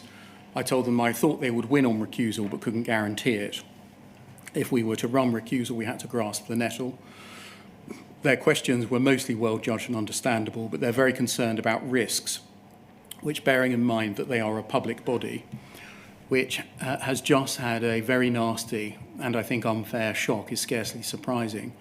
They thought my note suggested that unfairness was a freestanding point. I don't think it is really. It's linked to recusal, obviously, and it's linked to interpretation only to the extent that findings, which were irrelevant to interpretation, were the ones he should not have made and therefore were unfair. As a freestanding issue, I think unfairness does not relate to any order the judge is likely to make. It could only be relevant for the purposes of the Court of Appeal being prepared formally to scrub the unfair findings of fact or unfair assessment of witnesses, which it has on a rare occasion been prepared to do. The only reason not to go ahead is fear of the judge getting more anti if we lose and fear of bad publicity. I think the judge is a lost cause, and if he isn't, he may react better if we stand up to him. As to bad publicity, it's seldom a convincing reason. So that's the feedback you got from Lord Newberger, rather than reading the minutes. Yeah, and you can see that it's much more forcefully expressed, and he's making it perfectly clear that he's very unimpressed with the judgment and that he thinks the recusal application is something that we should be pursuing. I told them that I thought they would win on recusal. The board decided at the meeting, that can come down, thank you, of the 18th of March, that it wanted to hear a range of expert legal opinion, and therefore it wanted to hear from you directly. And I think you then joined a board meeting on the 20th of March 2019, is that right?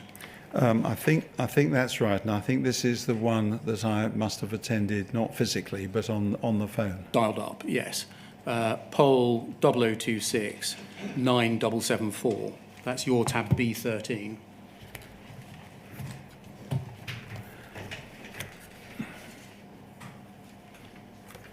If we just look at the third heading down, updated note of Post Office board dial-in attended by Lord Grabiner by phone on the 20th of March. And then if we go to page 2,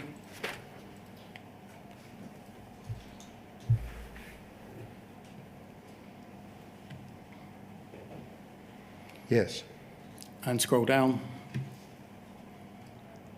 we'll see the people attended. You attended the board meeting by calling in for 25 minutes between 11:45 and 12:10. Can you see that? I can. And then if we scroll down, please, at the foot of the page to advice, you're recorded as saying that you confirmed your view that the Post Office has no option but to seek the recusal of the judge. Lord Grabiner confirmed that whilst guarantees can't be provided, Post Office does have a strong case for recusal. You confirmed that your strong recommendation to the board was to seek a recusal. The sequencing of the trials ordered by this judge compounds the issue. And read on. That the Post Office faces, as this judge will be looking at the same witnesses in issues in later trials. Hence, there is no other real option but to seek recusal.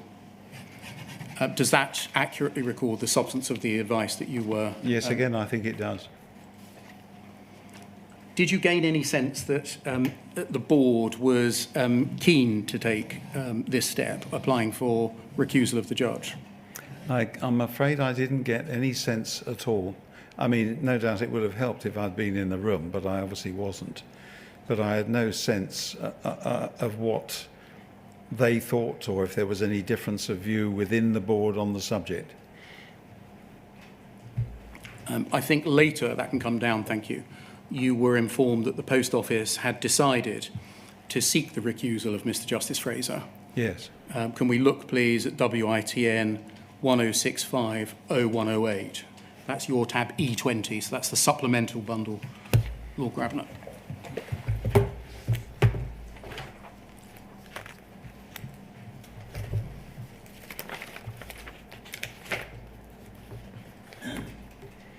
Sorry, I'm being slow. That's all right, E20.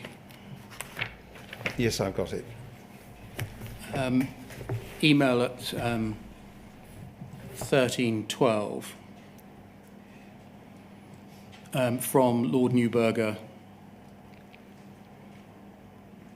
to you. Thanks for the information, re the Post Office. I hope they don't bottle it. Apart from the public relations front, where the arguments cut both ways, in my view, and anyway, it's all short-term pizzazz. The argument for having a go at recusal is very strong. And then scrolling up, please.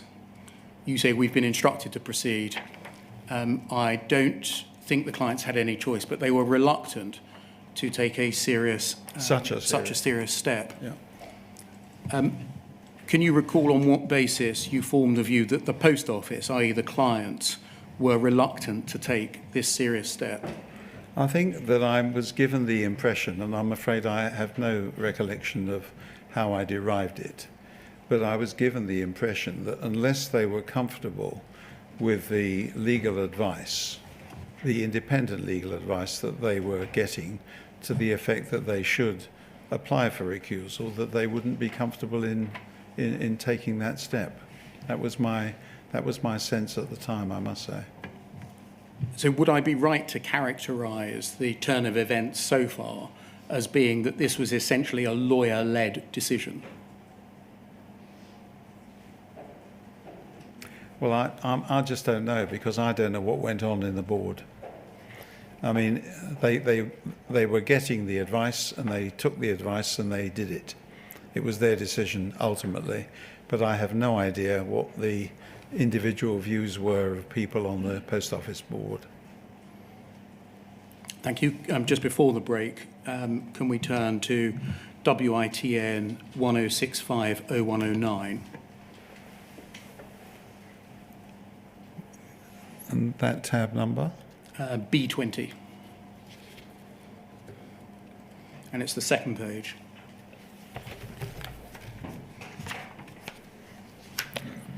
Yes. This is after the application has been issued. You email Lord Newburger and say the judge has directed a hearing for next Wednesday week. Typically, that was a date that he was told not convenient for me. That case is now settled. So his rather pathetic attempt to dodge me has failed. That behaviour does rather confirm our suspicions about his Smith characteristics. Is that a cross-reference to Mr. Justice Peter Smith? Indeed.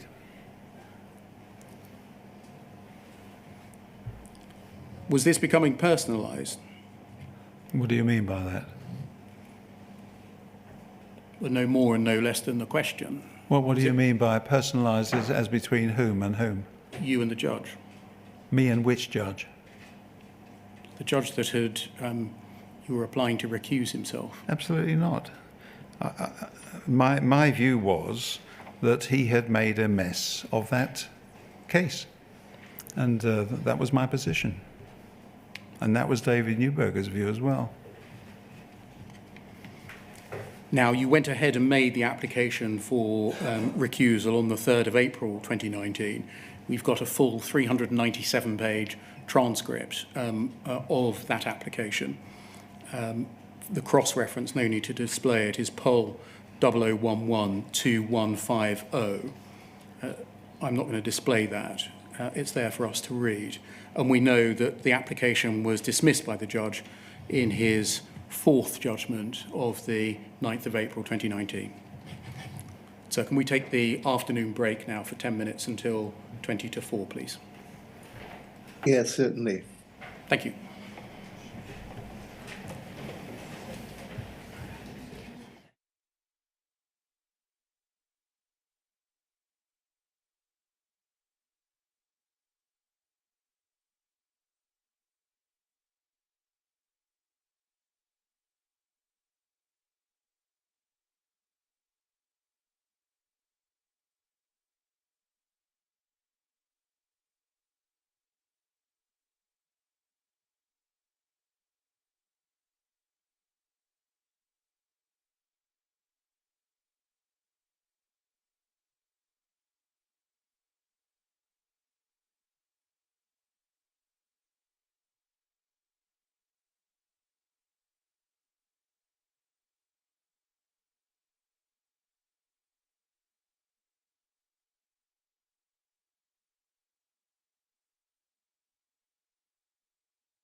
Good afternoon, sir. Can you see and hear us still?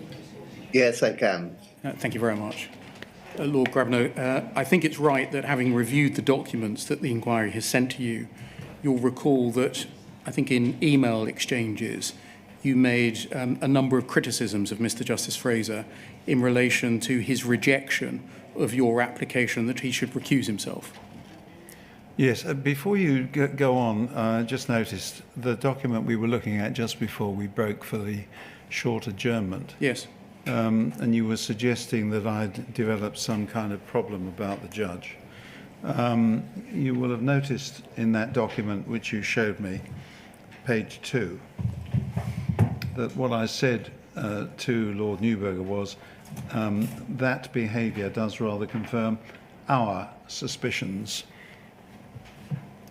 About his Smith characteristics? Yes, it wasn't just my view, it was Lord Newberger's view as well. Thank you. And I had certainly not developed any personal animus against him. It was exclusively concerned with the judgment and what had taken place in the trial. Can we look at WITN 1065-0110, please? Which is D8.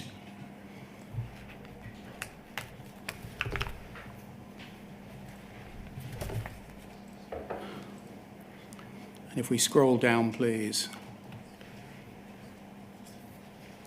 on the 9th of April, this is the day that the application was dismissed. Sorry, what's the, is it B8? No, D, Delta. I'm so sorry. That's all right.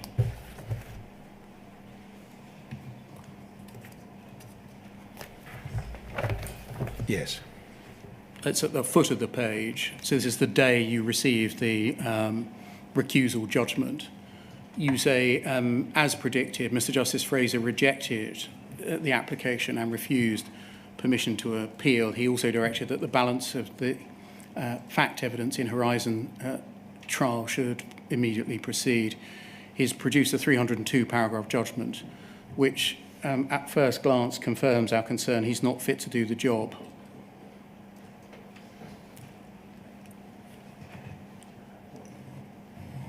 Are you sure you hadn't personalised it a bit?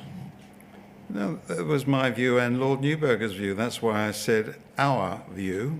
And also, Lord Newberger's response immediately above it sounds like par for the course.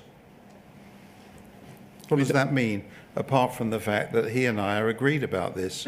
It's not a personal matter. It's a view about the calibre or quality of the judgment. It's not the judgment, it's the quality of the judge, isn't it? No, it's broadening it out. Well, I don't from the quality of the judgment as a legal instrument to whether the man can actually do the job. I don't accept that. My criticisms are about the quality of the judgment and the subject matter of the application for recusal. I think it's right that you know that a number of documents have been identified that in which suggestions were exchanged that there was an inappropriate relationship between Mr. Justice Fraser and Lord Justice Coulson and inappropriate communication between the pair of them. Yes? Yes, I was asked to look at that by the solicitors, actually. Yes, but it's not addressed in your witness statement, so I'm going to... well, I didn't think it was relevant. If you think it's relevant, no doubt you'll ask me about it. I'm just going to look at some of the documents. Can we start, please, with poll 00270741? That's E8, Lord Grabiner.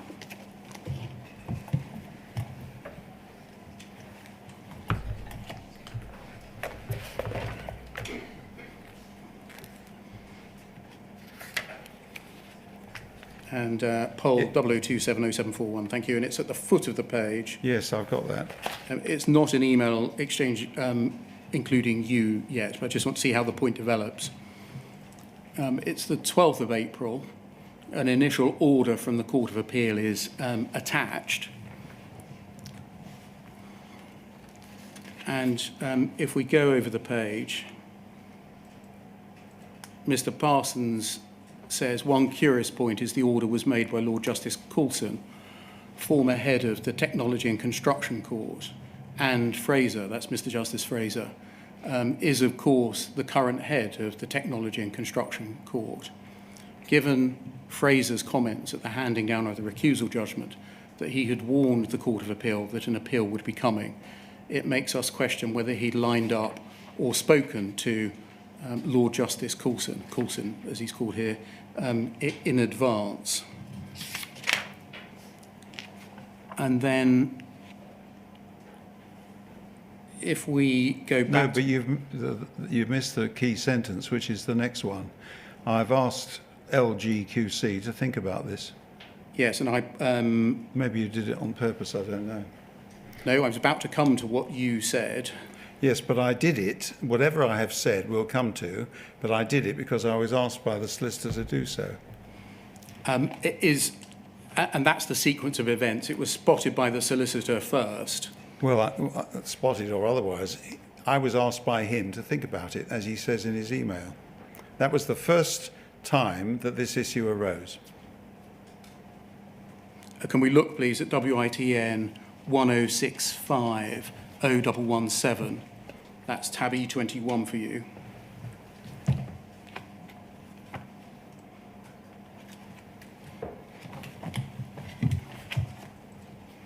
And if we go to, I think, page 5 of this document.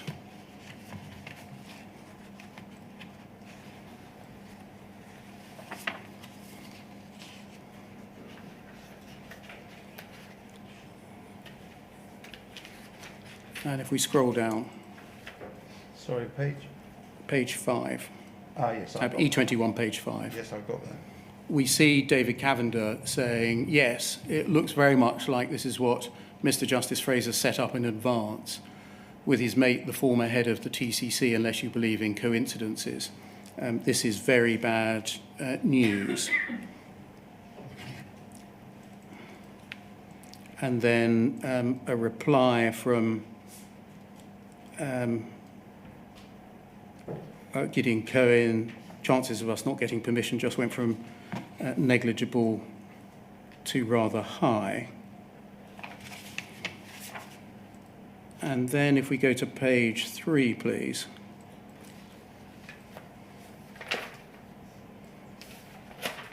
We'll see an email, this is you, on the 12th of April at 10 to 6. You say, I've been following the emails and have discussed them with David Neuberger. And then if we scroll down, please. 4, we share the views expressed in the flurry of emails. It looks as if Mr. Justice Fraser has been speaking either to the listing office or even to Lord Justice Coulson. Otherwise, it would be a remarkable coincidence that of all the Lord Justices of Appeal presented with the papers, they ended up by chance in front of the former TCC judge, although this is not a TCC case. I've asked Owen to dig out the references from the transcripts of the recusal arguments on the judgment day, because my recollection is that Mr. Justice Fraser said on both occasions the Court of Appeal was expecting an appeal application.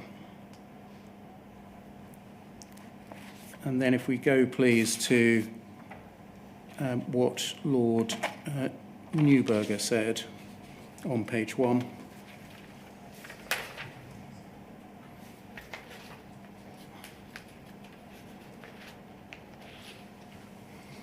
There's an email to you that sets out a proposed email to your solicitor, and he says he didn't want to send it to you without running it past you first.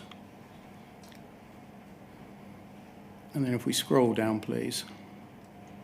He says, as to Tony's point 4, can you see that? I think there's a danger that our justified belief and consequent sense of grievance that the judge has gone badly wrong may have made us over-suspicious of some sort of inappropriate collusion between the judge and the Court of Appeal. It would be perfectly proper, indeed sensible, for the judge to have warned the Court of Appeal of a possible forthcoming application, which someone should look at urgently, although I cannot, of course, rule out the possibility that more was said, but even if it was, that's not by any means necessarily sinister. Lord Justice Coulson is the LJ responsible for civil procedure, so it's not entirely surprising that the application ended up before him. The fact that he made an instant decision with regard to stay is also unsurprising, because that was urgent, and the fact he asked for the claimant's response is a pretty good indication he's considering the application on its merits, as one would expect. My one point of concern is he's ruled, in effect, that the common issues and recusal applications are separate. Again, at least on the face of it, that's a perfectly rational view, although it's questionable whether he should have expressed a firm view on that without raising us first. I've not seen our application, so that may be unfair. At any rate, I think it's a point that is a point which we should challenge in the reasonably near future if we're proceeding with the recusal aspect. So is it right, Lord Grabiner, that the theory regarding some form of inappropriate relationship or communication between the High Court judge and the Lord Justice of Appeal originated from Mr. Parsons' email that we looked at first? Absolutely. And in the end, Lord Neuberger essentially poured cold water on it. Yes, well, I mean, very properly. I mean, you can't jump to conclusions about such a serious matter unless you know the facts. And we don't know the facts, so it would be entirely inappropriate to reach the conclusion that there had been some inappropriate collusion. Thank you. Can we turn to the last topic then, please? By looking at WBON 40169, and it's your tab E12.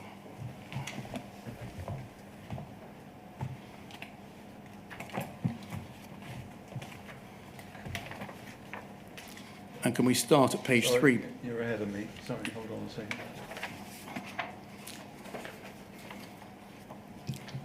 Lord Grabiner, would you mind just bringing the file back onto the main table so that the mics can pick you up? Sure, I apologise. That's right.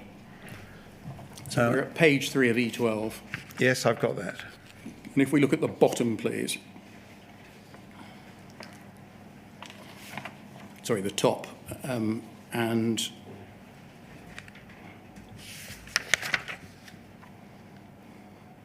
in fact, I was right first time, it's the bottom. Bottom of page 3.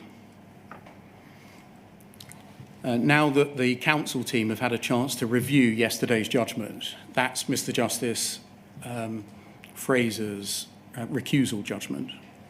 Is there anything in that which changes their view of the prospects on appeal? I've been specifically asked this by the board, so an earlier answer would be helpful. And then if we scroll up, please, to the foot of page 2.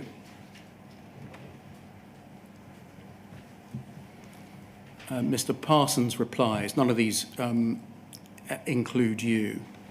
Mr. Parsons' reply to General Counsel is counsel's view on the prospects of success on appeal has not materially changed following the recusal judgment. They continue to believe that the appeal has a reasonable prospect of success. If anything, Fraser has said a few things in the judgment that may even help demonstrate apparent bias.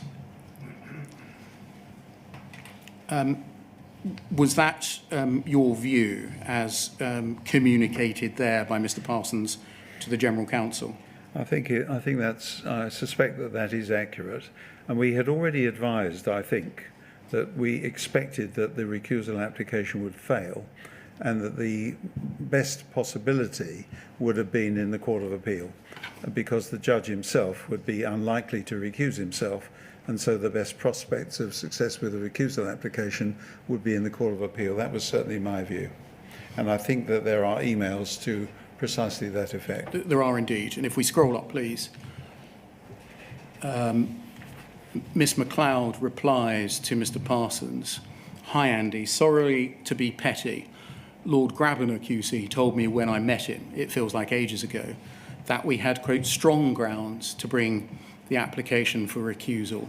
When I challenged him on what our prospects of success were, he said, and this is not an exact quote, he wouldn't say strong grounds to bring the application unless there were strong prospects of success. That now seems to be downgraded to reasonable. If that's deliberate, then I need to be able to explain to the board why." And then over the page to page 1, at the foot of the page, Mr. Parsons forwards that chain on to you, asking, do you have any comment? If you read from the bottom up, this should hopefully make sense. And then further up, your reply, you say, I haven't downgraded anything. Reasonable was not my word. Now, of course, it was, in a sense, to start with, wasn't it, right at the beginning of the Well, that episode? was his summary, not my word. That was his summary of what he said I'd said. I wasn't a party to that correspondence, as you've just said. No, I meant right at the beginning, when you were advising on that Saturday and Sunday, when you were adopting what Lord Neuberger had said. I think you're playing with words with respect. You say reasonable was not my word, and you're referring to the use of that word in the chain below, yes? Precisely. What I was, I think, being accused of, and this is something that you'd be familiar with over the years as a barrister, is being accused by the solicitor that I had watered down my advice between point 1 in time and point 2 in time. That wasn't true. My advice, I think, throughout has been consistent, and I was making that clear in this email. You say, I believe we have a strong case because the judge decided more than he should have done or was necessary for him to decide at the common issues trial, etc. Well, perhaps you'd read on. I think it's quite important, given the line of questioning that you've been putting forward. He was asked on many occasions, both before and during the trial, to take great care not to trespass into the territory of future cases, and I believe that he wrongly failed to heed the request. Many of his observations are expressed as firm conclusions rather than cautious preliminary expressions of current thinking. That point was not seriously challenged by the other side in the recusal hearing. If he had case managed the litigation in a more disciplined way, all of this could have been avoided. His latest recusal judgment is an aggressively strong defence by the judge of his personal position. This isn't surprising. He dug himself into it in the first place, and now he's in the business of digging himself out. The collective view of the team, having observed him in the trial, was that this is what he would do, and his refusal to recuse himself, coupled with his refusal to give leave to appeal against that judgment, was also predicted by the team.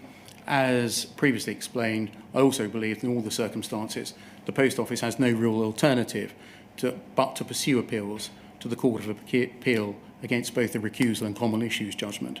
All that said, and as previously advised, I can't give a guarantee of success in the Court of Appeal. There are always risks associated with litigation. I think Lord Neuberger's view on prospects should also be sought by the client. Thanks very much. And was it your view that the issues of recusal and substantive appeal against the common issues judgment should be the subject matter of the same application? Yes, I think so, because it seemed to me impossible to distinguish between the two.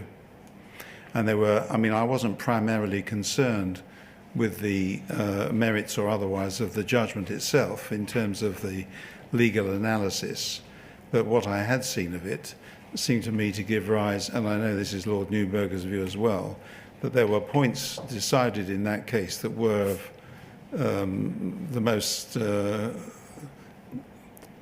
senior court in the land to be studying and looking at. The issues, for example, in relation to relational contracts and whether or not a good faith obligation was to be implied into the contract in relation to the termination provisions.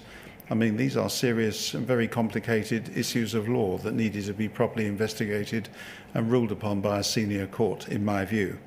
But that was a separate issue from the recusal application. But it did seem to me that the points were very interrelated and that realistically it was appropriate that the two matters, if they were to be dealt with in the Court of Appeal, should be dealt with together. They should be run in tandem. Absolutely. I think the Post Office took a different decision. I don't know. Well, I think have you read the emails? I wouldn't blame you if you've forgotten it.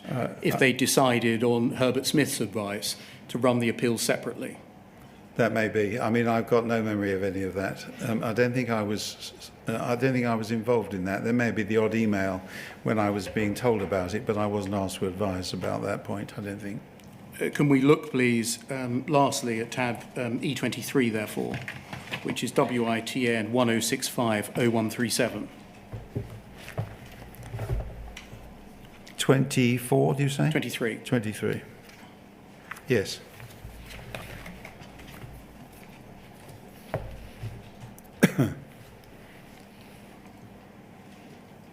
So to put this in context, if we look at page 2,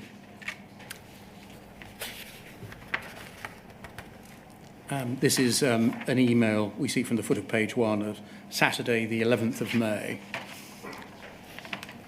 not to you in the first instance. And it says, as you'll know by now, we received the Court of Appeal's judgment in relation to Post Office's recusal application earlier today. The Post Office has not been successful in appealing the trial judge's decision not to recuse himself, etc.